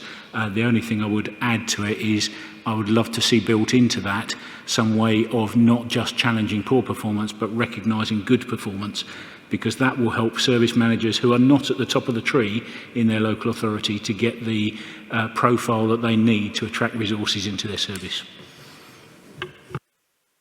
Mark, thank you. Those are really, helpful, insightful comments from somebody who, really knows how local authorities work. Thank you.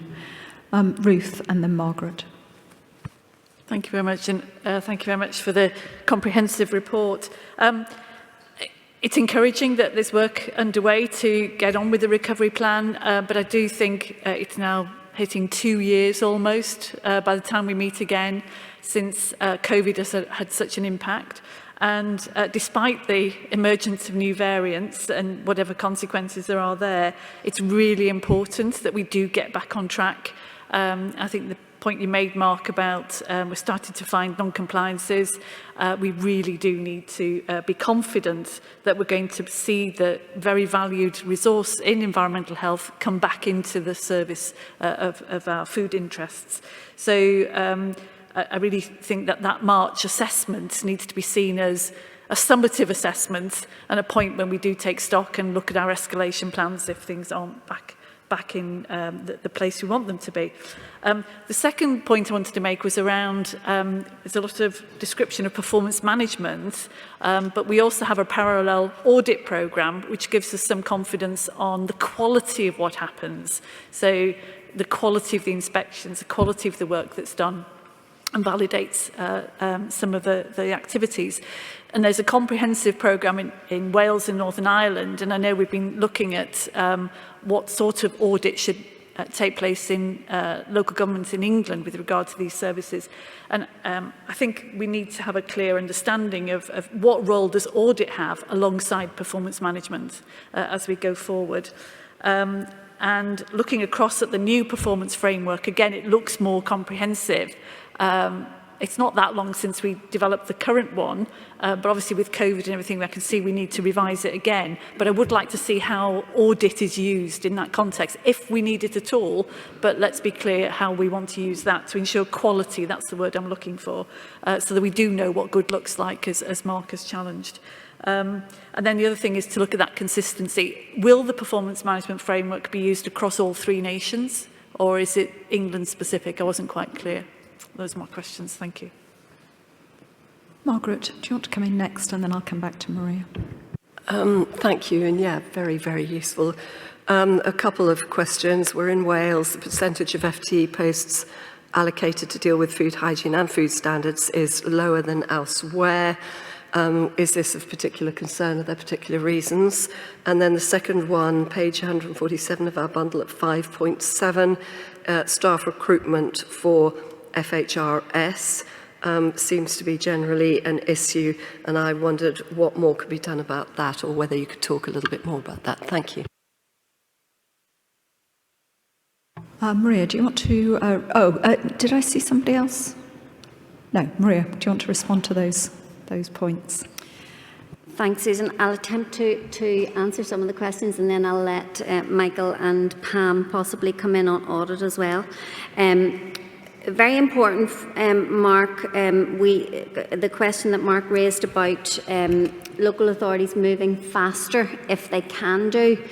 We have explicitly stated this to local authorities on several occasions, and it's a headliner in the plan itself.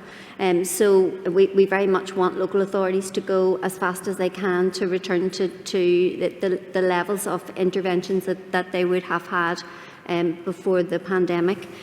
So just giving them the freedom to do that if they have the resources to do it.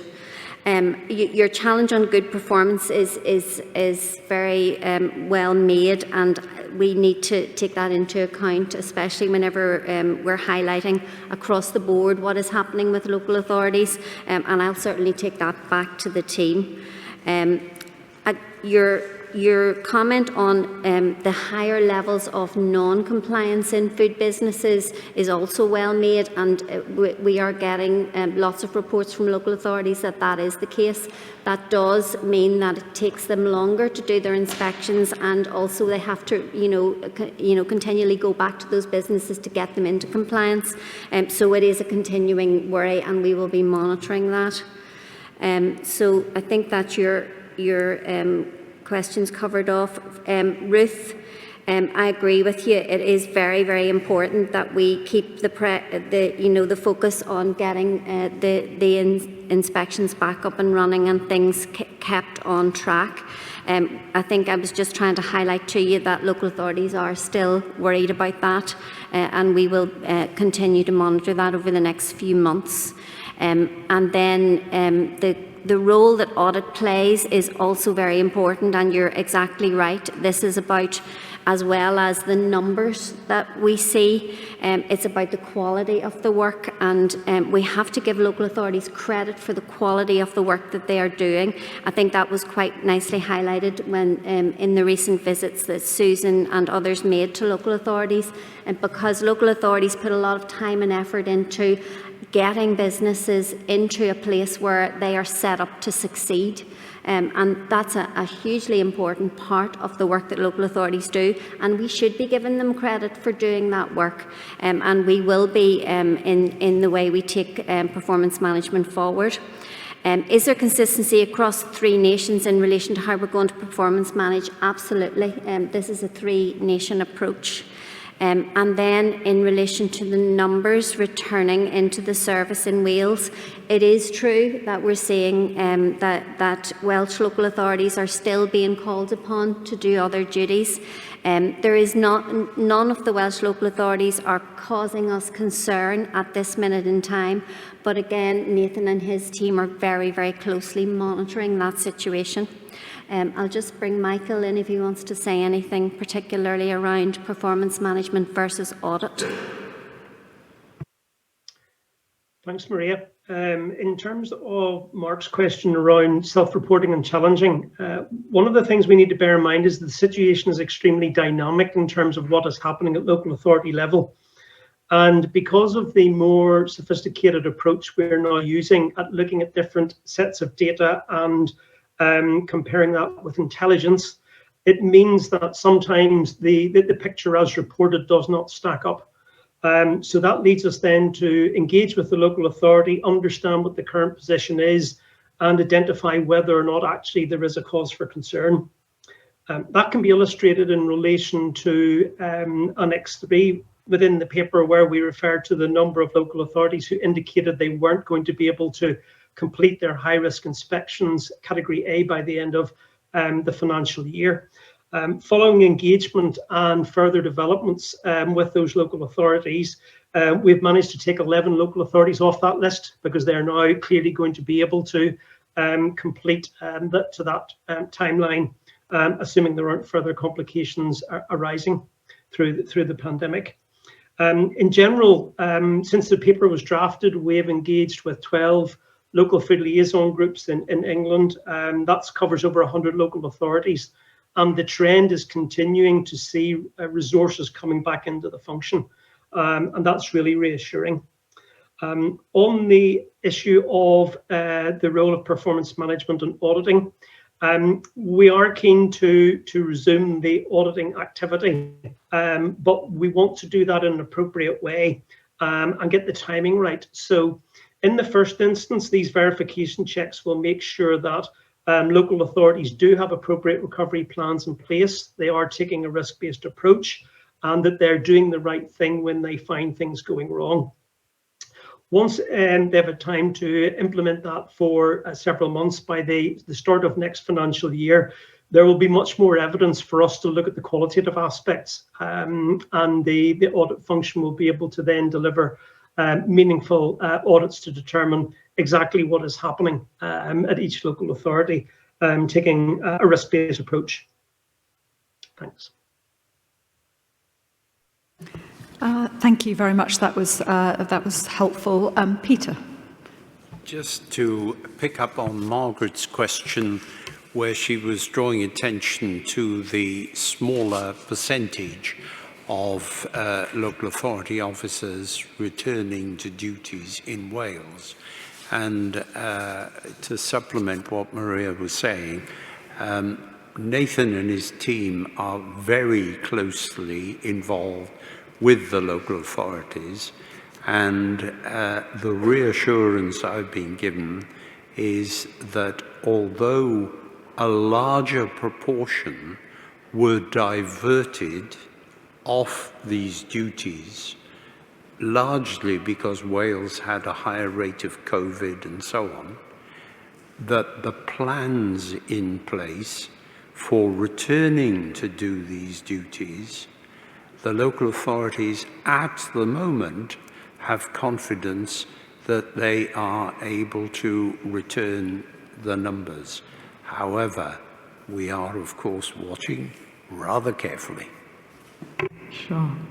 So thank you. I think what I've heard in relation to the sort of questions in the paper is, comment on the situation really and the evidence. I mean, the evidence is what the evidence is. I think it's been encouraging to hear that there's perhaps a slightly more positive outlook and certainly rumour, shall we say, that things are getting back on track.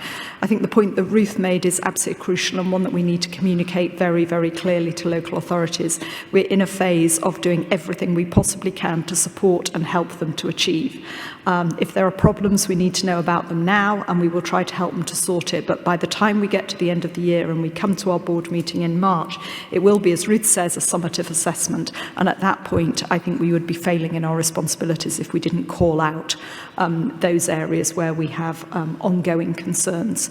So I think we need to be very clear with local authorities about that. The second point I think I've heard is that in relation to the performance monitoring framework, again, I think Ruth made a good point about audit and quality, and we heard lots of sort of, warm words and hope that will be fine. I think we've got an interesting natural experiment in our hands because we have got different systems operating in 3 different countries. And I think it would be very helpful to know if those differences in assurance are in any way relate to differences in outcomes. And I wonder if we could perhaps actually, or would it be helpful, I mean, looking at board members, would it be helpful if we actually asked the team to give us a little bit more detail on what's going on there in the different areas, or is that going to add any value, or do we, I mean, Ruth, you raised this, what's your feeling? I think this is something ARAC is looking at through the report that was done, I think we got earlier this year. So I think we can follow it up through ARAC and the discussions that are going on there. Okay, that would be helpful. Thank you. And then I think, we haven't really talked in much detail about the longer term proposals, but I think you should take it as read that the general direction of travel is one that we support because, yes, there's been no dissent from that. So, Fiona.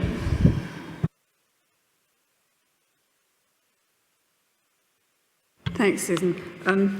I just wanted to make ask a couple of questions. I think there is an indication that standards are starting to drop and that the workforce is under a great deal of pressure. We're doing a mapping exercise to try and work through how qualifications can be changed.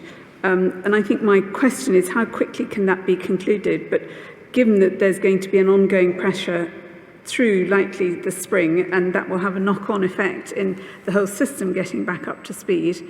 Are there any other things that we can look at in the short term to try and assist this return to work of the workforce that should be doing this job? Because I think it's a really worrying area of risk in terms of long-term lowering of standards. Yeah, I mean, there are sort of two issues, aren't there? There's the sort of immediate returning the workforce, getting them back into food, but then there is the longer term problem, which I've heard again repeatedly on visits, of actually attracting people into this profession. And having seen them out in action, I'm astonished it's difficult to recruit people, because it seems to me a phenomenally interesting job. You're out there making a real difference in people's lives, and I had no real idea what environmental health officers did, and I just feel like we need to do more to communicate that. Little hobby horse there. But I think this is, it's a bit of a theme of today about workforce and workforce planning. And, when we get into these crisis moments, we think we must deal with the long-term issue, but we're sort of too busy to deal with the long-term issue right now. And I think we just have got to be very careful we don't drop the ball on this. And I know there's work going on with the professional associations, but it is incredibly important. And, as we said with vets previously. I don't know if there's anything specific that we can or should be doing that we're not doing already. Mark, do you think that we're sort of missing a trick anywhere? No, I think, I am biased, but I think both environmental health and trading standards are fantastic jobs for people to aspire to. They are interesting and daily challenging, so I can't understand it either. The only thing I would say is that I did hear from one of the professions, in fact from both of them recently, who wrote to government around the fact that some funding for apprenticeship qualifications for both of those professions had not been forthcoming when it had been sought, and whether there's anything we can do to encourage that kind of training and development might be of benefit. Yeah, and we heard yesterday actually that the business we visited yesterday had set up their own sort of training schemes, because actually they'd felt that they weren't well served by the national provisions. So that's something we should definitely have a bit of a think about. Sorry? Oh, sorry. It's Michael, over to you. Michael, you know what a fantastic career it is. Yep, certainly been one that I've thoroughly enjoyed for many years. Just in relation to the resourcing issue, firstly, in response to Fiona's question, in terms of understanding exactly what is happening within the system, the barriers, what the opportunities might be, we will be looking to conduct that work as quickly as possible. Another point worth noting is that we are seeing changes in behaviour within local authorities. So traditionally, because of financial pressures in recent years, many local authorities have been just trying to rely on being able to attract from the pool of people that is out there. And as that has virtually dried up, that's no longer a viable solution. So interestingly, over the last few months, we have seen an increasing number of local authorities starting to employ graduate EHOs, those with their basic qualification, to help them then develop their competency and move into the professional side of things. We're seeing more local authorities taking up the apprenticeship route to grow their own. And indeed, we're also starting to see some bringing students back in to develop their competency. We also have a project where we're working with the Association of Local Authorities in London to see what we can do to help them move students through more quickly, help them develop their competency and build the workforce. So we'll do the detailed piece of work around the system, but there's lots of good work happening on the ground to try and make things better. That's great. Thank you very much for all of that. I'm sorry to, Fiona, is it really, we're really over time. Is there something you wanted to specifically? A very quick question, which is we've given money to the local authorities. I'm wondering if there are any good ideas that are coming out from the way that money has been spent, which might seed some of the other speed up processes and that we're looking to bring forward. I'm going to ask the team to take that away and feed back to us later on how that, what we know about how that money has been spent and what it's delivered. Thank you.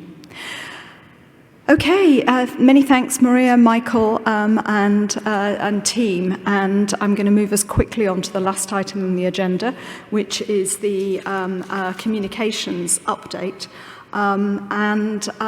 Just to wake you all up, the comms team, I know, have got a little presentation to show us of some of their work. It seems a good way of illustrating what the comms team do. And this is a real chance for us to, look back at what they've been doing over the last year, but critically, actually, to consider the future priorities that they've set out in the paper. And some quite important points in there, which I really want us to think about, to give them a clear steer for how we want our comms function to operate into the future. I think Justin's joined us online, and Sarah, so welcome to both of you, but I think Stephen is going to lead off. Thanks very much, Chair. We were prepared to forgo the presentation, but thank you for indulging us, and we will rattle through this as quickly as we can just to draw some of the highlights from the paper and share a little bit of interesting content with you. As you'll have seen in the paper, colleagues will have read this, it's been another challenging period since the last update in September 2020, not least as we come to almost the end of our second year under pandemic restrictions, and other than Fields Op colleagues, we're operating as a virtual organisation. The comms team's small, but operates across all 3 countries, collaborates very closely, but mindful of the nuances and differences in each country, and of course close ties with Food Standards Scotland through the Memorandum of Understanding. If we could just have the presentation then, and we'll look at the first slide, please. Next slide, please.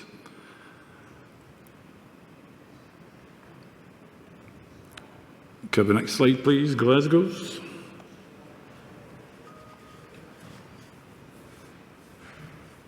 Best laid plans, Stephen. Best laid plans of mice and men gang after gley and lay us not but grief and pain for promised joy. Right, I think we will just hold that there, because I'm realised we're reading right into time and it's now 5:30 and we've only got 10 minutes left. People have trains to catch.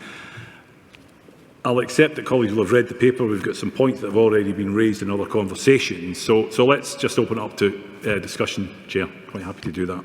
I'm going to leave Glasgow, so if we can fix this, it will be good to see. Oh, we're ready to go. We're ready to go. Right, go on. Right, okay. So we'll go on to 2:45 because there's no any other business, Stephen, so you've got... Yeah, sure. So just some of the big issues that shape the agenda for us. Obviously, Brexit and the pandemic, shortages both in terms of supply, workforce, etc., the food insecurity we've touched on today already, huge challenge for businesses, an increasing national focus on the food system, looking at the post-Dimbleby review in the summer and looking forward to the health white paper, the food white paper next year, and thinking about the sustainability debate and climate change and the future developments, technology, whether it's the rapid growth of alt proteins and online sales we've already discussed today, will shape the operating context and our plans for the future. So I'll just move on to Sarah then in the next slide to take you through some of the key points from the paper. Next slide, Thanks please. very much, Stephen, and good afternoon, everyone. I want to say a little bit about the key metrics that we follow most closely to measure our impact. And if you could go to the next slide, please. So one of the most important things for us is trust and reputation. And you can see from these figures that our trust figures remain really, really high. Now, we don't own trust in its entirety in communications, but over the last 2 years, we have got better at identifying the kind of activities that could contribute to that figure. We know from the work of the Reputation Institute, which provides an independent assessment of our reputation, that the more people know about us, the more they trust us. So you can almost think of our work in 2 parts. There's that broad spectrum, raising awareness of what we do in our role to reach consumers that we have to do through the media and through other influencers and sources. And then there's the really, really hyper-targeted work that we want to do on campaigns, whether that's to businesses or consumers, which is really about being forensic in targeting our audiences and making sure that every pound that we spend has that impact. But I'll hand over to Justin now, who's going to say a little bit more about that. Great, thank you very much, Sarah, and good afternoon, everyone. If I could have the next slide, please, that'd be great. So over the last 6 months, we've been more proactive and bolder in our approach to media relations. And it's good to see our media coverage is reflecting this bolder approach, as you can see in this slide. As you can see, more people are seeing us mentioned in the media. Our media coverage is more favourable, and importantly, the percentage of our coverage from proactive activity is up. We're more out there looking for opportunities and stories, establishing our voice and relationships with a greater variety of journalists. If I could have the next slide, please. So here's 3 examples of this. Our chair gave an interview to the Whitehall editor of The Times soon after her appointment.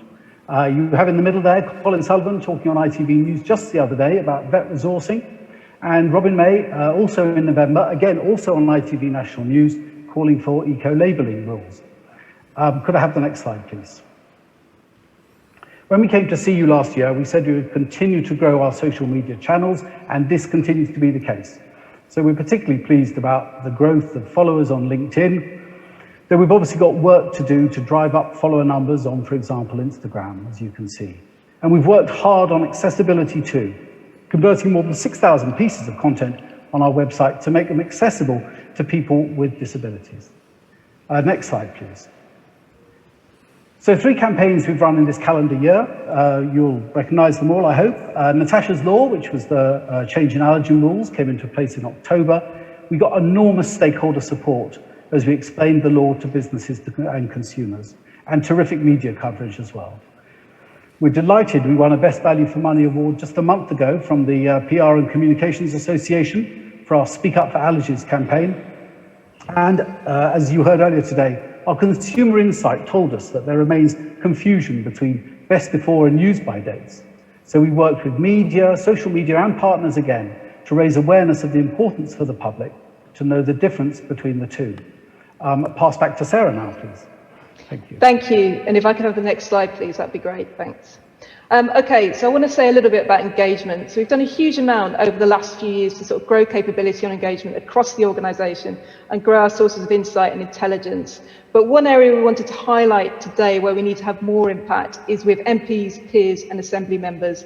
And we'll be bringing forward a plan to do that over the next year, because we really need to improve awareness among these groups, particularly considering the context that we're working in that Stephen mentioned earlier. If I could go to the next slide, please. I wanted to say a little bit about internal communications. We're about to enter the 3rd year of a pandemic that has radically changed how we work. And for some of us in the FSA, that means our working life is almost entirely virtual, but it's also meant sort of hugely increased pressures on the front line.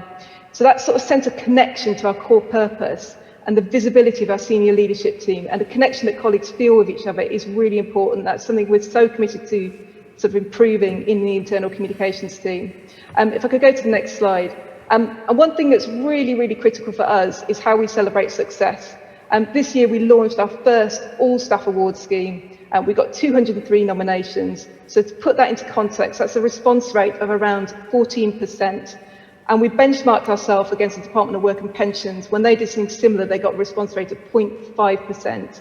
So I think it speaks volumes to people's resilience and commitment in the FSA that at such a pressurised time, we've had such an excellent response, and people are looking to their colleagues and valuing their colleagues' work.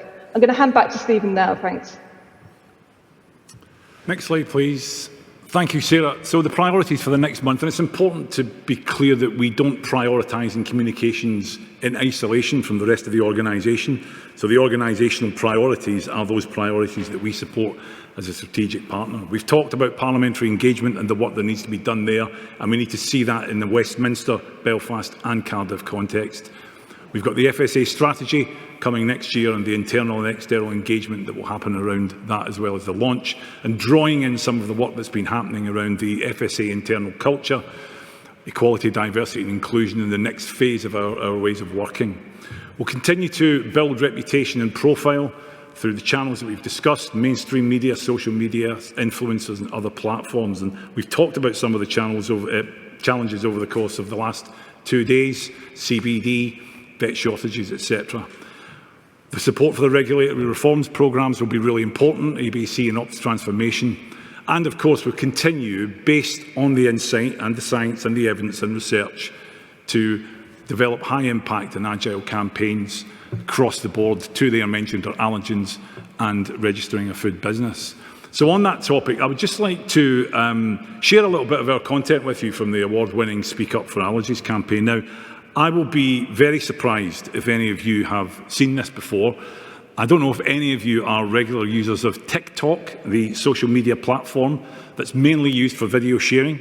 It's got almost 4 million users in the UK, the largest group, about 26% of them being 18 to 24-year-olds. So one of the places where we'd find our target audience for Speak Up for Allergies, and we used a TikTok influencer to help us with that. So let's take a look. Glasgow's over to you. Colin? Yeah?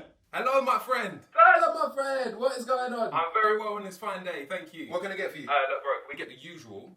And can I just double check there's no sesame seeds? Are we good? No, there's no sesame seeds. Then there's no mustard? No, there is no mustard. And there's no peanuts? That's the one. No, there is no peanuts. I haven't changed the recipe. Hello?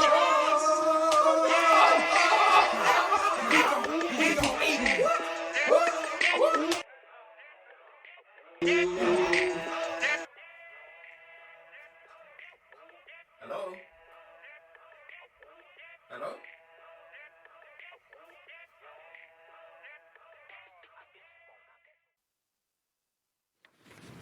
Thank you. Very good. So that's, yes, well, first, that's a first, I think, TikTok at the board meeting. So there we go. Thank you. A huge amount of work, and I think really gratifying that already you're seeing that increase in engagement, increase in proactive comms. Absolutely delighted to see that. Comments? Tim. Thank you. I was just wondering, and well done, I mean, excellent work in terms of the reach and approach. I think it's great, and well done to the team. One of my questions was just around, do we engage with city mayors and the infrastructure, their relationship with local authorities, just as thought and opinion leaders that both have a reach that's slightly different from perhaps parliamentary representatives, and also perhaps has certain popularity with a younger age group as well. So I wonder if there's been any thoughts around that, and indeed even with it, whether it's appropriate. Was that City March you said? What was the name of the... Mayors. City Mayors, right, okay. Nothing to do with Manchester City, no. Stephen, let's just take a couple of other questions, given the time. Margaret. Okay. Just very briefly, staff engagement trust, that's great. It's all really encouraging. It's great also that we're seeing Emily and Susan, Robin, Colin and others out and about possibly more often than we have in the past. In particular on external comms, I think we could be even more proactive. In particular, looking at where we can see potential risks in future. And I'm thinking just at this meeting we've discussed staff shortages, LA pressures, CBD, that sort of thing. And Ruth? Para 4.9, you talk about government plans for changing central communications. There could be significant changes to the funding process for campaigns which will impact the FSA. I just want reassurance as an independent regulator we will have freedom to decide what campaigns, when and how we run them, and that this is not going to be determined by others. Good question. Mark. Thank you, Chair. Just very briefly to reiterate your comment earlier that it would be great to see a campaign linked to food hygiene ratings and to encourage consumer behaviour to drive business improvement. Thank you. I mean, I think, Stephen, you've been at the whole of the meeting, so you'll have picked up a number of areas, and I think they break down into sort of two. One is the kind of issues I think Margaret was talking about, where we need to perhaps start shaping the narrative, maybe in some of the sort of technical press around some of the difficult issues. And then the second is those proactive opportunities for us to do some things. I mean, I know it helps when there's a hook to attach it to, but I think if we do just need to seize those moments perhaps a little bit more. But yeah, interested in your reflections. Yeah, I'll take Tim's point first. Tim, City Mayors is not a group of people that we necessarily work with in the past, but we have a whole range of partnerships and we're continually looking to expand those. So that's a really helpful perspective and one that we'll take into account. We already work with Mumsnet, with RAP, with Love Food Hate Waste. We've worked with student organisations on some of our more younger focused campaigns. So partnerships is really in our low-cost, no-cost way of working. Partnerships are so important. So that's definitely one that we will look into and explore in terms of reach in the way that you've described. I think if I could just touch on Margaret's point about the big issues that we deal with. We do work together both at EMT level and at the business delivery group to look at what's coming up, to discuss exactly what the handling and the detailed handling and engagement issues will be around that. Absolutely right. CBD is one that you've mentioned. There's been some intensive conversations already about that, about what the communications engagement will look like, and that is a real priority for us in terms of managing the challenges around that. So rest assured, we recognise those big challenges, and we are on the case, as it were, in terms of making sure that we're proactive where necessary, or we move into more briefing, explanatory mode to enable audiences, including the media, to understand context and background. We're thinking about proactively what we might do within the alternative protein space, and there are some opportunities that we may be able to take to try and position ourselves as a forward-looking, innovative regulator in terms of that space. So that's very much the way that we operate, thinking ahead, looking and considering where the real challenges and the opportunities would be, but most importantly, discussing that across the business. Comms doesn't prioritise or operate in isolation, and it needs to have the support and the backup of the full executive team. Ruth has mentioned the GCS reforms. It's a very, very different reform programme than the one that we were even thinking about a year ago when we last spoke to you. There is a different,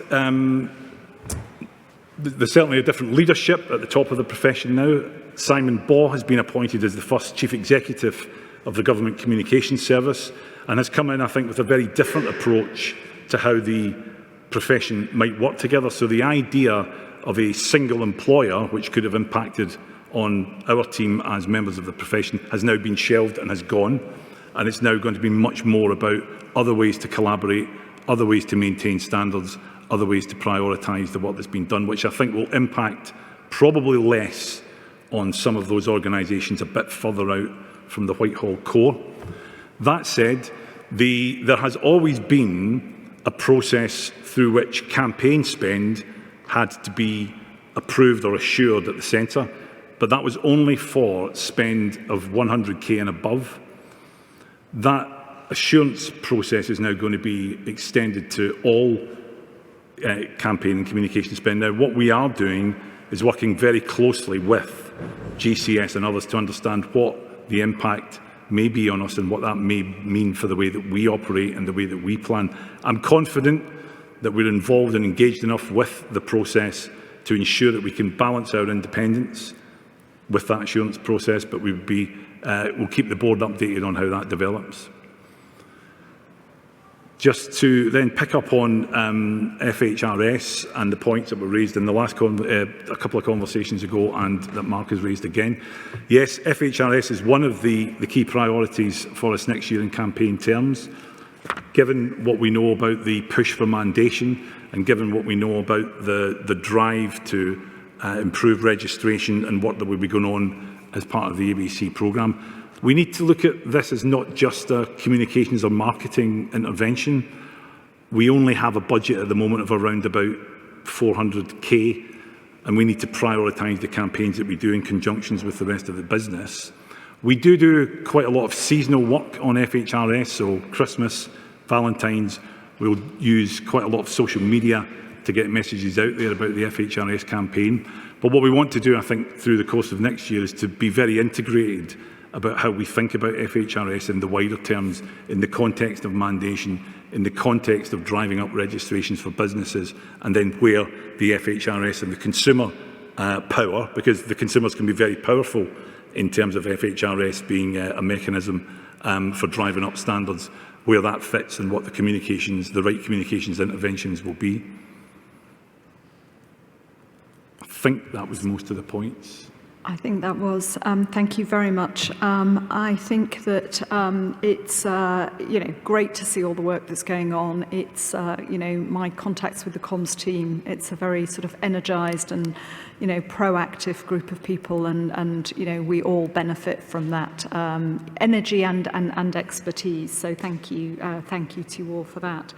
I think, you set out your sort of future priorities. We haven't discussed them very specifically, but I think that the tone of the conversation really endorses all of those, always on, really making sure we're out there responding when it's appropriate and getting our message out, being a little bit bolder, being a bit more proactive. We haven't really touched on the parliamentary engagement. I think that's a work in progress, but we've heard a couple of times about the importance of that. And I think Tim's comment about thinking about mayors is a really interesting one. You and I have had the conversation about local authorities and how do we engage better there. So I think we need to look at those governance arrangements at every level, from local right through to national. I suppose the one area where perhaps there's been a bit of discussion is about the strategic focus on our regulatory reform priorities.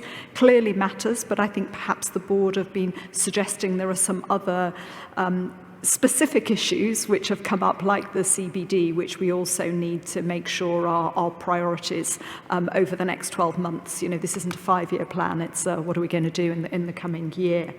And then just finally, and a really lovely note to end on, I'm delighted to see the success there's been in nominations for the All Staff Awards. And I do think that the internal comms, which FSA has done over the last, couple of years over the pandemic, has really been important in raising the profile, in bringing greater connections and so on, and having such a good response to the awards is fabulous. And I'm really looking forward to hoping that we'll be able to all meet in person in January, and looking forward to giving out one of the awards. So thank you to the team for organising that, and to really everybody in the FSA who's contributed and who's nominated colleagues. I think it's been a great experience. So that's a lovely upbeat note to end on. I think it does bring us to the end of the agenda. There isn't any other business. So thank you once again to all of the executive team. Thank you to our administrative staff and support who pull all these meetings together and work so hard behind the scenes so that it all looks smooth and calm. Thank you, we really do appreciate it. And to all the executive team, board members who are here, well, everybody who's here, safe journeys home, and let's hope we don't get caught in the storm. Thank you. And see you in Birmingham in March for the next board meeting, and at our board retreat before that. Thank you.